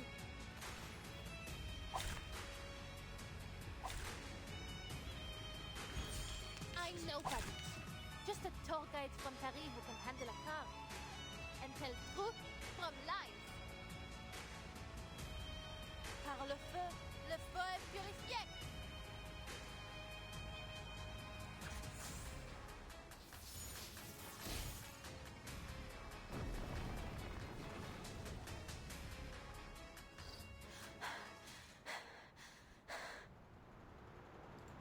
Stop this, Felicienne. You're no master of this city. You're not even the master of yourself. Another perfect Damn. combination of reason and passion. That one, I don't know about that one. That's brutal. She's going to destroy the key, Beryl. If I don't intervene, all I've worked for will come to nothing. Give me one good reason I shouldn't shoot. The rift of the Archive of Imagery has shown no signs of closing, Professor. Look up again. Watch closely.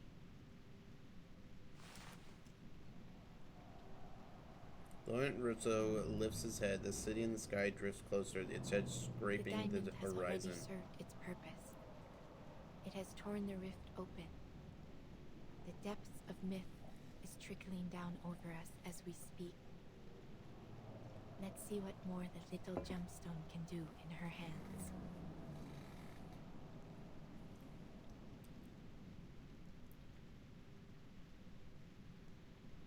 Adele wipes the blood from the blue diamond with her thumb.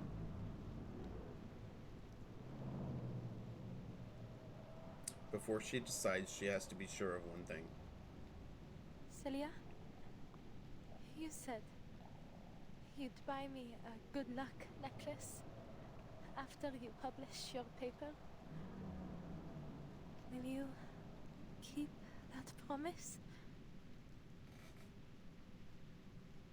She lowers her head, blood diluted with tears, and sweat runs down her face, dripping onto the diamond.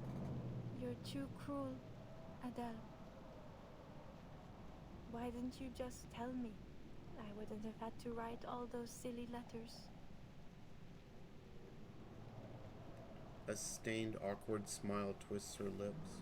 Will I see you again? I'm not sure. Her eyes land on Felician, unconscious beside her. Time is running out. At last, Celia steps forward. Like when they were children, she places her hand over Adele's, helping her close her fist. The art of resurrection is elusive and unknown. I don't know what will happen after the diamond is destroyed. What Felicienne said, it was just speculation. There's no more time, Adele. Make your decision. Now. Oh. Adele listens, motionless. After a few failed attempts, she forces out the words. You know what? Felicienne was right. I am a foolish, pathetic hypocrite. But she still doesn't know all that much. She steadies her breath, but her next sentence spills out without any filter. You were never the damsel in distress. No, you're the hero. The adventurer. You were the one who uncovered all the clues. You were the first to embark on this journey. You're more of a tavernier than I'll ever be, Sissi. The hand holding Adele's tightened once more. Celia sighs softly, helplessly, then Adele's hears her laugh. Don't be silly, Adele. That never mattered to me. It wasn't the tales of gemstones or adventures that drew me to the Tavernier family. It was you. Me? You've always been so driven and sure of yourself. Even when we were kids, you never hesitated, never looked back. I wish I could live without regrets like you do. That laugh tears through her trembling heart, but it keeps beating, scarred but alive. Stay that way, Adele, just as you are. She bites out the words like an oath or a demand. Maybe not completely without regrets. That's asking the impossible. But if you hesitate now, I'll be disappointed.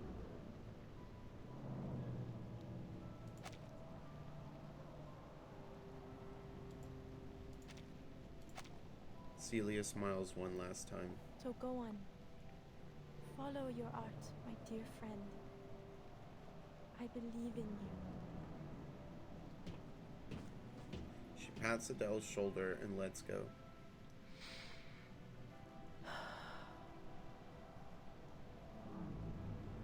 The sound fades, so does her breath, only the heartbeat remains. All the waiting, torment, pursuit, and struggle have come to an end. Every ounce of hope, hatred, sorrow, and forgiveness has been poured out.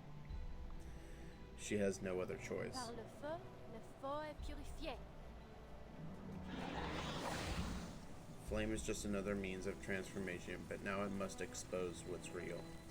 Whatever the disguise, their true natures are revealed as both substance and form change.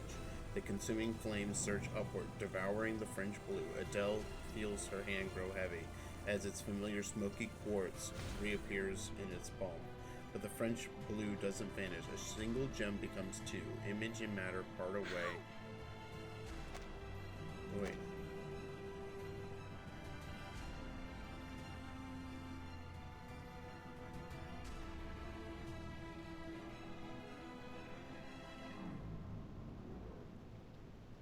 Hand grow heavy as a familiar smoky quartz reappears in her palm. But the French blue doesn't vanish. A single gem becomes two. Image and matter part ways, yet neither returns to its origin. How can it still be here? Par le feu est purifié.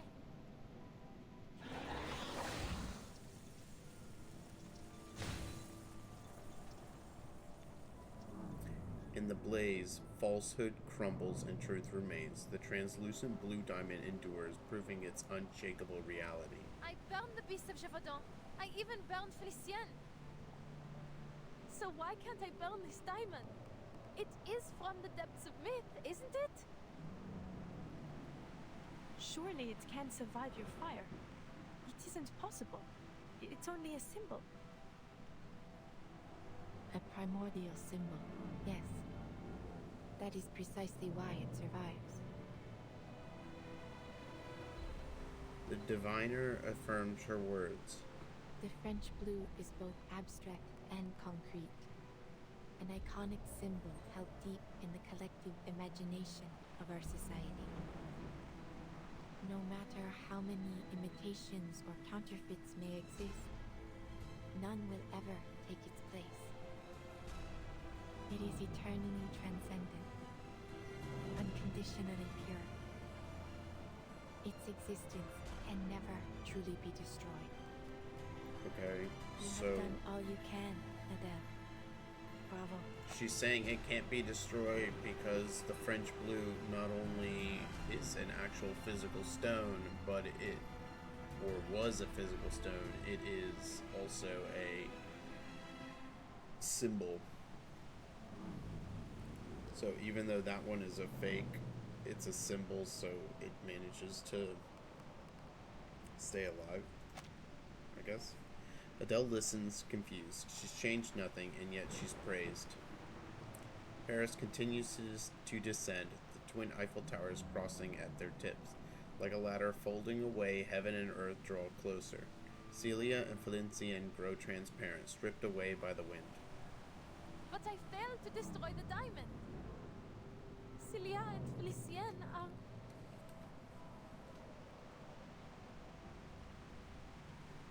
Adele can't go on, but she sees Beryl's smile. The same smile she gave her long ago in that divination salon, the version of her in that moment, smiling Countless now. dreams converge and intertwine here in this moment. An unstoppable downpour is coming. And in it, you are a remarkably stalwart droplet. Your struggle has at last reached its conclusion. The rain. It is about to fall.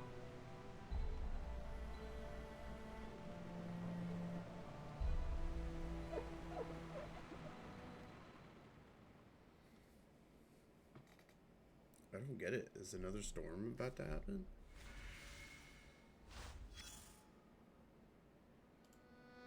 What a cruel storm. Yeah. So far, the story has followed along a classic direction. Broom walked the hero's journey, but just as it seemed that it might end with triumph, down came the storm. This is the 5th joke fate has played on me. I must be honest with you. There is something in it that I like. As dreadful as it may be to stand before a future I cannot foresee, I feel something else. Perhaps you might call it hope for someone born with my abilities. There is a strange beauty in moments like these. To know how it feels to know nothing.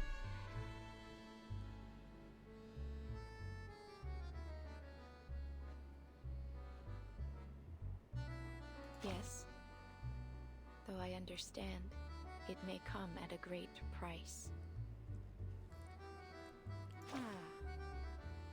Perhaps that is why the Vigile Bureau and the Foundation have kept such a keen eye on me. Perhaps they you're think crazy. I'm one of those storm advocates. But why would I advocate for it? I have never asked for it. All I have done is try to understand it. Matilda, bring your mom in check. Jeez.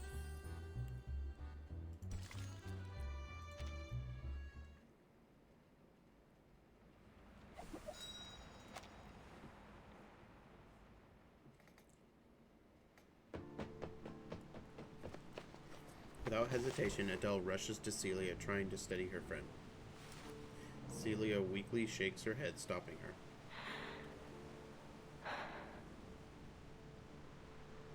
The diviner looks past everyone toward the darkening sky.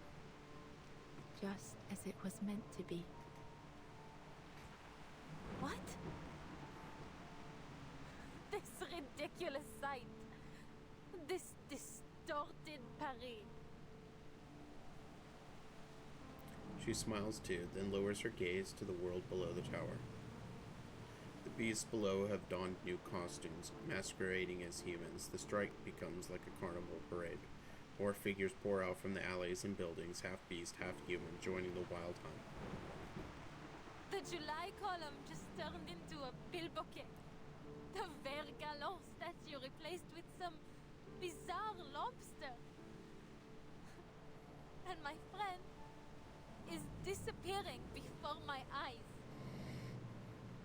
And you're telling me that all this was meant to happen? It's all so meaningless. So absurd. Is it? A single word pulls Beryl from her trance. Perhaps you are right, Adele. Thank you for showing me what I could not see. Fate, destiny. It has become nothing more than an absurdity. A tangled mess. This storm should never have come to pass. Storm? She repeats the word faintly, glancing around. Celia, too weak to speak, Felicienne, still unconscious, and Beryl, watching them both in silence. Everyone is spent. Only one delirious actor remains on the stage. This storm is quite a delightful surprise. Look at this mass hysteria. It's becoming ever more unified. As if some force, some will is drawing them together, controlling them. He stumbles, penning the last stroke into his notebook. Yes. Yes, I see it clearly now. The world is a stage, a performance with no script, and we have arrived at the moment when the curtain must fall and the scene must shift. This upheaval, this shift we've ushered in, has been intensifying the turmoil of the era. What a marvelous device. It's just the spark we need to ignite a cleansing fire. With this power, we can manipulate the appearance of the storm as we please. The changes to the mass hysteria, yes, it's all obvious now. They were born from the collective subconscious. We are mere actors on this stage, for the material world is nothing but a projection of the mind.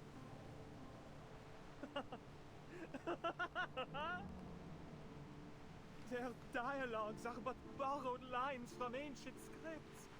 Their passion, their love for life, an oblivious repetition of the same narratives. The play has no script, yet tells the same story. This material world, it is nothing more than a flicker on a cave wall. I've seen it. The ultimate truth. The truth that even the transcendental law feigns to hide. But I've seen it now. I've seen it. He's a nutter. The depths of meat itself will also be corrected, just as all the errors of the reality. But who decided which of these errors are wrong to begin with? Or perhaps what is right is essentially an endlessly repeated chain of errors.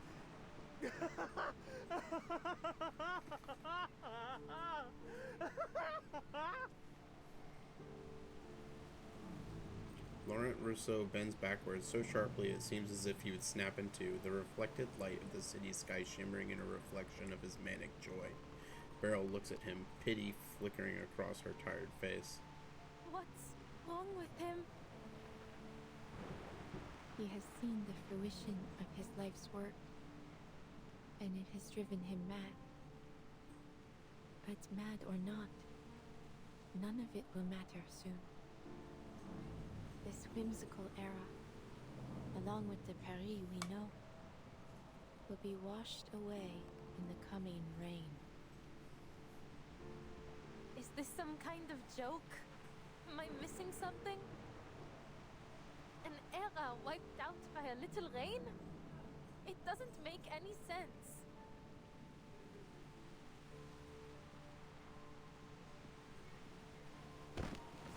No! Celia! Oh.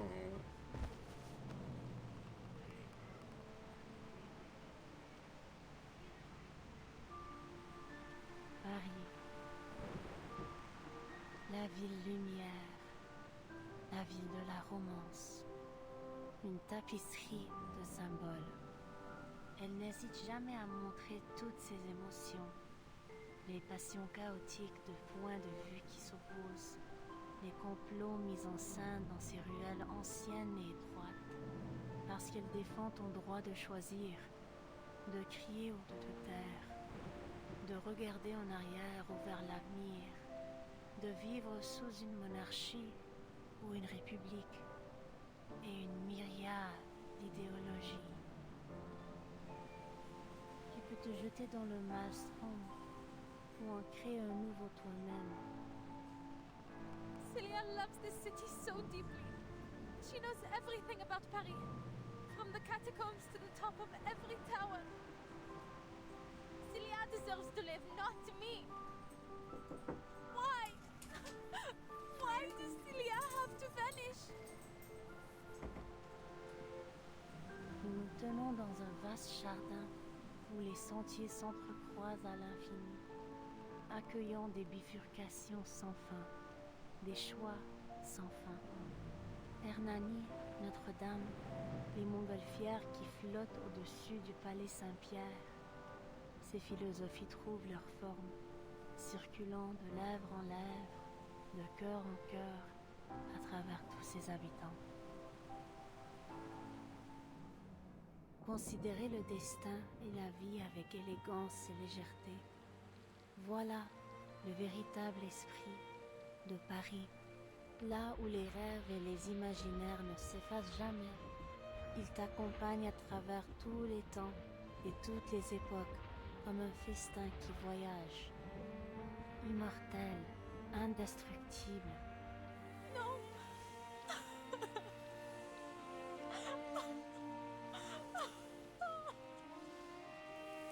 What more is there for me to seek in this meaningless, inferior world? The true world, the one that matters, has already descended. Voila.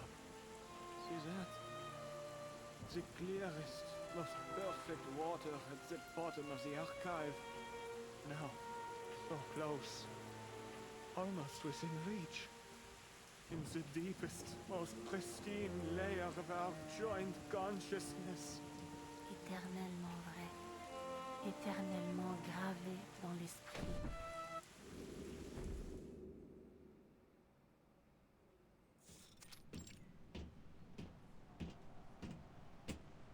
The rift is closing. The storm will now correct the faults of this era. What happened there? The city of light descending from the sky. The phantoms walking among the living. And the legendary beasts roaming the streets. They will all vanish.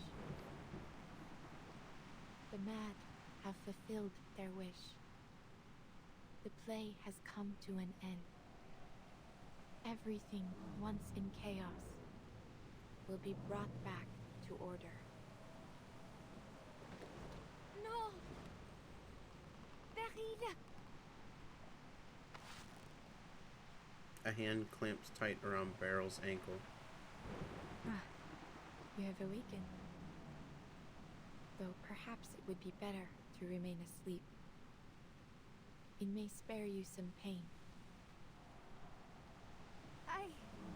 I am no coward, Beryl. She gasps, though no air, no wind can fill what's left of her But fading you chest. have to fix this. You have to do something. Tell me how to change this. Just a hint. I refuse to vanish like this. To disappear after finally clawing my way back. Beryl lifts her foot and steps forward without concern. Felician's fingers close desperately on empty air. Those worthless grovelers who can't even use arcane skills. They deserve to die, not me. Oh, what a bitch. This world belongs to us. Don't you dare turn your back on me, Beryl Buanish. I will report every moment of this to the Guiding One. The retreating footsteps pause. I saw what you did to Laurent Rousseau. You drove him to his death. You've never been loyal to anyone. You're nothing but a soulless profiteer. You care for nothing. You never believed in any of the principles of Manus Vindicte. You never wanted to bring back the beautiful world we once had, did you? The sound of familiar steps approaches again, stopping right in front of her. How amusing. You seek my help, yet accuse and threaten me in the same breath. Do you think you speak to me from a position of strength? What would you do if our positions were reversed, dear Felician? Beryl looks down at Felician as if examining a rare creature writhing in a deadly trap. There is nothing more to say. It has been a pleasure, Madame. Before Beryl can move, Felicien trembles out a faint, broken sentence.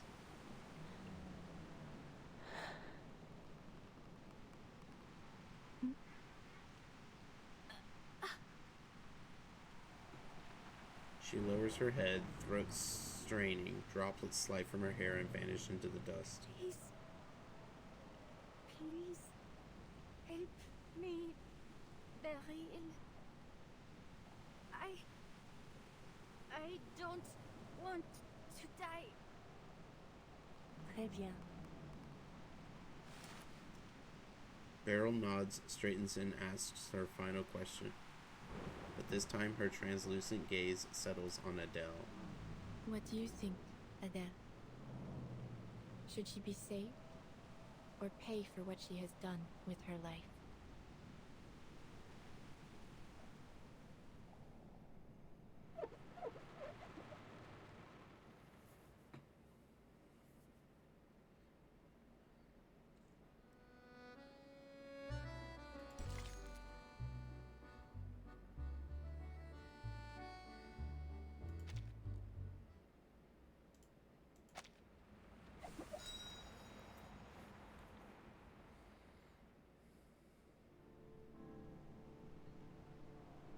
Sounds like you're just trying to pass the burden on to me. Whether she lives or dies, the weight ends up on my shoulders, doesn't it? Question is more direct than expected. Beryl thinks over the words, then nods again.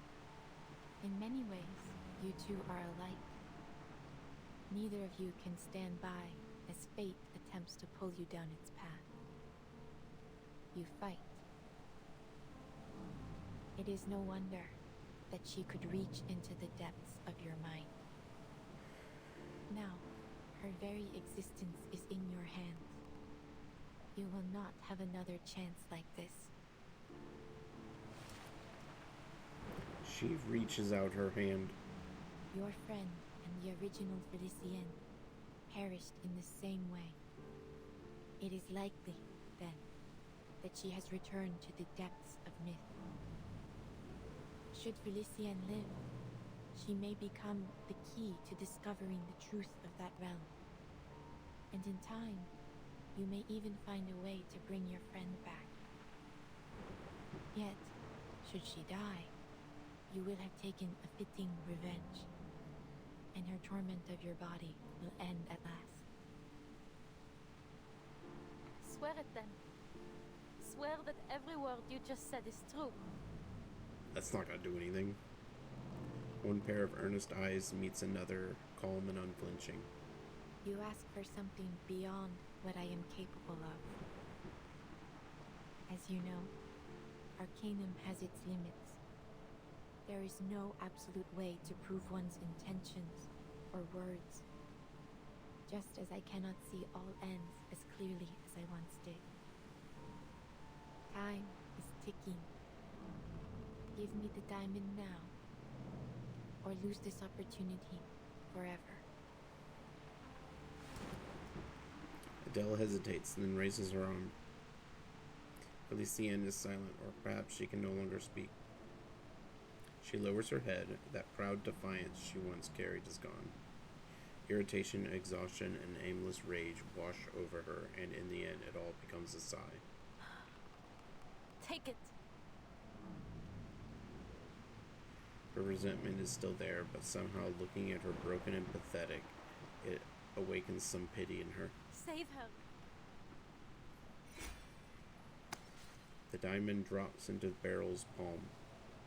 Merci beaucoup. You have led me to the answer. I will respond with the sincerity it deserves.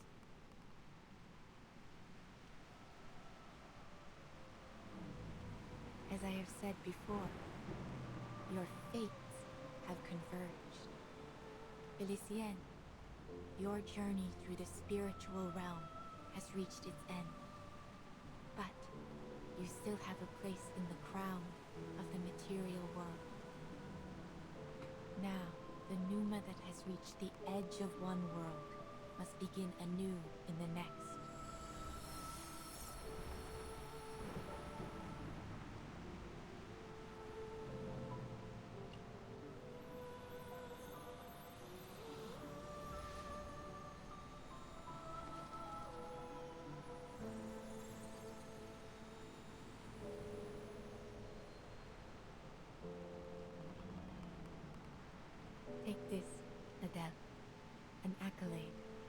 adventure. She just gave us her pendulum. An accolade. It's back in her hand. Stained with blood, warm with tears, the last thing she still owns. Merci. But your eyes. Please do not worry yourself. It seems I have walked this shoreline too long. I have grown too accustomed to watching its flow. The more I think I see through fate, the more vulnerable I Did she become give to up it. her gift of foresight? Still, I chose to watch one final time. Just this once. She smiles and points to the diamond clutched in Adele's hand. It makes for a fine imitation. Your flame separated the French blue from the smoky quartz it had inhabited. I simply gave it a new vessel, a clear quartz. It was the best that I could manage. I hope it will suffice. And I hope both you and Felicienne will be satisfied with it. Okay. Will she wake up soon? And when that happens, will I still see her image in my hallucinations like before? You will suffer no more hallucinations. And she will awaken again. In time. Yet you will be the sole master of your body. She is but a soul quietly bound to it. So long as neither of you strays too far from the other, her soul should remain whole. Okay. Its edges cut into her fingers. She feels the veins in her fingertips tighten, pulling at her heart. Everything unfolds as foretold. Even the French blue fulfills its destined curse, entangling its bearer like a shadow. The rain is about to fall. We must go. By dawn tomorrow, this world will be washed clean. I must admit, I enjoyed this ending of yours.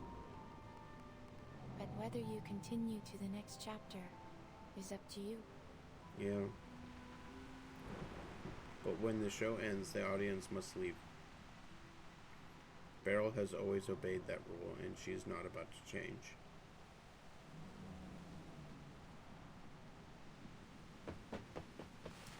Madame Boiniche! Madame Boiniche, forgive me.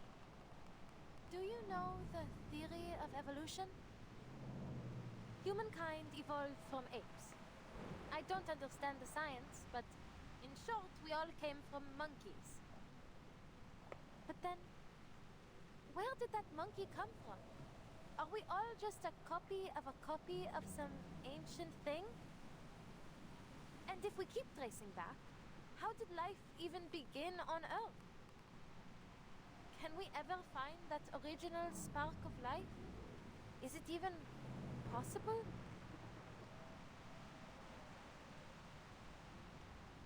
What I'm trying to say is, things rarely have a single clear cause. The birth of life is complex. It can be influenced by all kinds of factors. Maybe that applies to fate as well. So, whatever happens, I don't intend for my story to end anytime soon. Friends, home, curses, prophecies, everything she's ever hoped for or fought to achieve means nothing against the rain. If only one explanation remains, she'll seize it. Even if it's just a fragile thread of silk. Please, take me with you. There must be a way to avoid this storm you spoke of. Okay. She shouts. The Tavernier curse may already be in motion. This is the goal fate intended, a goal worth dying for. The rain washes everything away. The rain washes everything away, ending her long wait. As ordinary life fades away, her adventure truly begins.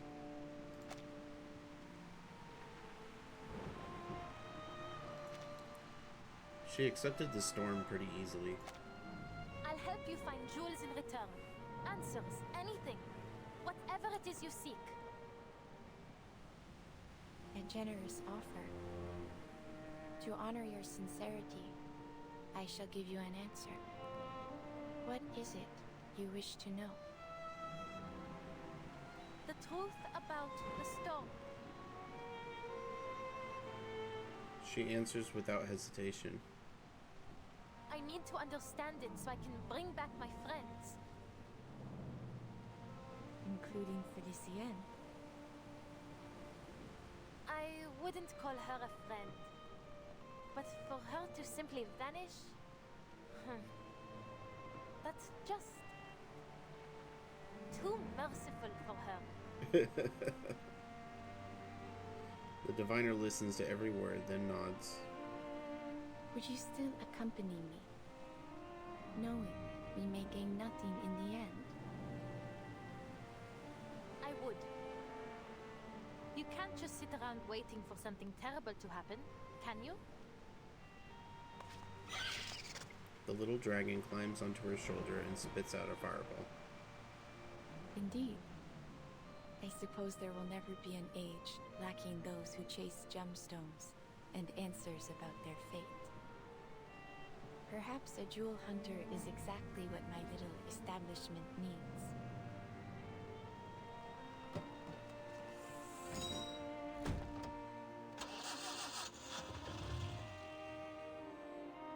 Which way do we go, Madame Boaniche? Forward. Through the crowd.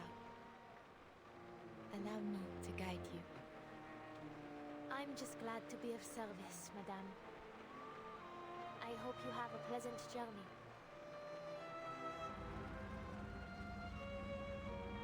Beryl takes a final wistful look at the revelers. The city is just a place where she keeps herself, a jewelry box made to hold a precious crystal. Still, she decides to remember it just a little longer. That's enough. She leans back in the passenger seat and closes her eyes. For a long while going forward, I may not be able to divine with the same precision I once had. Yet this feeling of not seeing has a comfort of its own. Okay.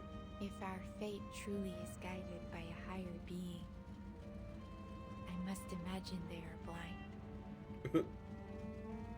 The radio begins to play. I hope that when I awake, you will have reached your destination.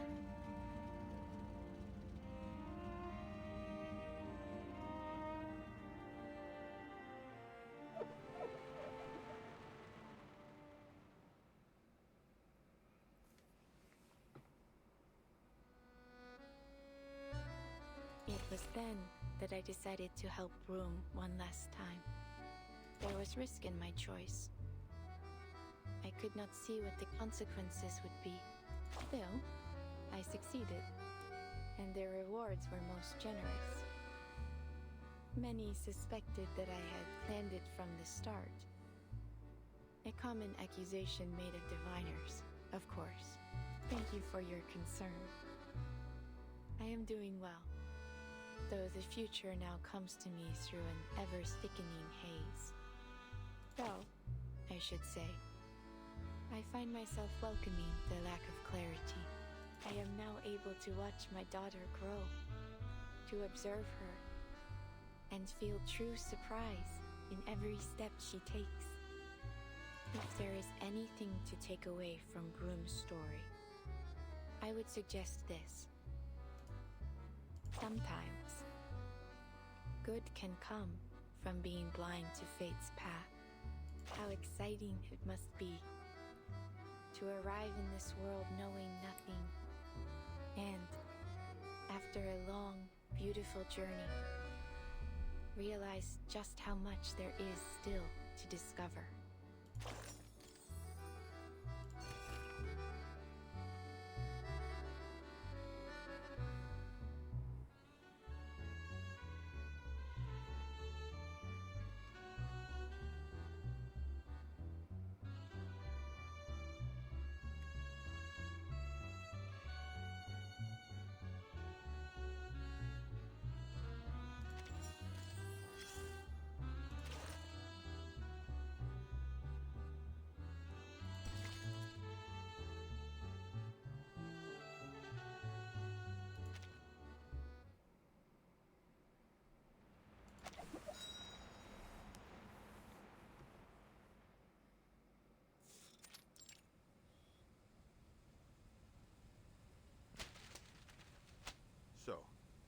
let me get this straight. The fifth storm was brought forth by Manus Vindicte, and you witnessed the process firsthand. Based on your testimony, Miss Beryl Baunish wasn't an accomplice of the Manus, and she even saved your life. Yes.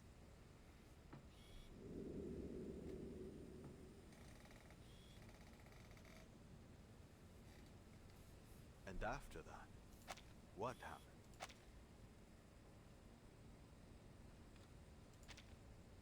I followed Madame Boanish's advice and made it to a shelter that could resist the storm. The rain got heavier and heavier along the way, but thankfully we made it there just in time. It's such a shame my little cab didn't have room for anyone else. I know that there's still a Paris out there, but it's no longer my Paris.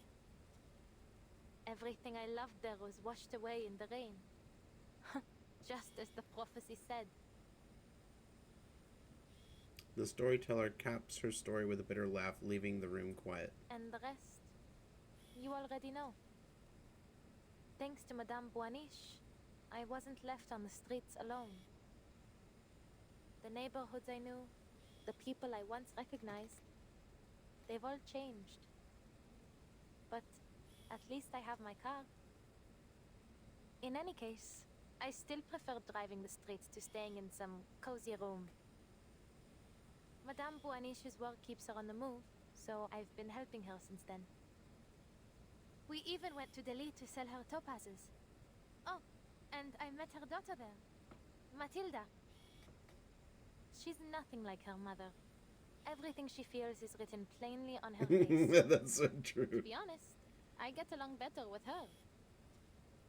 Madame Boanish, she's changed too. She pauses. She feels more real now. More alive. Because she doesn't predict everything now.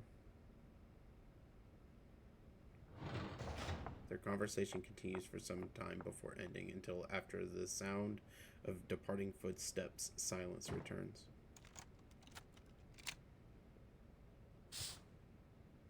It seems Miss Boanish is in the clear, based on the witness's testimony. She claims Beryl Boanish saved her and has remained at her side for years. If there were anything suspicious going on, she would have noticed. I wouldn't be so sure. Who's Black Ibis? A voice comes from the shadowed corner. Throughout the inquiry, his superior has kept silent. You don't trust the lie detector results? Isn't this the most advanced top-of-the-line model? Advanced or not, machines can fail. I prefer to trust my instincts. Black Ibis steps out from the dark, rapping her knuckles on that costly top-of-the-line model on the table. And mine are telling me she's hiding something. I mean, yeah, about the fifth storm? That, and the fact that Madame Boanish returned so abruptly. After the ninth storm, she vanished without a trace. Who would have thought? She would stroll back in out of nowhere, acting as if nothing happened, with some big revelation in hand. Okay.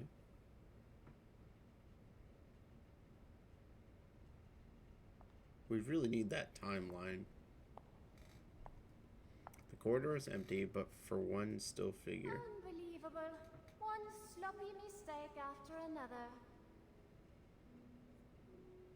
You'd have been less conspicuous if you'd just written liar all over your face. You should count yourself lucky I covered for you. Broom hadn't planned to answer, but the voice is incessant. Are you expecting a thank you from me, Felicien? Don't think I don't know. You just don't want your own secrets exposed.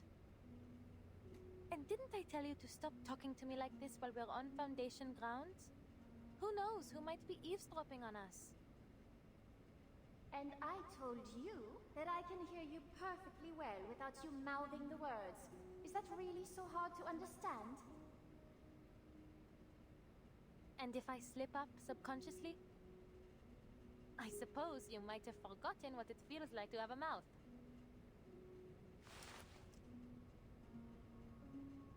A cold snort crawls from her left hand up through her arm and rattles around her so skull. rude to me, while you offer nothing but praise and fawning to that woman. You ought to have listened to me. Gone to meet the Guiding One and pledged your loyalty. But you didn't, because you are, and always have been, a stubborn fool. Fine. Side with the Foundation if you want. Call it ignorance, call it short-sightedness. Should I expect anything less from such rabble? But staking our lives on that woman? That is something far more than simply foolish. Do you really trust her so much? Yeah, I don't trust Beryl, really, after all this. The complaining voice in her head receives a curt reply. I do. I believe in Madame Boaniche. She'll prove I made the right choice. A knock on the door, a pause. The Chief of Staff's voice from within. Who is it? It's me, Vartin. I've come to check on the status of my field mission application. Is now not a good time? Usually the door opens right away, but this time she waits a little longer. Please, come in, Burton.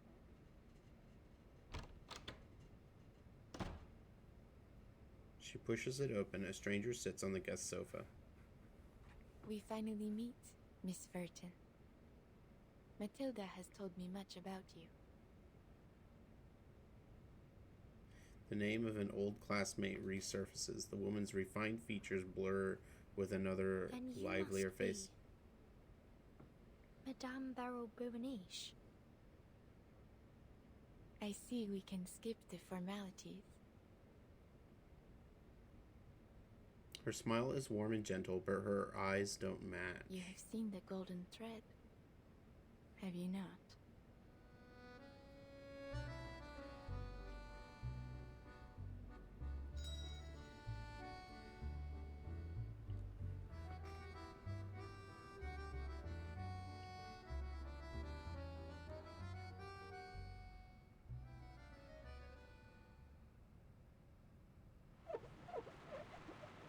That was an interesting side story.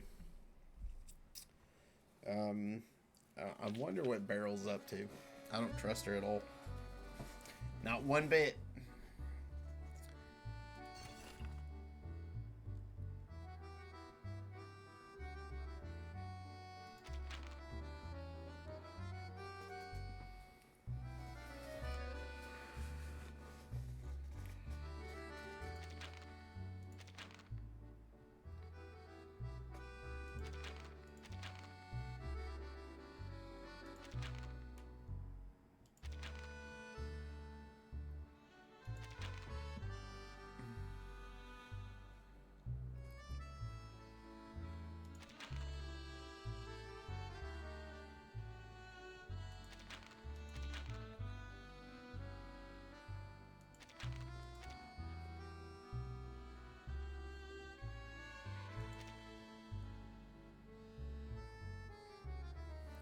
What's the ...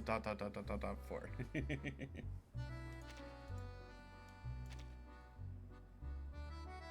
Is that it?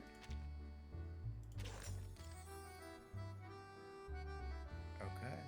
I don't know what to expect out of that.